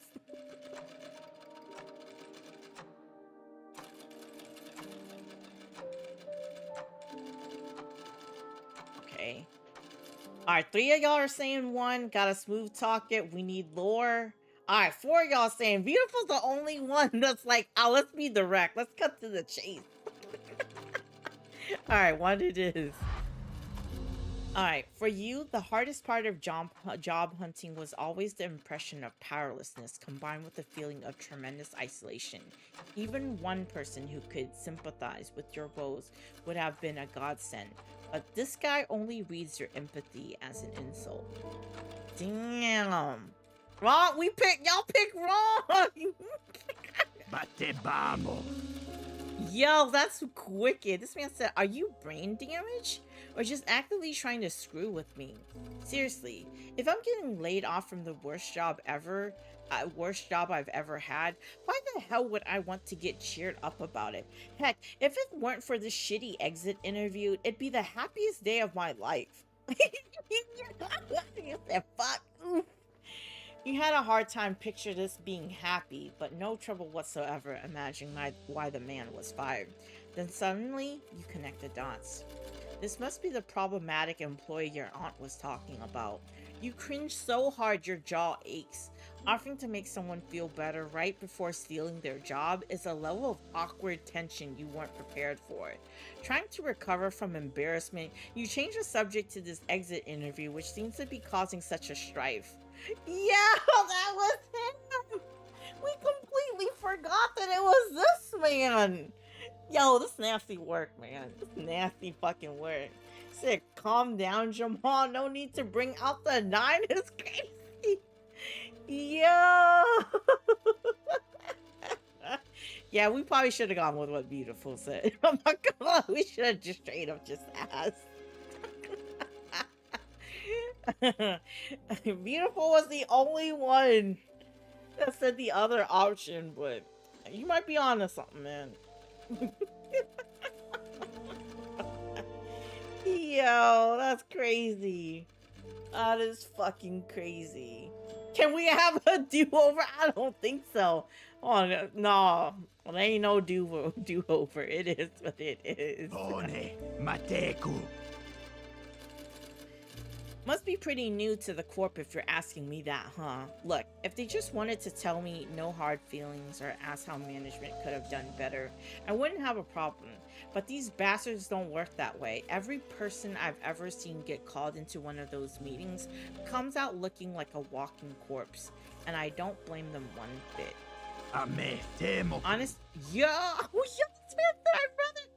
Honestly, I'd rather get castrated than to go into that meeting. At least then I could bring my balls back home in a pretty little box, and I send it a loud keep out message to whoever they called in to take my place. Yeah! That is wicked. This man said he'd rather fucking get castrated. It's so insane, bro. Oh my god. Yeah, we're cooked. We're fucking cooked, bro. We are fucking cooked. Hey, what? Appreciate the rage, Jay. Thank you, man. Thank you. Welcome, everybody. We're playing a very read-heavy game right now. We're trying to get a good paying job in this game, man. But oh no. I don't fucking know about this. This shit is crazy. So I come into your stream, the first thing I hear is balls in a box. Yeah. Oh, this shit is crazy. Well, it sends some kind of message. Still, despite the crudeness of his metaphors and the stink of booze on his breath, you sense Emiliano's fear run deeper than unemployment. In fact, you get this feeling he wants to protect the person who'd be taking over his job. You said we're getting inducted into a criminal enterprise that seemed burnt out their workers. Yeah, pretty much what you just said. Welcome, everybody. How was Pragmata? Jay, if you're in the stream. How was that? Let's see. Should you reveal your identity? Ooh, 1 or 2, y'all. What are y'all thinking? 1, confess your intentions and ask about this warning he has for you, or 2, throw off his suspicions by trying to talk him through his troubles. Oh man. Groovy says 2. Beautiful, you're saying 1. Venus, you're saying 1 as well. Okay, y'all are saying 1 so far. Alright. 1 it is. 1 it is. At this point, just be direct. Yeah, because it's clearly, like, trying to be empathetic with him is clearly not fucking working. Yeah, because that's not the angle to go. Well, Beautiful, you were right, because we fucked up here. Where is it? When we're trying to be empathetic with him, he was not having it. He was like, are you brain damaged? It's just so crazy. Shit. All right, so confess your intentions. After making sure the receptionist isn't eavesdropping, you whisper the truth into Emiliano's ear. His already bulging eyes grow wider as he realizes why you're here. Rather than appear relieved by your presence, you suddenly sense he's deathly afraid of it. What the hell? You're not messing with me, are you? You're really here to work at the corp? You nod briefly, explaining your precarious financial situation and assuring him you meant no offense by applying for a livelihood he'd soon be deprived of. But the booze breath man doesn't seem to register a single word you say. Rather, he interrupts you by leaning in so close, the surface of your respective eyeball practically kiss. Jesus Christ, that man! I'm gonna need him to, dial it back a little bit. Why are you getting so close to me like that? The fuck? He said empathy don't work in this place. No, yeah. I got experience corporate HR. Ah, I see. So this might hit a little too close then, beautiful.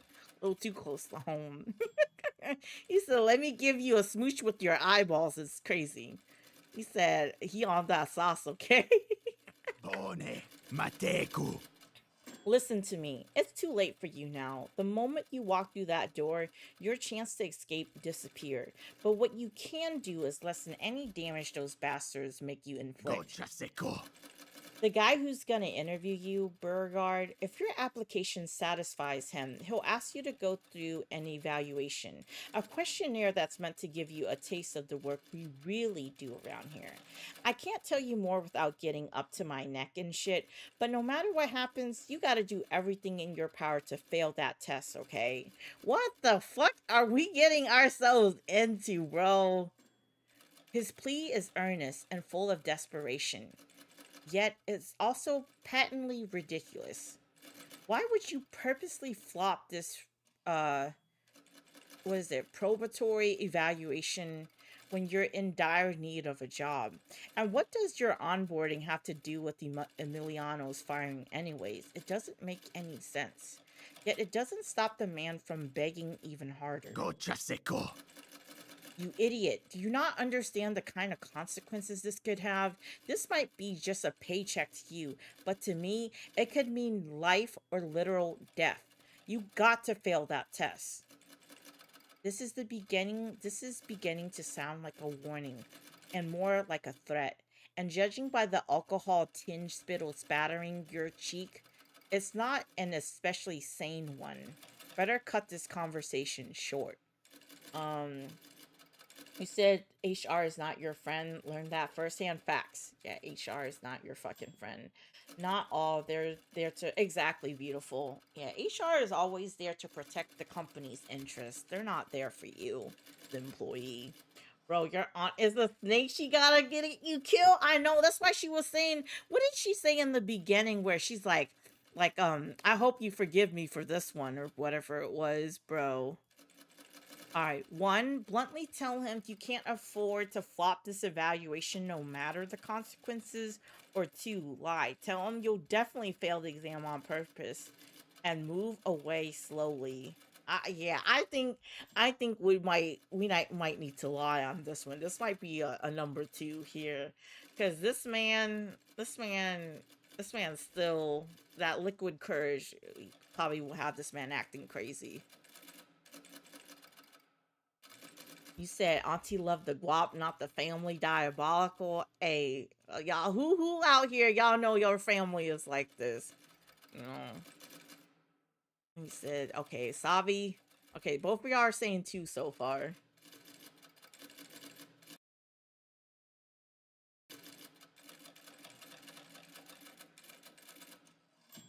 Anybody else? Anybody else? That feels differently. Speak now or forever hold your peace. I'm gonna give it a couple seconds. Yeah, I'm thinking it's definitely we going with 2, man. We probably gotta go with 2 here. I know we definitely 5 hours deep into the stream, man. Y'all feel free to support. Yeah, if you new, hit that follow button. We play everything around here. We play everything. Let's see. With a condescending, comforting tone, you promise to save the drunk man as you slink away from him. You barely make it a single inch before Emiliano grabs your collar. Ropes of slobbering paint your faces as he begins to scream. Ew! That's fucking gross, man. What the fuck? What the hell? It's all good, Savi. I'll probably have to look into my commands. I don't know why it popped up that at all. That's weird for socials. Yeah, let me see. Let me check that real quick. Why does that pop up? Oh, you know what? I think it's SO in the socials that pops up. So I'll have to look into that. It's not your fault. It's the way I set it up, I think, is what it is. It seems you enter a high stress environment. You're gonna have to lie and shit. Yeah, man. Oh man, what the hell? Oh shit, it turned red. Oh shit, this got serious. You think I'm fucking stupid? You think I can't tell when someone's lying? You have no idea what consequences this could have for me. Your littlest screw up could cost me my life. So do what I say and fail. You cannot let them change me. You can't. Wait, what you mean you can't let them change me? What do you mean by this? The man's shrieking turns to sobbing, but his grip only grows more feral. His claw-like fingers move towards your face. You're unsure if he's about to grip your throat, gouge out your eyes, or both. Whimpering, you cry out for someone to save you. Against all expectation, a booming voice actually answers. Oh, hell. Mr. Aguilar, that's enough. Emiliano drops you instantly. His heels click as he turns to face whoever shouted. Like a soldier awaiting inspection, in your peripheral vision you see do the same, though her gesture is much faster and much more practiced. You, meanwhile, on all fours, grasping for air and gagging on the smell of ammoniac cleaner. Never had the taste of chemical ever been so sweet. You turn to thank your savior, only to choke on your breath once more. Yo, that's so crazy. Never had the taste of chemical ever been so sweet to smell that ammonia. It's so crazy, man. That man was clutching onto him. Standing in front of the elevator, without exaggeration, the most massive man you've ever seen. He's taller than a fridge, twice as wide, and perhaps thrice as heavy. The pure white of his immaculate dentistry contrasts with his dark skin, which reflects the room's dim light like finely chiseled onyx. Beneath the perfectly tailored patterns of his elegant tweed suit, muscle shifts with every breath, threatening to burst through the seams. His pale blue eyes focus on you as he speaks, with a voice like velvet thunder. Oh my god, the description! Yo, this is what fucking, that freaking, that one Twitter thing was describing. And those that have been on Twitter know the fucking racist ass tweet I was talking about. That shit was crazy. He said just without drugs. You said, is this some We Happy Few type shit? You said it looks like it, Savi. He saw a big black man. Right. Friend, you have my humblest apologies for my subordinate's inexcusable behavior. I'll be more than willing to discuss potential compensation if you deem it necessary, regardless of our interview's outcome. Damn. My man said, I got you with the money. Interview, huh? This must be Mr. Burgard, your soon-to-be boss, luck willing. Yeah, he said, did he say compensation? The ding of an elevator is suddenly heard, and one of the grillage doors by the receptionist's desk creaks open. The tweed behemoth fiddles his way into the shaft, packed tighter than tuna into a too small can. He beckons you to join him with a bratwurst thick finger. Come along now. We've already behind schedule and can't afford any more delay. What's more, I frankly cannot wait to discuss your future with us here at Corp. Holy shit, he thinks you have a future. In that moment, Mr. Burgard's big beaming smile is the most beautiful thing you've ever seen. Thank him and slip into the elevator. There is no other choice. It's a tight fit, but you manage to wiggle yourself in the lift by nuzzling up your hopefully future boss. You apologize profusely for the cramped conditions, but he just laughs it off. Ajobonica. No need to be embarrassed. Happens all the time. Oh, and no need for all this Mr. Beauregard business either. First name basis is fine by me. Before the elevator door can snap shut, someone opens their mouth and screams. Noony, Jacoda. How do you pronounce this name? Let me look this up too as well. We learning. Yeah. Let's see, detect language. Oh, his name means what?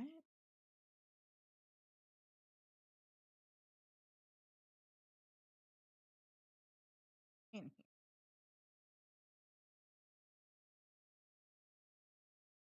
here. Oh, booyah? Are we selling our soul? I don't know. I don't know. I think we might be giving more than just our. Oh, Obuya? Okay, that's how you pronounce it. Wait. The angry looking man you were worrying about suddenly drops to his knees, hands held together in prayer. An aura of danger that once clung to him has been dispelled by his blubbering supplication. Noony, Jacoda. Sir, I'm begging you, give me another chance. I swear I'll do anything. Unpaid overtime, I'll work on the weekend, I'll kiss your goddamn shoes if I have to. Just please don't replace me. Mr. Burgard only replies as a disappointed sigh. His bright white smile wavers, and tangible contempt taints his otherwise welcoming tone. Samogeto.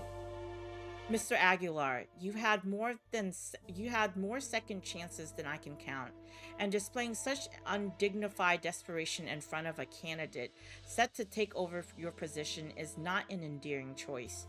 Frankly, there's nothing more I can or want to do for you, beyond offering the standard company issue severance package. The once intimidating stranger collapses as though shot in the chest. His body ripples and with hiccuping wails, his fist powerlessly pounds at the carpet floor. Your maybe future boss clicks his tongue, more disappointed than disturbed. He turns to give a firm look and firmer orders. Ajobonica. Miss Saint, please ensure our former staffer behaves until his offboarding is complete. Will you? I'll attend to him once I'm done with our guests. You say he's desperate? Yeah, this man is desperate as fuck. You say he's trying to save our life right now. The tired woman gives a nervous nod, rushing back to her typewriter as if nothing happened. The cackling keys are now punctuated by tears of a grown man. Obuya thumbs a few buttons, and the elevator door finally slides shut. Through the cracks in the grillage gates, you see the receptionist giving you a small wave, mouthing a worrisome farewell. Good luck. She looks so fucking creepy, bro. Excuse me, hold on. Before you can decide whether she was cheering you on or trying to warn you, the floor lurches downwards. Chapter complete. Proceed to the interview. Oh my god. Alright, here we go. After descending a short way, the elevator slows to a crawl, then comes to a complete stop, groaning under the combined mass of its unevenly weighted passenger. For a moment, you worry the cables have jammed. Clearing his throat, Mr. Burgard reaches over your shoulder and points to the lift's control panel. Ajobonica. Yeah, right. What did I get into? This is cooking for. Yeah, this has been fire. This game has surprisingly been very. I watched here. Let me show y'all the trailer real quick for this game, so y'all can see like, cause I was exploring like games to like play or whatever, and then when I seen the trailer, I was like, I don't know what this is, but I'm in. Here, let me switch real quick to show you guys the trailer for this game. Let's see.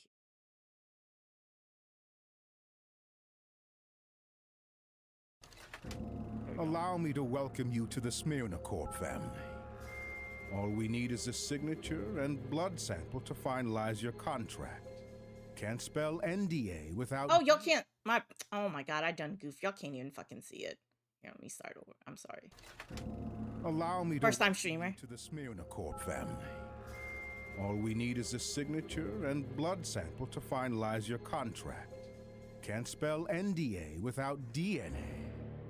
Now, I'm sure you must be a little intimidated. But rest assured, you've made a great decision by joining Smyrna Corp. You'll join a team of passionate professionals. Leading technology. Explore a vast, newly renovated office. Y'all want this job? Generous dental benefits. And much, much more.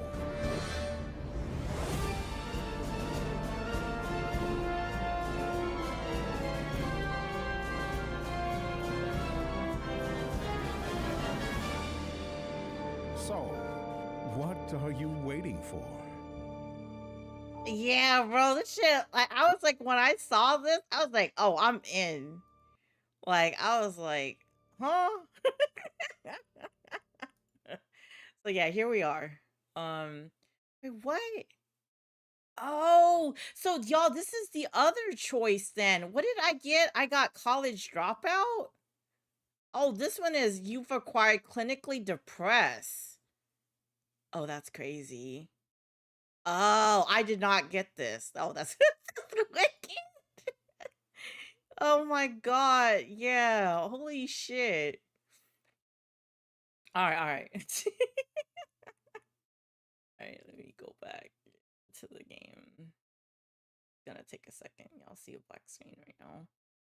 He said, let me handle this chat. We about to get an extra 20K out of this. Fuck no. Oh no.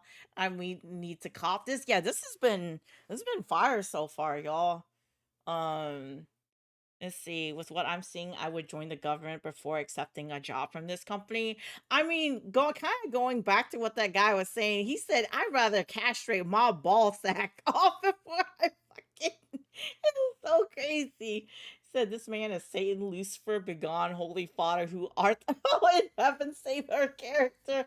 He said, all right, y'all, you have a good one, Megas. Appreciate you, man, for stopping by. Yeah, you have a good one. You have a good rest of your night. Okay, so... he says, would you do me the honor of entering our meeting room's access password? If you're going to be working here, you may as well learn how to travel across the office. Just type in, what the fuck are these symbols? If you please. Oh, and no need to be too, how do you pronounce that word? Oh, that's a new word. I've never heard of this one. Here, how do you pronounce this and what does that mean? Define about it. Precision matters more than speed. Brusque. Oh, brusque. A manner of speaking or behaving that is abrupt, blunt, and often teeters on rude or uncivil. It implies a direct, curt, and impatient approach, usually lacking courtesy. Common synonyms include curt, short, blunt, gruff, and sharp, while examples include a brusque dismissal or brusque reply. Brusque. Brusque. Okay, brusque. Too brusque about it. Precision matters more than speed with these old doodads. Okay. Okay, so it's that symbol. This symbol. That symbol. This symbol.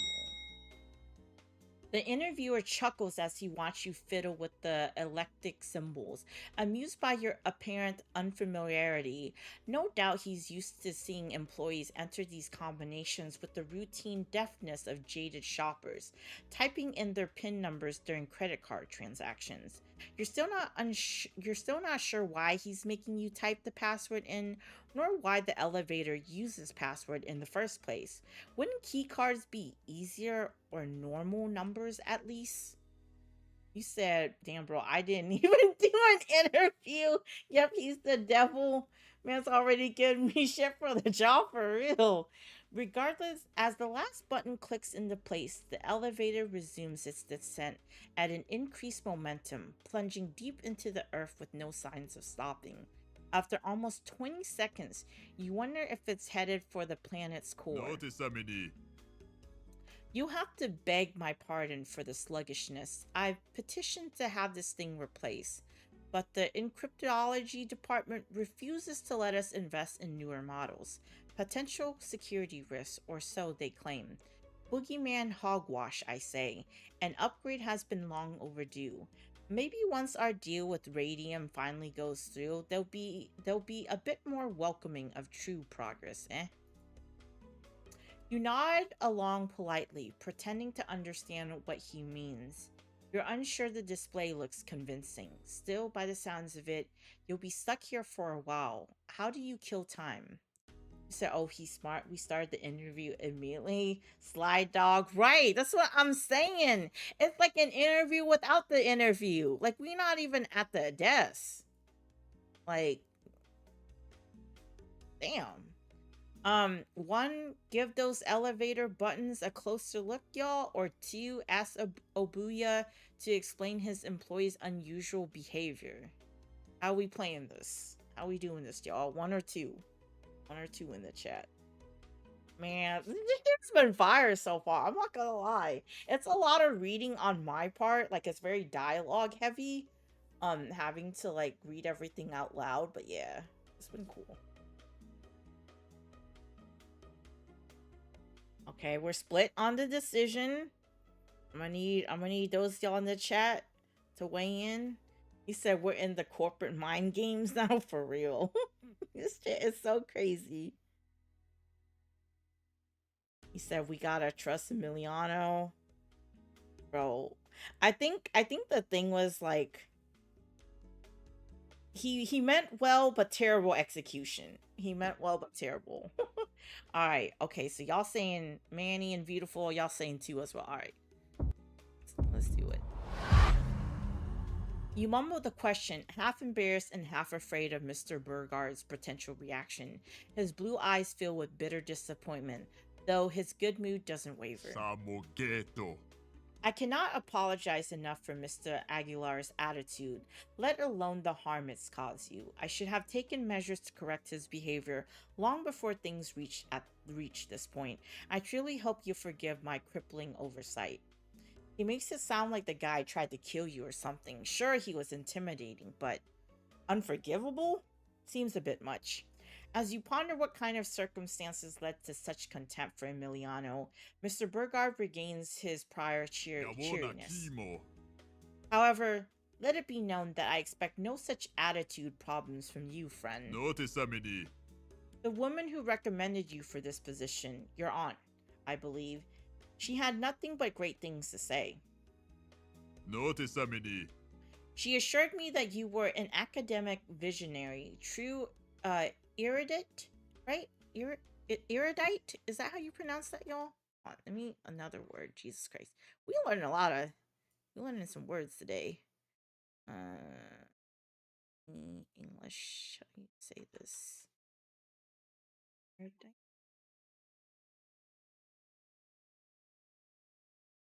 Erudite. Erudite. Okay, so but what does this word mean? Erudite. Erudite describes having or showing great knowledge gained through extensive studying, reading, and research. It characterizes people writing or speeches that are scholarly, learned, and well-educated. Synonyms include knowledgeable, scholarly, intellectual, cultured, and lettered. It is often used to describe academics, complex books, or insightful commentary. Okay. Erudite. Erudite. Okay. Okay, so let's see. She assured me you were an academic visionary, too erudite and forward-thinking to have your intellectual potential constrained by conventional institution of higher education. A mind that bold and gifted sounds like an essential addition to any Smear Corp team. You said, "Well, we're here now." um, you answer the giant's compliment with an awkward chuckle. Internally, however, you are screaming. You knew your aunt was bound to bend the truth a little to make your lack of diploma seem like a winning feature. But the facts regarding your failed education seem to have gotten so twisted that they may as well be suffering from medically inoperable testicular torsion. God, that is so crazy. Medically inoperable testicular torsion is insane. As you force yourself to smile through an impeding panic attack, the elevator comes to a grinding halt, its grillage door sliding open. You squeeze your way out of here. It's a bit of a battle to wiggle past Obuya, though you soon find yourself free of claustrophobic lift and breathing a bit easier. Mr. Beauregard follows suit, flipping a light switch to illuminate the otherwise pitch black room. Mijaji. Welcome to my humble office. Ah, so that's what this place is. An office wouldn't have been your first guess. The rectangular space before you is reminiscent of an oversized police interrogation room. The walls are painted glassy black, glistening in the sepia glow of a low-hanging ceiling lamp. And if it weren't for the obvious two-way mirror in the back, the room would have appeared infinite in size, a boundless expanse of inky shadows extending in every direction. A single desk sits at the room's center, made of a block of carved mahogany. Coffee-stained paperwork covers its surface like madman's wallpaper, and countless colored wires sprawled across the floor, as though the varnished wood had somehow sprung electrical roots. Leather chairs fit to dwarf royal thrones loom over both ends of the table, no doubt custom built to accommodate Mr. Beauregard's colossal frame. This behemoth briskly motions you to take a seat, but you sink so far into the plush leather, it feels more like the seat takes you. He said, Jesus Christ, like that? Hell no, I know. Prying yourself out of those comfortable depths, your eyes turn to the sparse assortment of unusual baubles decorating the table's corner. On this side, on that side, right in front of you, and scattered all over the place. The items which perplex you the most, however, is an old vinyl record snugly wrapped in yellow "Keep Out" tape. Mr. Beauregard notes your interest with an amused arch of his brow. Noticeamini. You wouldn't happen to be a fan of jazz, would you? Well, I mean, I do love jazz. So I think that one I would probably go with one. But what are y'all saying, chat? Are we gonna go with one? I absolutely love jazz, or two? Not really, if I'm being honest. What are we going with here?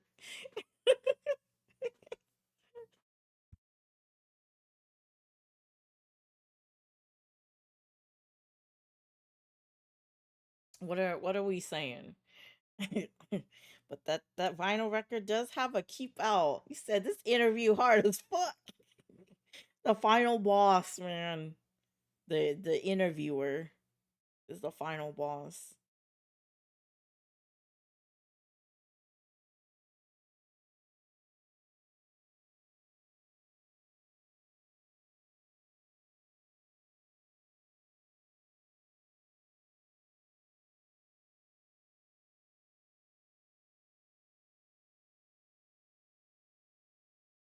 You said, Emiliano, I'll save you. You're gonna go too? The man, this interview making me use 120% of my brain power. Yeah, well, what are we saying, y'all? One or two? What do we got? You said, okay, Venus, you saying two as well too? Okay, Savi. Anybody else? Anybody else? This shit has been fire so far, man. God damn. I didn't know. And we going into an interview and all that.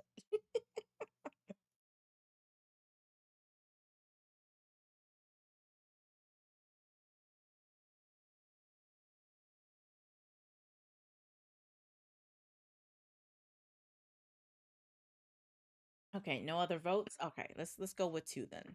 I'll said two. Nobody else voted. You had a hunch Abuya would be disappointed by your brutal honesty. Instead, his big beaming smile wraps into a cheeky grin. Tome Baden. Frankly, neither am I, but that's why I find this to be so fucking Jesus Christ, I can't read no more. Frankly, neither am I, but that's why I find this to be so bloody impressive. God, why am I struggling with saying bloody? Carefully placing the confidential vinyl onto an old record player, Mr. Burgard lowers the needle and bids you to listen. You said shit so far. I went to go get a snack. I feel that. A strange, somber soundscape slowly fills the office with a blues-inspired rhythm you can't quite compare to anything you've heard before.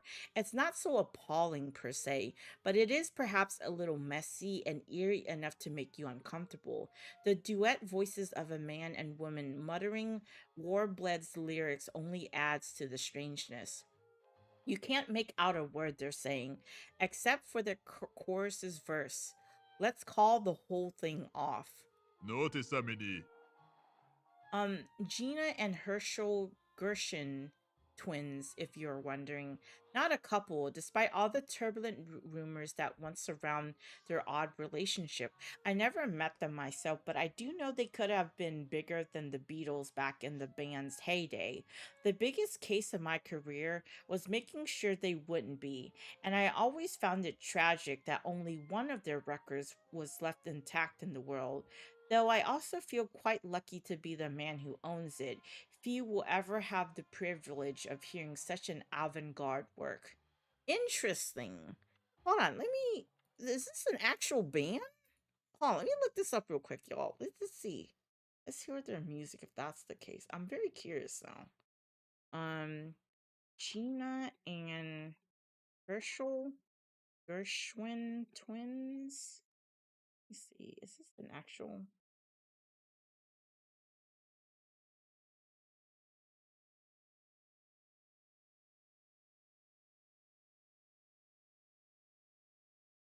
It is. Wait, hold on. George Gershwin was an American composer and pianist who composed band jazz, popular and classical music. Wait. So is this based off of like them? Interesting. You have a good one, Manny. Yeah, I appreciate it, man. I appreciate you hanging out in the stream. Yeah, you have a good rest of your night. You said, okay, y'all, I'm falling asleep. I watched the VOD in the morning on YouTube. Which everyone should do. I appreciate Savi. Yeah, you have a good night as well, man. It's like damn near 1. Whatever. I appreciate y'all for stopping by. And you have a good rest of your night. I'm gonna try and wrap up this chapter or whatever. Yeah, let me see if they are. Yeah, no, I'm thinking it's probably fictional for this part. I'm not seeing anything on other than George Gershwin. Okay. Let's see. Interesting. You utter a few admirative ohs and ahs, feigning interest to conceal your perplexity. What does a human resource company have to do with ruining musician's career? And how could Obuya be employed, let alone alive, during the birth years of rock and roll? He's not that old, is he? Before you scrutinize the man's non existent wrinkles, he promptly clears the stray documents from his desk, making space for a repulsively familiar sheet of paper. Your loathsome fucking resume laid bare for the world to gawk at. God, you're sick of seeing that thing.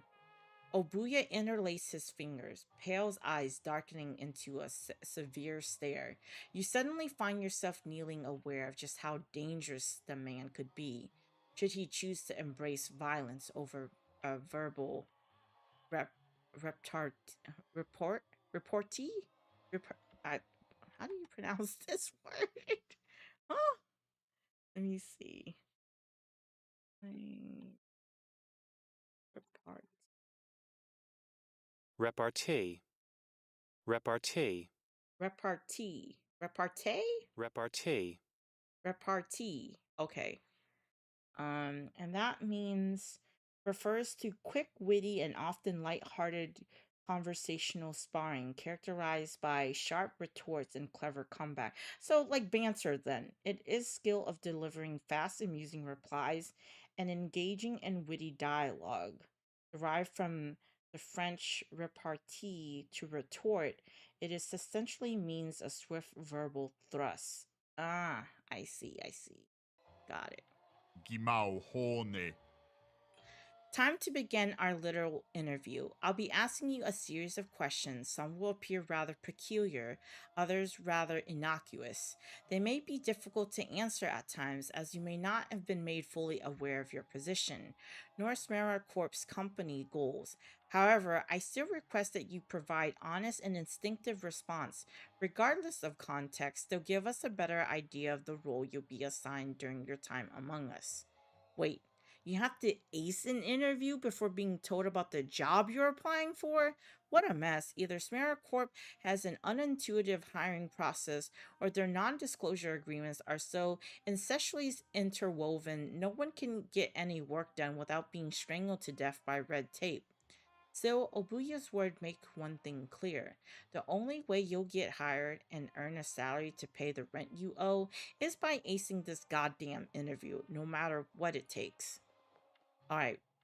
And for those y'all still awake in the chat, one, give a firm nod and reassure him you'll be earnest, or two, give a non committal answer, knowing you'll lie to make yourself seem employable. Yo, all right. One or two, y'all. One or two. Man, this shit is so crazy.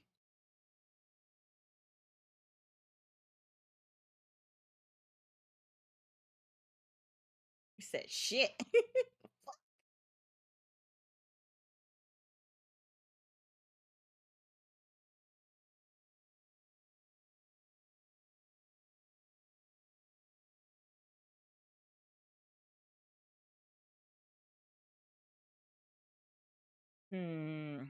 Give a non-committal answer knowing you lie to make yourself seem employable. I don't know if lying is gonna work with this man.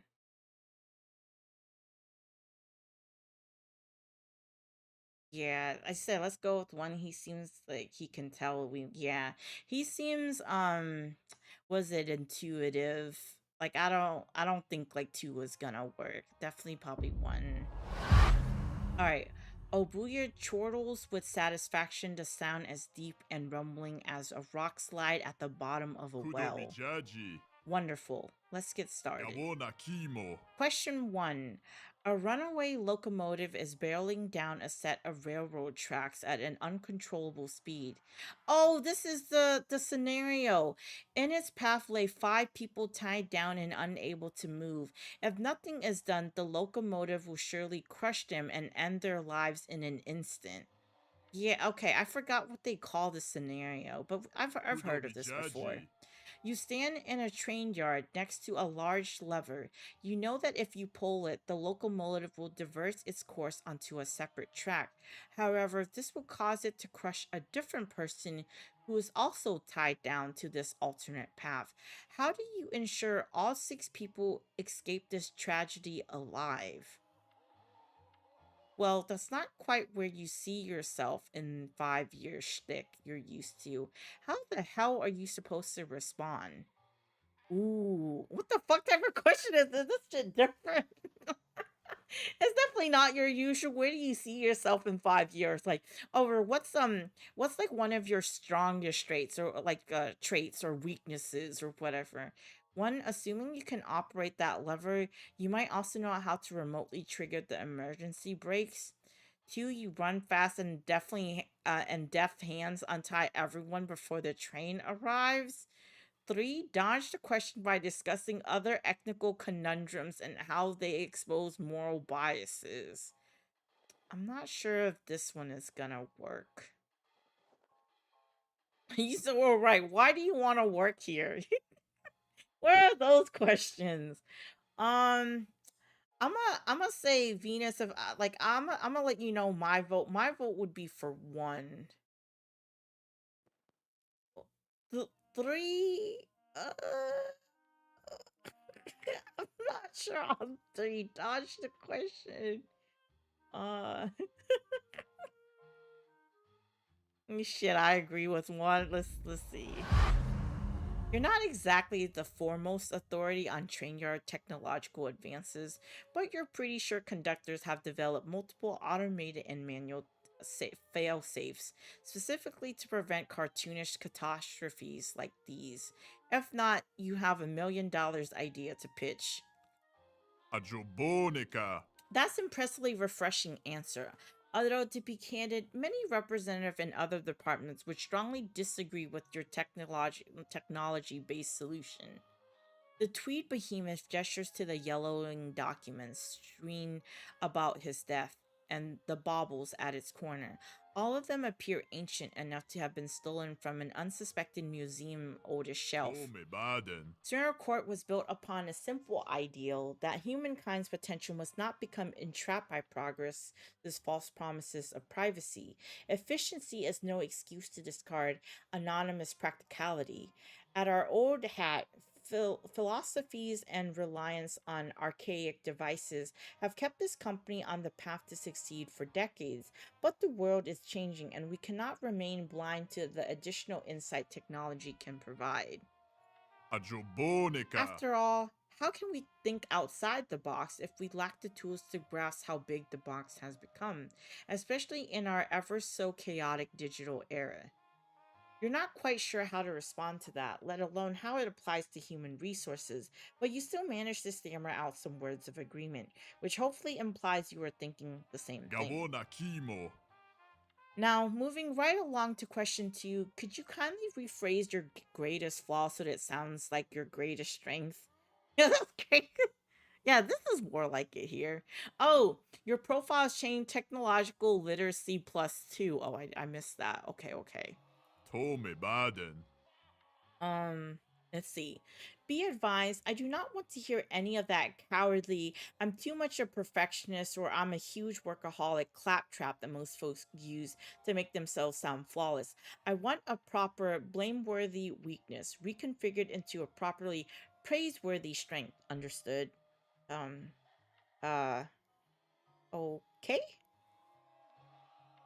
The behemoth leans forward, and the room darkness looms with him, both closed in around you, like the walls of solitary confinement cell or the ropes of an eager hangman noose.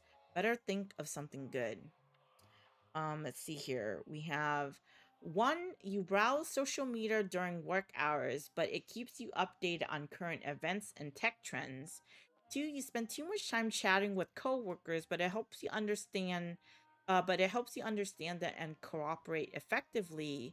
Or 3, you often try problem solving with brawn, not brains, but you're in great shape so it works out.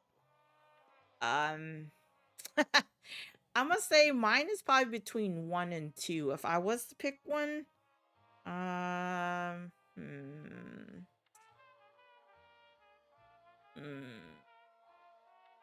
gonna go with 1.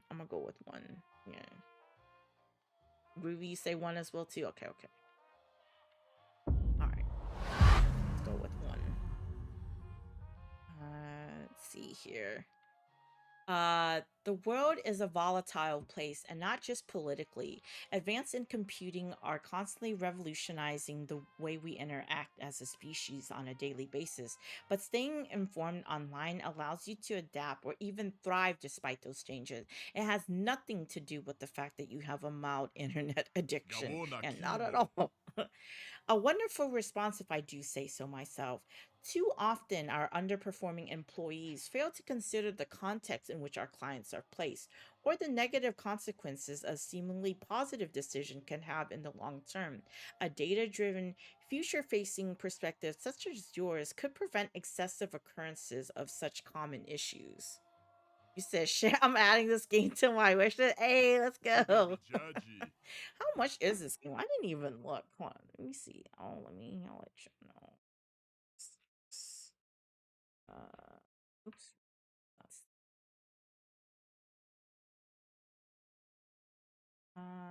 this game is $14.99 or whatever on Steam. Shout out to everybody in here, man. It's like 1 a.m. in the morning. Appreciate y'all. Those y'all lurking as well. Hope you guys are enjoying the stream or whatever. Feel free to support if y'all feeling generous. We've been streaming for like damn near fucking 6 hours. But anyways, furthermore, in light of our upcoming partnership with Radium Inc., your familiarity with modern technology shall prove an invaluable asset for our onboarding, our, shall we say, old fashioned staffers. No kidding. If he means the kind of staffers that work on typewriters instead of laptops, you'll practically need an on call doctor to keep them from having heart attack. Once you teach them touchscreen exists, snickering under your breath, you prepare yourself to answer Mr. Beauregard's following questions. Oh, okay. Technological literacy +2. Now then, onwards to our final inquiry.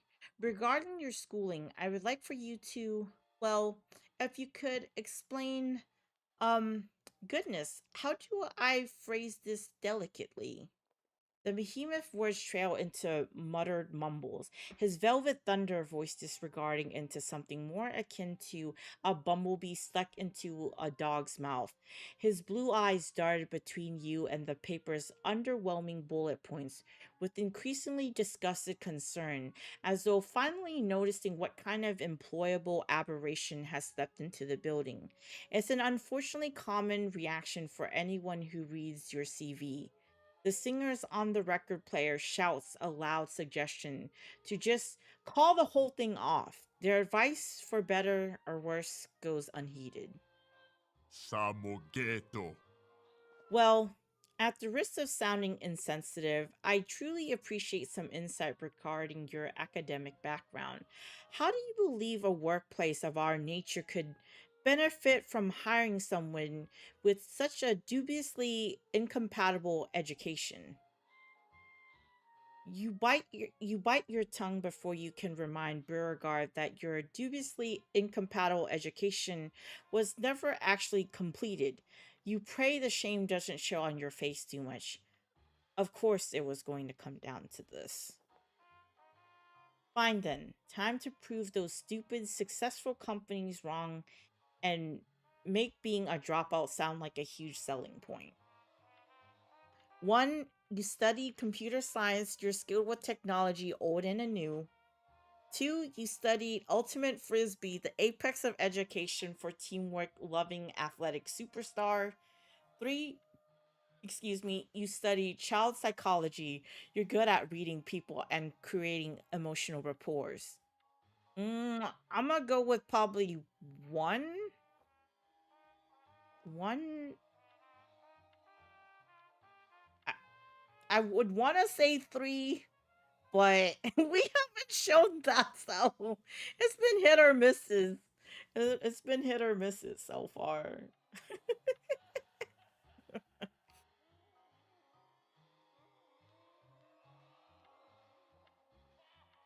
What are you thinking, Venus? But I'm thinking I would go with 1 since I have like I think what a +2 in technological literacy. Groovy, you saying 3? Fuck it. You say you all right? You have the tech literacy. Okay, Groovy, you said 3.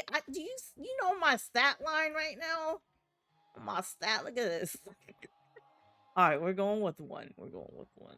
Let's see. Your fondness for analog tech drove you to learn the design principle of computers and the algorithms they operate by. This gives you the ability to operate most devices by instinct.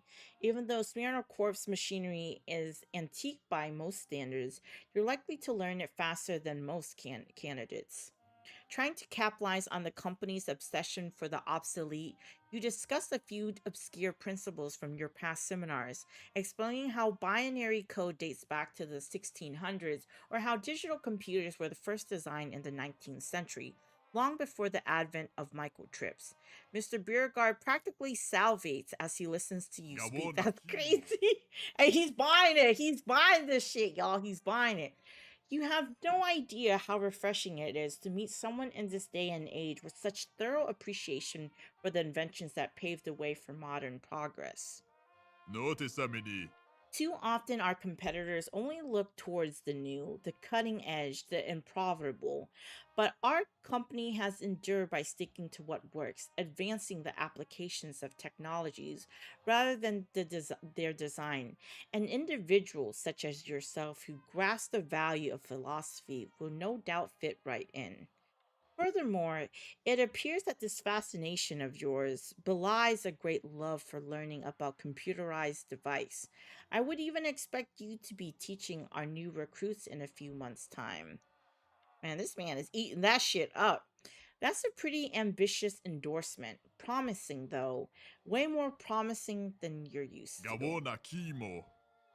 Wait, hold on, wait. Oh, oh, let's go! I've acquired computer science specialization. Anywho, I believe that concludes our questionnaire for today. As for your results, is it gonna say we're hired? The man's enormous fingers crumple your CV into a ball and toss it aside. It bounces across the wired laden floor, disappearing into an inky corner of the abyssal room. Your chest tightens, panic swell, catastrophic scenarios and thoughts of crushing failure explode throughout your head. A booyah beaming smile diffuses them all. Ajobonica. To tell you the truth, this little meeting of ours was nothing more than a corporate mandated formality. Between your aunt's glowing recommendation and the fact that you show up to our office on such short notice, I knew from the very start that I'd be wanting you on board. After this discussion, I'm pleased to announce that my hunch has been confirmed, and I am most pleased to be extending you a permanent employment offer. And we like to get this job. Let's go, right? You say he's clearly mocking you. Pinch yourself and awaken from this embarrassing dream. Hang on, you actually want to hire me? All right, we know where this is. Let's go with we're going to. You've never been this close to getting employed in ages. You almost expected the man to reveal that it was a cruel prank this whole time. Instead, Mr. Burgard chuckles, amused by your aghast reaction. Tome Baden. Yo, this game has been fired. You said, damn, you up late? What's good? Welcome back, Black Hoodie. Permanent employment, right. We finally got some job security. I'm dead serious, friend. In fact, you didn't just meet expectations, you exceeded them. Ajobonica. Our exchange has revealed that you're an incredibly resourceful and technological savvy individual, able to employ every tool at your disposal to its utmost potential. Whether faced with technical issues, a need for urgent repairs, or complex procedure involving Smirnor Corp's devices, I have no doubt you'd be quick to adapt, thriving where others would flounder. There's a risk your focus on cutting edge may cause you to lose sight of the human element in certain situations, but your addition to rank as a technician would be unquestionable benefit. Gabona Kimo. So, would you have deemed my interpretation of your aptitude accurate, or have I misconstrued the content of your character? I don't think that paints an accurate portrait of my skill. You're 100% on point. That's exactly the kind of person. What are we saying, y'all? What are we saying? Did he nail it or did he not? Of who I am. One or two? You say two? You got that shit right. All right. You said we trying to get a job, right? Flattered by Obuya's appraisal, you relish in the satisfaction of having been truly seen. If not every day you get such a precise, quantifiable breakdown of your unique abilities, may they serve you well in tackling the horrors to come, bruh. Good to know. Very good indeed. In that case, I'll nudge administration to start producing your contract. I'll unfortunately have to remain cagey about some details, such as workplace tasks or starting salary, until all the legal hoopla has been sorted, but assuming you care to accept a generous starting offer. You said maidenless? More like jobless, man. Mr. Beauregard's chuckling deepens as he extends a massive hand. His blue eyes are bright with joy, his tongue hungrily running over his pure white teeth. Kudo Mijaji. Please allow me to informally welcome you as the newest member of Smyrna Corp. I look forward to revealing your performance. Holy shit, it's actually happening. You're going to have a job. You're going to have money, enough to pay rent, keep a roof over your head, eat food, anything. 1. Fight the urge to cry and shake Mr. Beauregard's hand. 2. Let a few tears flow and tell him just how grateful you are. Oh man. Are we holding it back or are we letting... No, I don't know. I don't know if we should let them tears roll, man. I'm thinking 1. We might... Alright, we'll cry later. We gotta hold strong for now. You cannot help but sniffle as you extend your hand, eyesight's blurred by tears of sheer relief. Yet even through that weeping haze, you can still see the behemoth's grin, spreading like a bird's unfurling wings. More specifically, those of a rapacious buzzard diving to snatch a rodent with razor-sharp talons. Instincts urge you to pull away, but the behemoth pounce comes too quickly. Before you can possibly react, your entire hand is engulfed with the fist of the size of a ripe cantaloupe. Oh, almost instantly, something begins to feeling terribly wrong. Feeling terribly wrong. Despite Mr. Beauregard's pure white smile, I feel as though your new boss is trying to leave you crippled from the wrist down. Wait, what? Oh no! Oh no! What? Uh, I... Knuckles crunch, folding in on each other. Metacarpals squeak and whine. Articulate cartilage between them both crumble into a collagen sand. But all that pain is nothing next to the sharp, stabbing agony suddenly shooting through your palm. You cry out in pain, beg Beauregard to let go. Fight to pry your fingers free, but the giant grip is iron and deaf to your complaints. If anything, he squeezes harder. Oh my god, what? How did this turn so wrong? The needle point pains inside your hand sinks in even deeper. Deep enough for you to think it might pierce the whole way through. Deep enough for you to wonder if it could somehow kill you. Your jaw unhinges to let out a scream. Before a single sound comes through, Mr. Beauregard lets you go free with an innocent sounding oops. Oh, me baden. We might die! For real. Yo, what kind of job did I signed up for, bro? My aunt, I don't know, she might not get rent from me, period, at this point. I gotta pay for my damn hospital bill.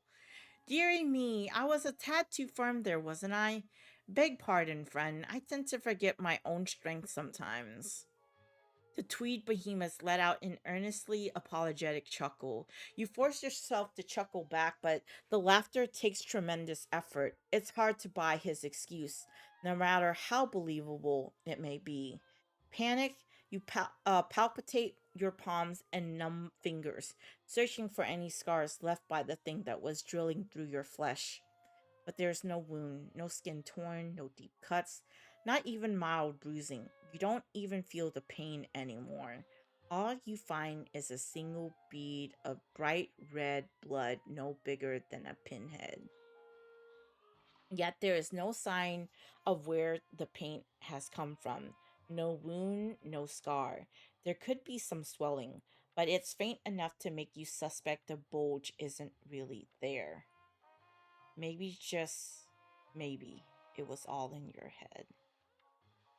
What? 1. If there's no wound, is this someone else's blood? 2. Investigate the swelling no matter how paranoid it may be. What are we choosing on? 1 or 2? Oh my god. What the fuck just happened? Was it all in my mind or did it really happen?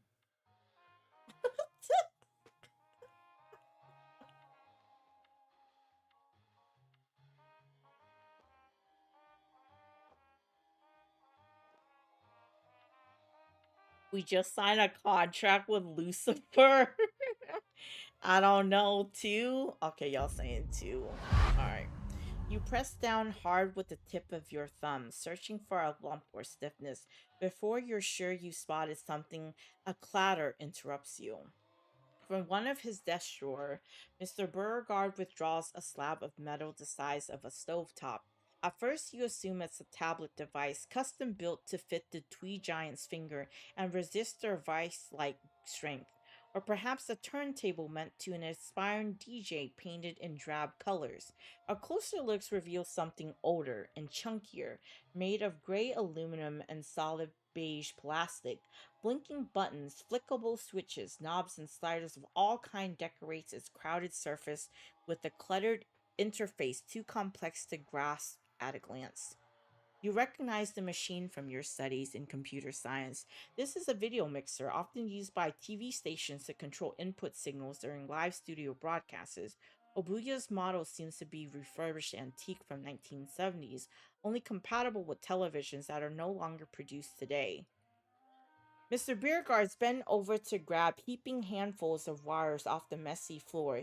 Seemingly at random, he sorts through dozens of them at a time, plugging only a paltry few into his device's outlet. Yeah, we definitely yapping. Lots of reading. Now that the pleasantries are finally done, I suggest we proceed to the evaluation portion of our exchange. Aha! You were wondering when you'd be getting to that part.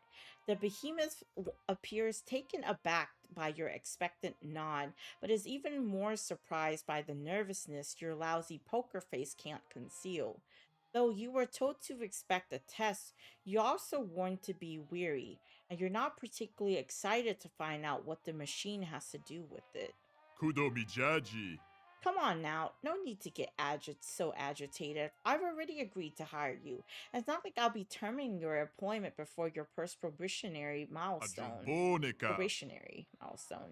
The format of this evaluation will be similar to our open-ended interview questionnaire, but this time I'll be presenting intentionally confusing scenarios that most SmeraCorp employees might encounter during their day-to-day tasks. Your goal is to present solutions to each particular problem as you deem appropriate, regardless of how unconventional the suggestion may seem. Yet again, there are no wrong answers, but I will tally your response to determine how much supervision you require during onboarding. Yo, this is crazy. In other words, I'll once more encourage honesty over making a good impression for both of our sakes. I wonder if this is like a psychological evaluation that he's doing this time. That's what I'm thinking to categorize you. The behemoth flicks a larger switch upon his instrument's dashboard. A low, droning, palpable hum fills the shadowy room. The light bulb hanging above you flickers, then goes dark, bathing the already dim room in a nigh absolute blackness. Only the device glowing buttons reflect in the two-way mirror provides you with any light. Kudo Mijaji. Shall we get started? Let's call the whole thing off, the record player begs you over and over again, as seems to be stuck in place and skipping a few beats. Unfortunately, your body is also stuck in place, petrified in your plush chair, and yet your heart is skipping a few beats more. You give your sore hand a tight squeeze and hope the throbbing will stop soon. Ooh. All right. One, do we brace ourselves and agree to begin? Or ask them for more information no matter how limited? What are we doing? Just gonna let it rock.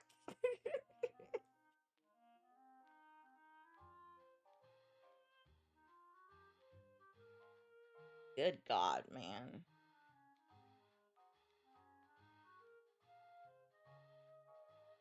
All right, one or two, y'all. One or two. I'm gonna say one. I don't know if I don't know. You said I mean shit. Two. Fuck it. Okay. Oh, you saying two? All right. All right. Let's see. Mr. Beauregard denied the request with a firm shake of the head. Ignorance is key, he explains. The more prepared you are, the more inaccurate the results, and I am a man who greatly values precision. Your new boss, bratwurst thick fingers, pushes one of the machine sliders to its absolute limit. The rune's bassy hums increases in pitch and frequency. Notice a mini. I'll start you off with an easy one. Let's say, hypothetically, that you're supervising a group of employees from a different company. They hire you to isolate the source of their decreased productivity, then remedy the issue. And it does not take long for you to identify the problems. One of their staff member is extremely troublesome. This sounds familiar. The giant pauses, utterly a tiss of irritation. It seemed he wasn't supposed to specify this mystery employee's gender. When he speaks again, he enunciates this slowly, with more careful consideration. Buone calle. Homie getting tired of explaining himself. This hypothetical individual has an undeniably inadequate productivity level. They never meet bare minimum expectations. They lack punctuality, disrespects their colleagues, browses unsavory websites with company. Oh shit, what he looking at?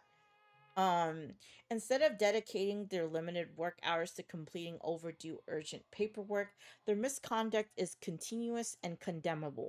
The employee has begun giving multiple warnings, provided with the opportunities to improve their performance. Both have either failed or been ignored. The client is contemplating firing the problematic worker, but are concerned that becoming understaffed during the especially crucial moment of the fiscal quarter could jeopardize their mission's deadline. What do you think should be done to re-establish the client's baseline productivity?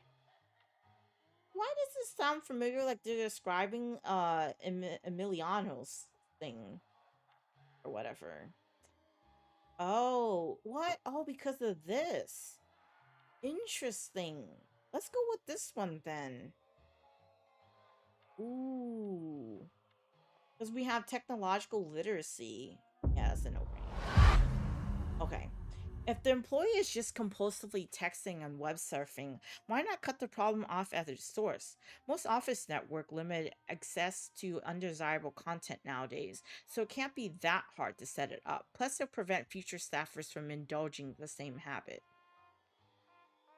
Though your internet-based solution might be complicated to implement in a workspace that he relies on refurbished typewriters, Obuya's eyes bulge with admiration, his lip curling in an euphemic O? Kudo Mijaji. This is exactly why I keep telling upper management we need fresh thinkers in the office. The perspective you bring to the table aren't limited by our old hat ideologies and are much more in tune with our planet's current digital landscape. That's why the upcoming deal with Radium Inc. won't just improve our technical infrastructure, it'll improve our technical literacy and technical imagination. Ajobonica. Furthermore, I love that the core of your strategy essentially relies on imposing discipline through ignorance and obfuscation, which are techniques Miracorp values dearly. After all, how can slaves ever think to disobey if they were only allowed to learn obedience? Yo, that's crazy. After all, how can slaves ever think to disobey if they were only allowed to learn obedience? What the fuck? You're not sure you enjoy that comparison.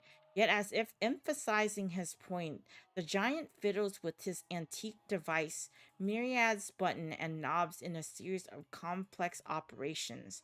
Obuya completes his complex mechanical operation with the flourish of flashing lights and a sequence of high-pitched beeping. The machine's noises are loud but not sudden, not compared to the other sound.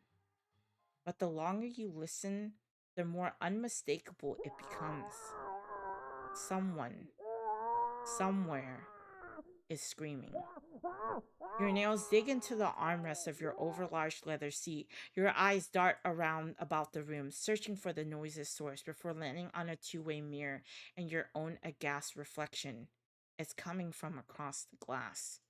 You hold your breath and wait for the scream to rise up again, but there is only the record player's music, and the white noise buzz of Beauregard's machine as he you back to attention. Tome Baden. If you're in need of a restroom, I can point you to the right direction. Otherwise, I'd ask you to please complete this evaluation with a smidge less fidgeting. It negatively impacts our tool's acoustics, you see. It's like he didn't even hear it. Was the scream inside your head? Just like the pain in your hand from before? Or maybe... 1. Massage your blood-stained palm and pretend nothing happened? Or 2. Ask Mr. Beauregard if he heard that person shouting too. I don't think there's any point in asking him. I'm not gonna lie. I don't think he would be forthright anyways. Yeah, I don't think he's gonna be forthcoming, even if we were to. You hold your tongue, unwilling to disrupt the tool's acoustic any further. Besides, strange things have been happening ever since you've set foot in this building, and everyone's been acting like it's completely normal. There's probably nothing wrong, right? Abuya flips another switch. The room's buzzing shifts into a frequency so oddly loud you feel it sending ripples through your organs. The giant gesture your ways with steeple fingers, further disturbing your unsettled guts. Ajobonica. Now let's say, still hypothetically speaking, that our problem employee has a more specific shortcoming. He is utterly unwilling to cooperate with one of his coworkers. Perhaps it's a matter of long-standing interpersonal friction originating from external sources. Maybe there's an irreconcilable difference between them in terms of moral, political, or religious beliefs.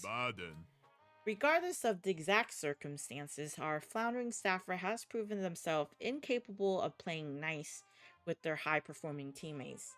This has resulted in a severe decline in both their productivity levels. Knowing we cannot relocate the problem employee to a new department, nor displace their high-performing partner, how do we ensure the former collaborates with the latter, despite the deeply rooted discord between them? Oh, I can't. Oh, that's fire. But I don't have this. Social aptitude or ultimate frisbee special. So yeah, it definitely is interesting, like the amount of choices then. But I don't have these two, so I can't do that. So it's either 1 or 2. High performance doesn't prove innocence. Maybe the bad employee is being sabotaged. Or 2, success should be rewarded and failure punished via the problem employee.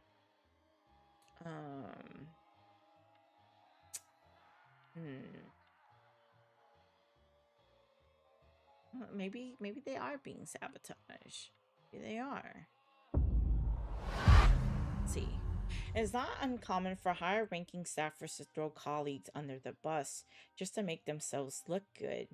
And neither status nor seniority can excuse cruel behavior. It would be irresponsible to leap productive employees' defense before investigating impartially. You puff out your chest, proud of your well-worded statement and firm committed to ethical justice. That pride instantly wanes when Abuya begins sneering. His smile narrows into a condescending slit as he adjusts his machine's specs. You poor, naive little thing. Before you assume me to be heartless, let it be understood that I agree with your thesis. The scenario you speak of is not uncommon, especially in this workplace. What's that supposed to mean? But to be completely frank, my chief's concern is the office productivity level, not the mental well-being of a consistently inept employee. Therefore, even if a staffer is behaving problematically, I'm willing to overlook minor offenses so as long as they can meet a deadline.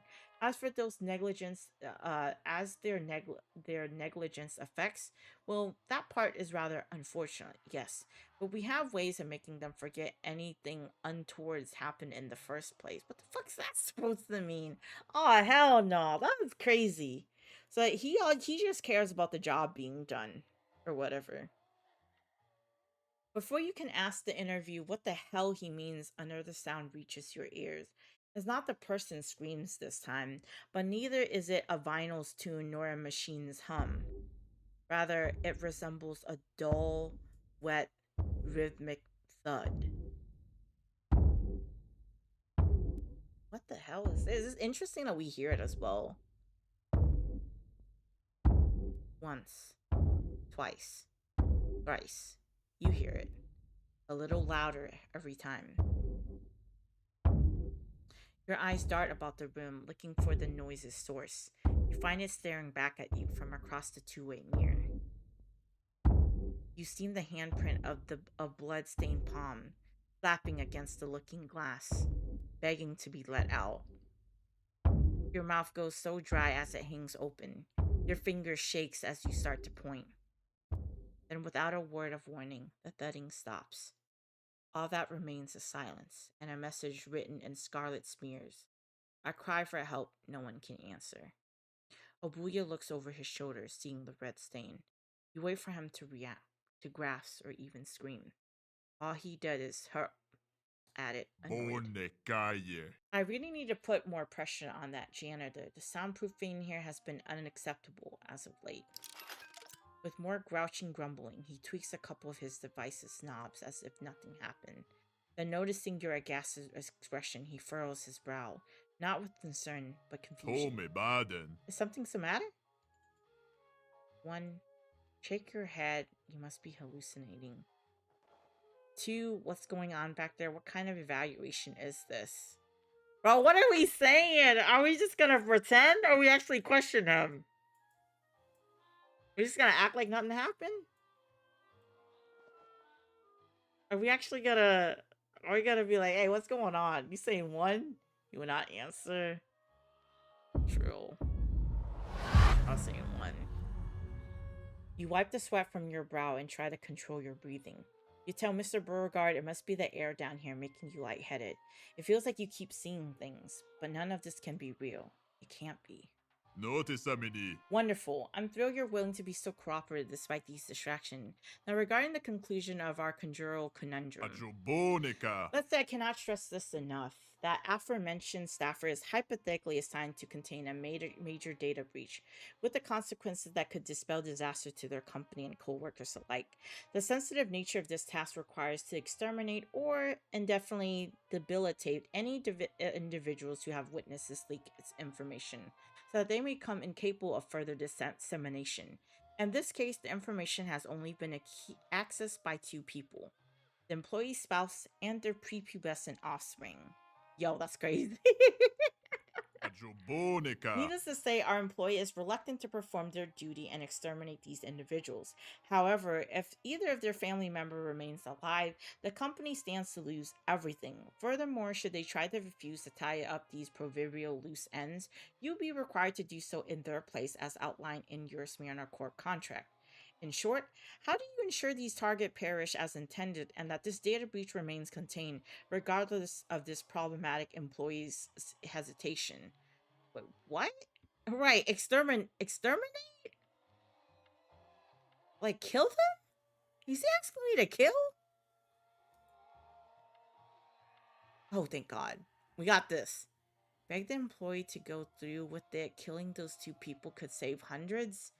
No one should kill their family to bury a company's secret. There has to be a better way.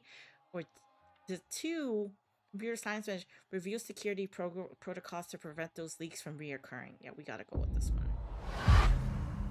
When the consequences of failures are steep, preventing catastrophe becomes a priority. Thus, you stammer out countless cutting-edge security solutions that could stifle data breaches before they happen, as well as suggesting a few methods to kill the company's target without getting your hands dirty. At first, you were terrified that Mr. Beauregard might view your answer as cowardly mentioned to escape an inevitable responsibility, but rather disappointment. The man's eyes widened with unexpected intrigue. You know, I never really considered precautionary potential of digital technology in such a way before. Those inventions always seem too full of security flaws to ever be reliable, but I suppose my short-sightedness is yet another reason why our upcoming partnership with Radium will be beneficial. What I appreciate about your answer, however, is that it remains aware of our priorities while considering unorthodox yet humane options. After all, you never asked me to spare the lives of our problem's employee's family member, nor did you question the importance of containing that data breach.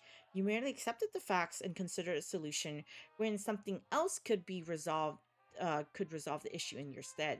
That, my friends, aligned perfectly with Smirnoff Corp's replacement-driven philosophy. Before you contradict any of that, the tweed behemoth's strange machines began emitting a deep moan. Its monitors finally displaying your evaluation's tallied results. Kudomijaji. Well, this is generally impressive. I had high hopes for you, but this exceeds even those anticipations by considerable leaps and bounds. Most of our employees need months, if not years, of training to properly optimize our procedures while foregoing all ethical concern. For you to demonstrate such dedication to efficiency without needing for orienteering, that tells me you're destined to accomplish great, terrible things at this company. What the fuck does he mean? Why, I barely had to make adjustments to your doppelganger's engineering suggestions. What the hell? What up, Alexis? What's good? Yo, did you just wake up or something? Like, you know what time it is? At least for me, it's like damn near 2. Doppelganger? Unfazed by your panic or bafflement, Mr. Bearguard reaches for a nearby candlestick phone. The mouthpiece realistic macrobar roasting bat design makes it seem like he's clutching a live what? Pepsistrol? Pipistrel? And shoving it against the cavern that is his giant mouth. What the fuck is this? Let me see. I need to look up this word. We learned hella words today. What is this? Oh, you just got off of work. Oh, true. Good God. So are you working? You're working on second shift, right? Oh my Lord. Yeah. Remember, my mom used to work second shift, bro. Godspeed. Godspeed. Let's see how you Pipistrel. Oh, pipistrel. A small insectivorous vesper bat from the genus known for early evening activities and erratic flight. These tiny, oh, they're actual bats. Oh, let me show you what this is. Here, this is what this is. Oh, it's an actual animal. I didn't know. All right. Whoops. Okay. Oh. Oh, second and third 10-hour shifts. Oh, secure the bag, Alexis. Secure the bag. So bats are cute. They can be. They can. They can. Gabona Kimo. We're done here. You can show them now. On the other end of the line, a reply is chirped. Obuya's hands you the phone and motions you to listen in. His pure white smile looks wide enough to tear his cheeks at the seams. Except the phone. You gingerly seize the occult antique. It takes you a few tries to grasp how the winged mammal is meant to be held, and even longer to hold the earpiece to your head. By the time you figure it out, you wish you hadn't. The two-way glass at the back suddenly turns transparent, revealing yet another room filled with aesthetic contradictions and logical anomalies. Your first urge is to scream, but your voice makes no sound. Perhaps your cries are deafened by whatever the fuck is going on. Oh God, no, not this again! You stand before what seems to be a hospital operating room. Its walls are adorned with a mix of dark wood panels and mounted stag heads, bathed in the sterile glow of circular fluorescent lamps. At the far back, you see the silhouettes of two surgeons toiling away behind a curtain, carving apart their skulls of their fully conscious, unsedated patients. You want to look away, but you can't even blink. There's just too much to take in. There's the patients themselves, there's the surgeon tools, there's the television hanging from the ceiling, and there's the woman taking notes. The muffled sounds of saw slicing through the bones threatens to make you throw up, but instead you feel your heart sink deep into that pit of nausea and realizing something truly chilling. You recognize two people in that room. Wait, what? Look more closely at the screaming patient, or look more closely at the clipboard wielding lady. Ooh, what? One or two y'all in the chat, bruh. What the fuck is going on? This shit is so crazy. I'm just trying to get to the next chapter, but it keeps going. Yo, this is so crazy. You said if I think who it is, it's either Emiliano and the receptionist lady. it'd be fucking crazy if it's the aunt that's in there or whatever. That's what I'm thinking. It's those two. So are we gonna look at?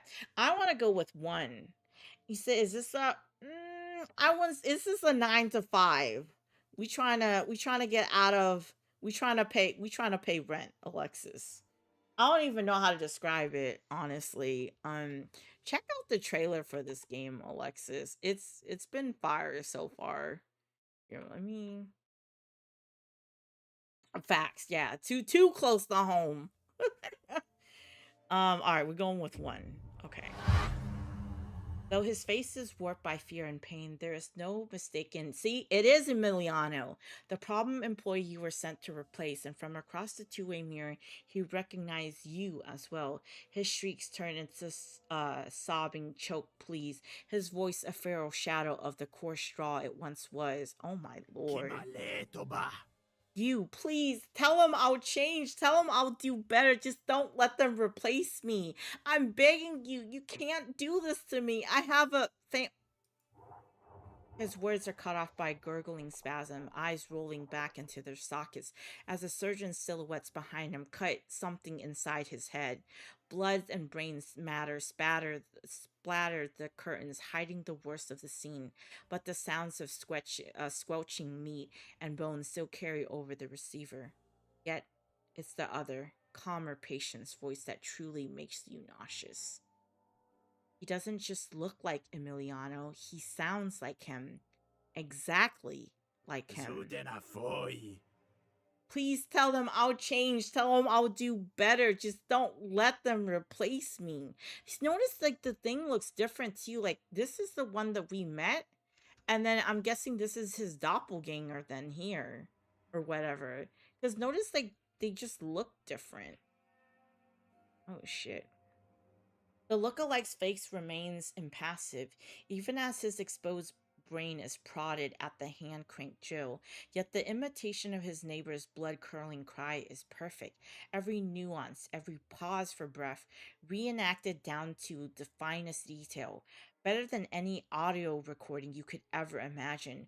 More immaculate, a simulacra than any man or machine could ever be capable of.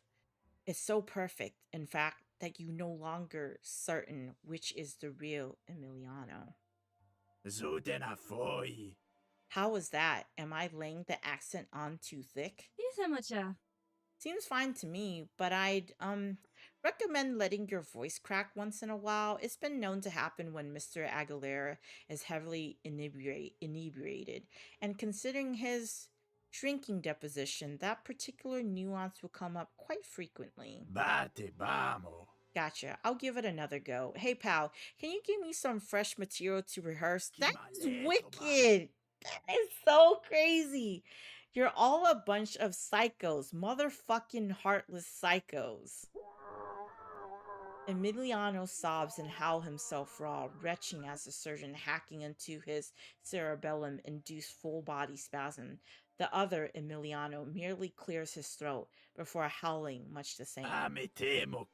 You're all a bunch of psychos. Motherfucking heartless psychos. What the fuck is this job? How about that? A bit better? Considerably. I'll notify the post-op technicians to implant a few more speech impediments inducing memories and apply brain damage relative to Mr. Aguilera's alcoholism.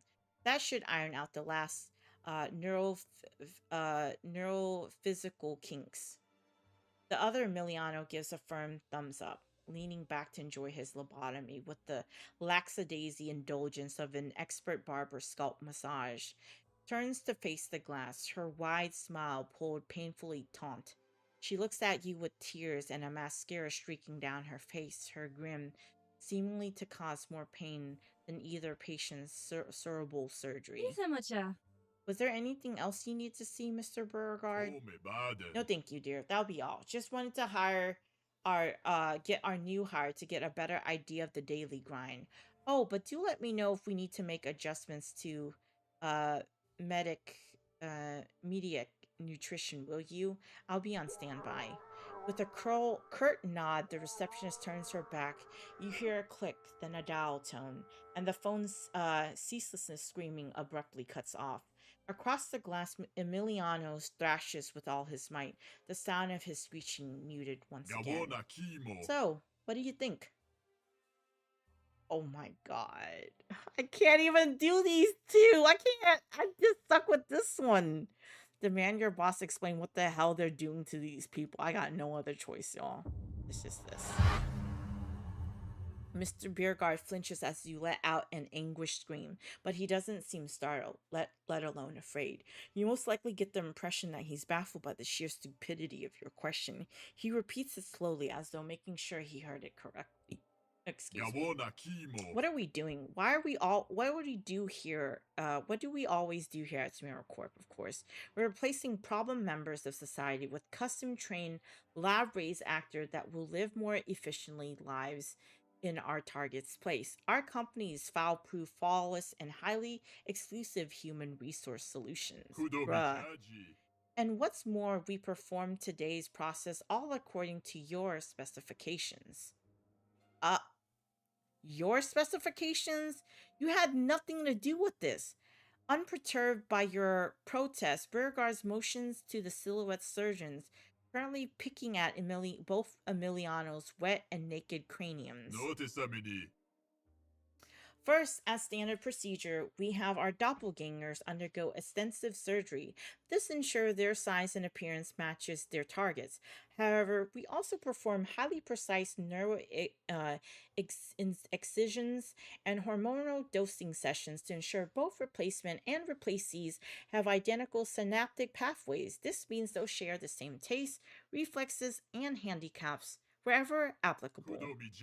Furthermore, as per your suggestions, I have encouraged our surgeons to physically excise all sections of the brains unrelated to workplace performance. I'm not entirely sure if that's how these so-called firewalls are supposed to work for computers, but either way, our doppelgangers should only know obedience and thus never disobey. What the fuck is this? After completing his bleak announcement with Shadow Man's tone, the giant points to the device on his desk. Its myriads cable run along the floor and worm their way through slits into two-way glass, connecting to flashing televisions hanging above the patient's face. Next, we'll bombard our subjects with doctorate historical information and falsified childhood memory footage to rewrite their lived experience. This will erase problematic attitudes and induce more desirable proclivities. Oh my god, I can't fucking read at this point. As you can tell, the process is rather unpleasant for our original Aguilar, who is experiencing the unraveling of his own identity in real time. But remember, his suffering is inconsequential next to the heightened performance of his superior colleague. Besides, if done right, neither Emiliano will even remember this.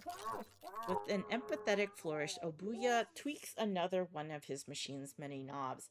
A television screen flickers, replacing its gruesome slideshow of warfare knowledge with pictures of a pastoral farm. The louder Emiliano squirms, then screeches. The two are becoming increasingly impossible to tell apart. Last but not least, Miss Saint, arguably the most important task of all, quality assurance. You see, our procedure is human, not mechanical. Instinct trumps algorithms when it comes to understanding people.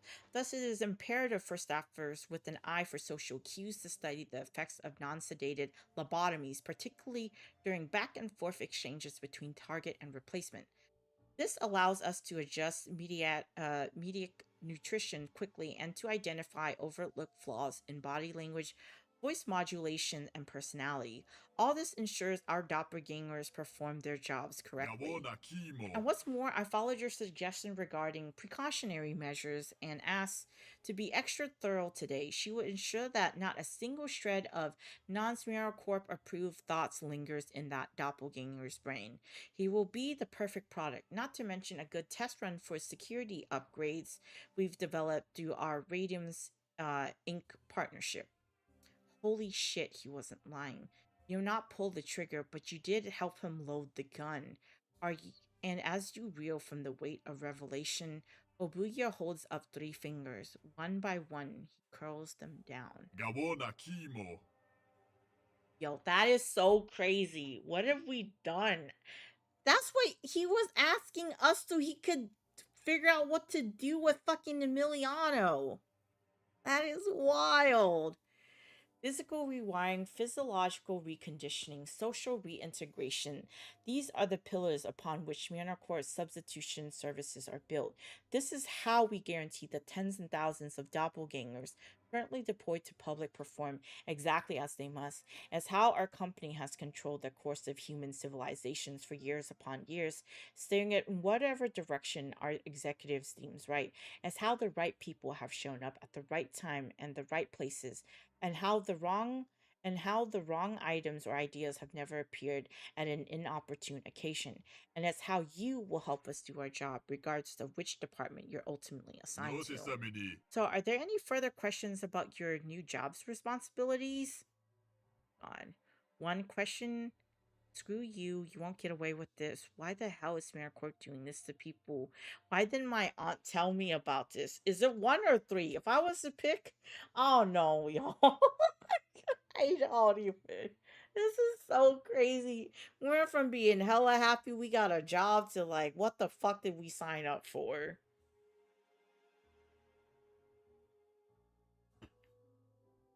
Bruh. I don't even know at this point, man. Your aunt just wanted your rent money for real. She just wanted rent money, bro. Oh my god, I'm gonna go with this. The only logical explanation is that she didn't know this kind of insanity was occurring at her workplace. After all, the woman can definitely be a little heartless, but she wouldn't stoop to getting you a job torturing people just to get her rent money, would she? I mean, you'd be surprised. Who, like, I don't know. Oh, I'm afraid your aunt was very aware of the procedures we conduct here. She's undergone one herself, after all. It's part of... Oh. It's what makes her such an exceptional recruiter. But please don't resent her for keeping so much sensitive information confidential. To borrow an expression, we have many figures shoved quite deeply into a surprising amount of pies. The tweed behemoth spread his arms, taking a dramatic stance. His muscular limb cast a vast, all-consuming shadow, much like this one's company, which casted over the world. Bro, that is so fucking wicked, bro. Oh my god, that is so crazy. They got out of my first soccer tourney of the season this year. When I tell you the goalie, you better move or you're gonna get hurt. They never listen anyways. Hey, nice, Rack, nice. Congrats, man. Congrats. Good shit. Good shit. Societies you see are merely sets of rules meant to control such populace, enforced by means of moral conduct and legislative threat. Histories are not, but narratives parading as objective fact, deterministically controlling the future by redefining the past. Economies are broad equations engineered to establish hierarchies and restrict freedom indirectly. Our missive is to alter the evolutions of all these entities everywhere in the world for the betterment of our species. This can mean overturning the government with silent revolutions, establishing or destroying businesses to reroute the flow of wealth, even altering the histories in a way that forces us to reinterpret the present.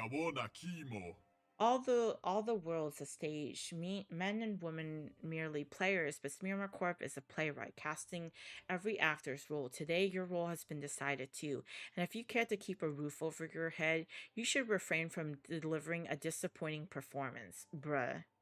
Oh my god, what the fuck? The giant's index finger prod your chest as he speaks. Each tap is like a bullet thudding against a Kevlar vest. Across the mirror, Emiliano screamed as though he felt those gunshots too. He cries an ode to the dark future which awaits you. A future of perpetual, inescapable servitude. Abu, you're right. You need money. Agree to work here until you save enough to quit. Can't torture people no matter how badly you need cash. Just refuse the job. What are we doing, y'all? I don't know. Can I even walk out of here? Can I even get out of this, even if I wanted to? Is it one or two? How important is us paying that goddamn rent, man? We might as well end up fucking being dead in a body bag. Like,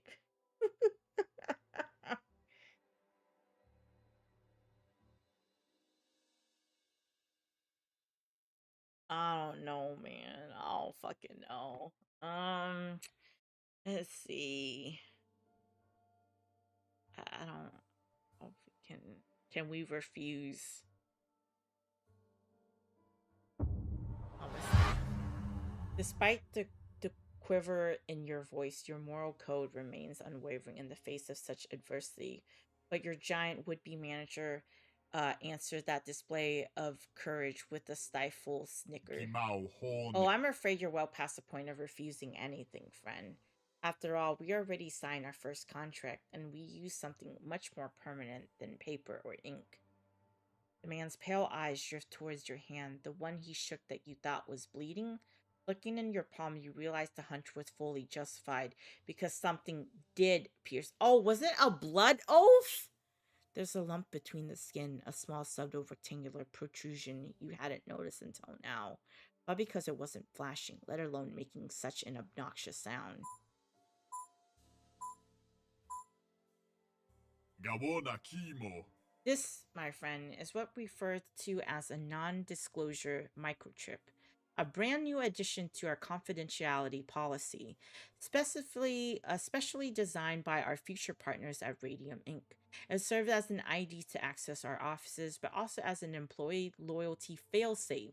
Should you ever admit brain activity associated with treason, unauthorized uh, divul- uh, divulgation of confidential data, or such nasty business, the chip will emit a warning sign. Should the warning go unheeded, a lethal dose of berodium 210 will be discharged, a nigh untraceable radiotoxic isotope capable of inducing total organ shutdown within seconds. Oh my god. Welp, it's uh too late. Too late. Yo, we're fucked. I'm so fucked. I'm so fucked. He said, speaking of rent is almost due. Yep, you are right. Our landlord should be legally required to tell us thank you every time we pay him.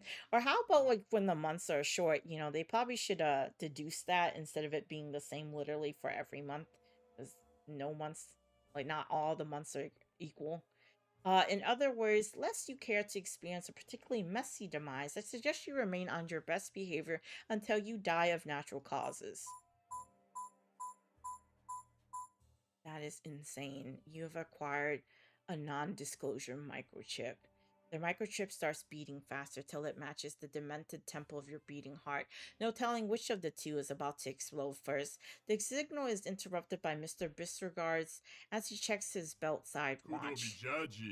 Dearie me.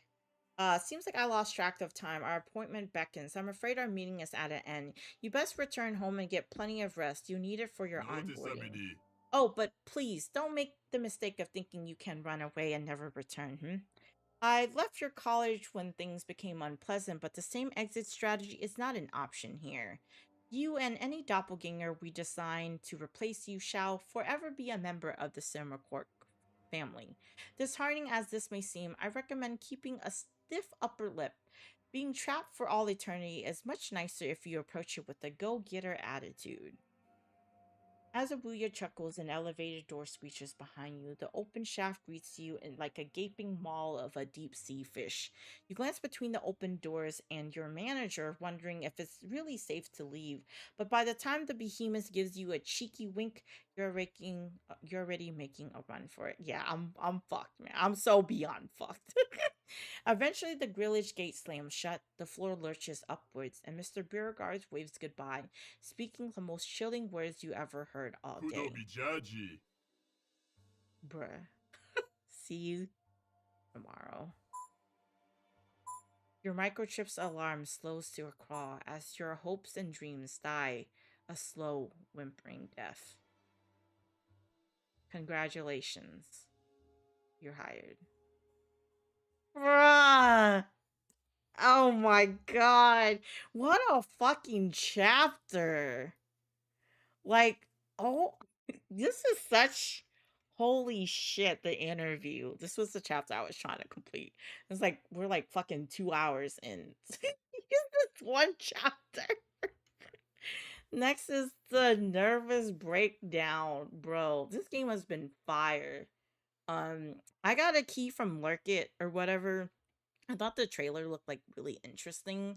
So I thought I'd give this game a whirl, but like so far it is not fucking disappointed. Um very like obviously reading heavy or whatever. And since I'm streaming, I'm reading it out loud, obviously narrating it, but holy shit. Oh my god. This shit is wild. Yeah, I'm mega fucked. Oh wait, it has stuck clear save data. I did not want to do that. Can I not like just exit out of the game? How do I? What the fuck? This has been fire, y'all. This has been a fire game to play. I believe we're probably gonna continue this or whatever. I'm trying to think like tomorrow if I even feel like streaming after like today with like so much of like the heavy reading or whatever. I'll see how my vocal cords feel tomorrow, to be honest with you. I might not do Sunday Mass. We might be either maybe we'll switch it up or whatever and play some other games that I haven't gotten to or whatever. But I appreciate everybody that's been hanging out in the stream with y'all. Those y'all just lurking and shit as well. But that's gonna be it for me. I meant to stop sooner, but that chapter was so long. I was just trying to reach a stopping point or whatever there. But this game, fire or whatever. I think if I didn't get a free key I would have bought it as well. It's been cool so far. It's so crazy.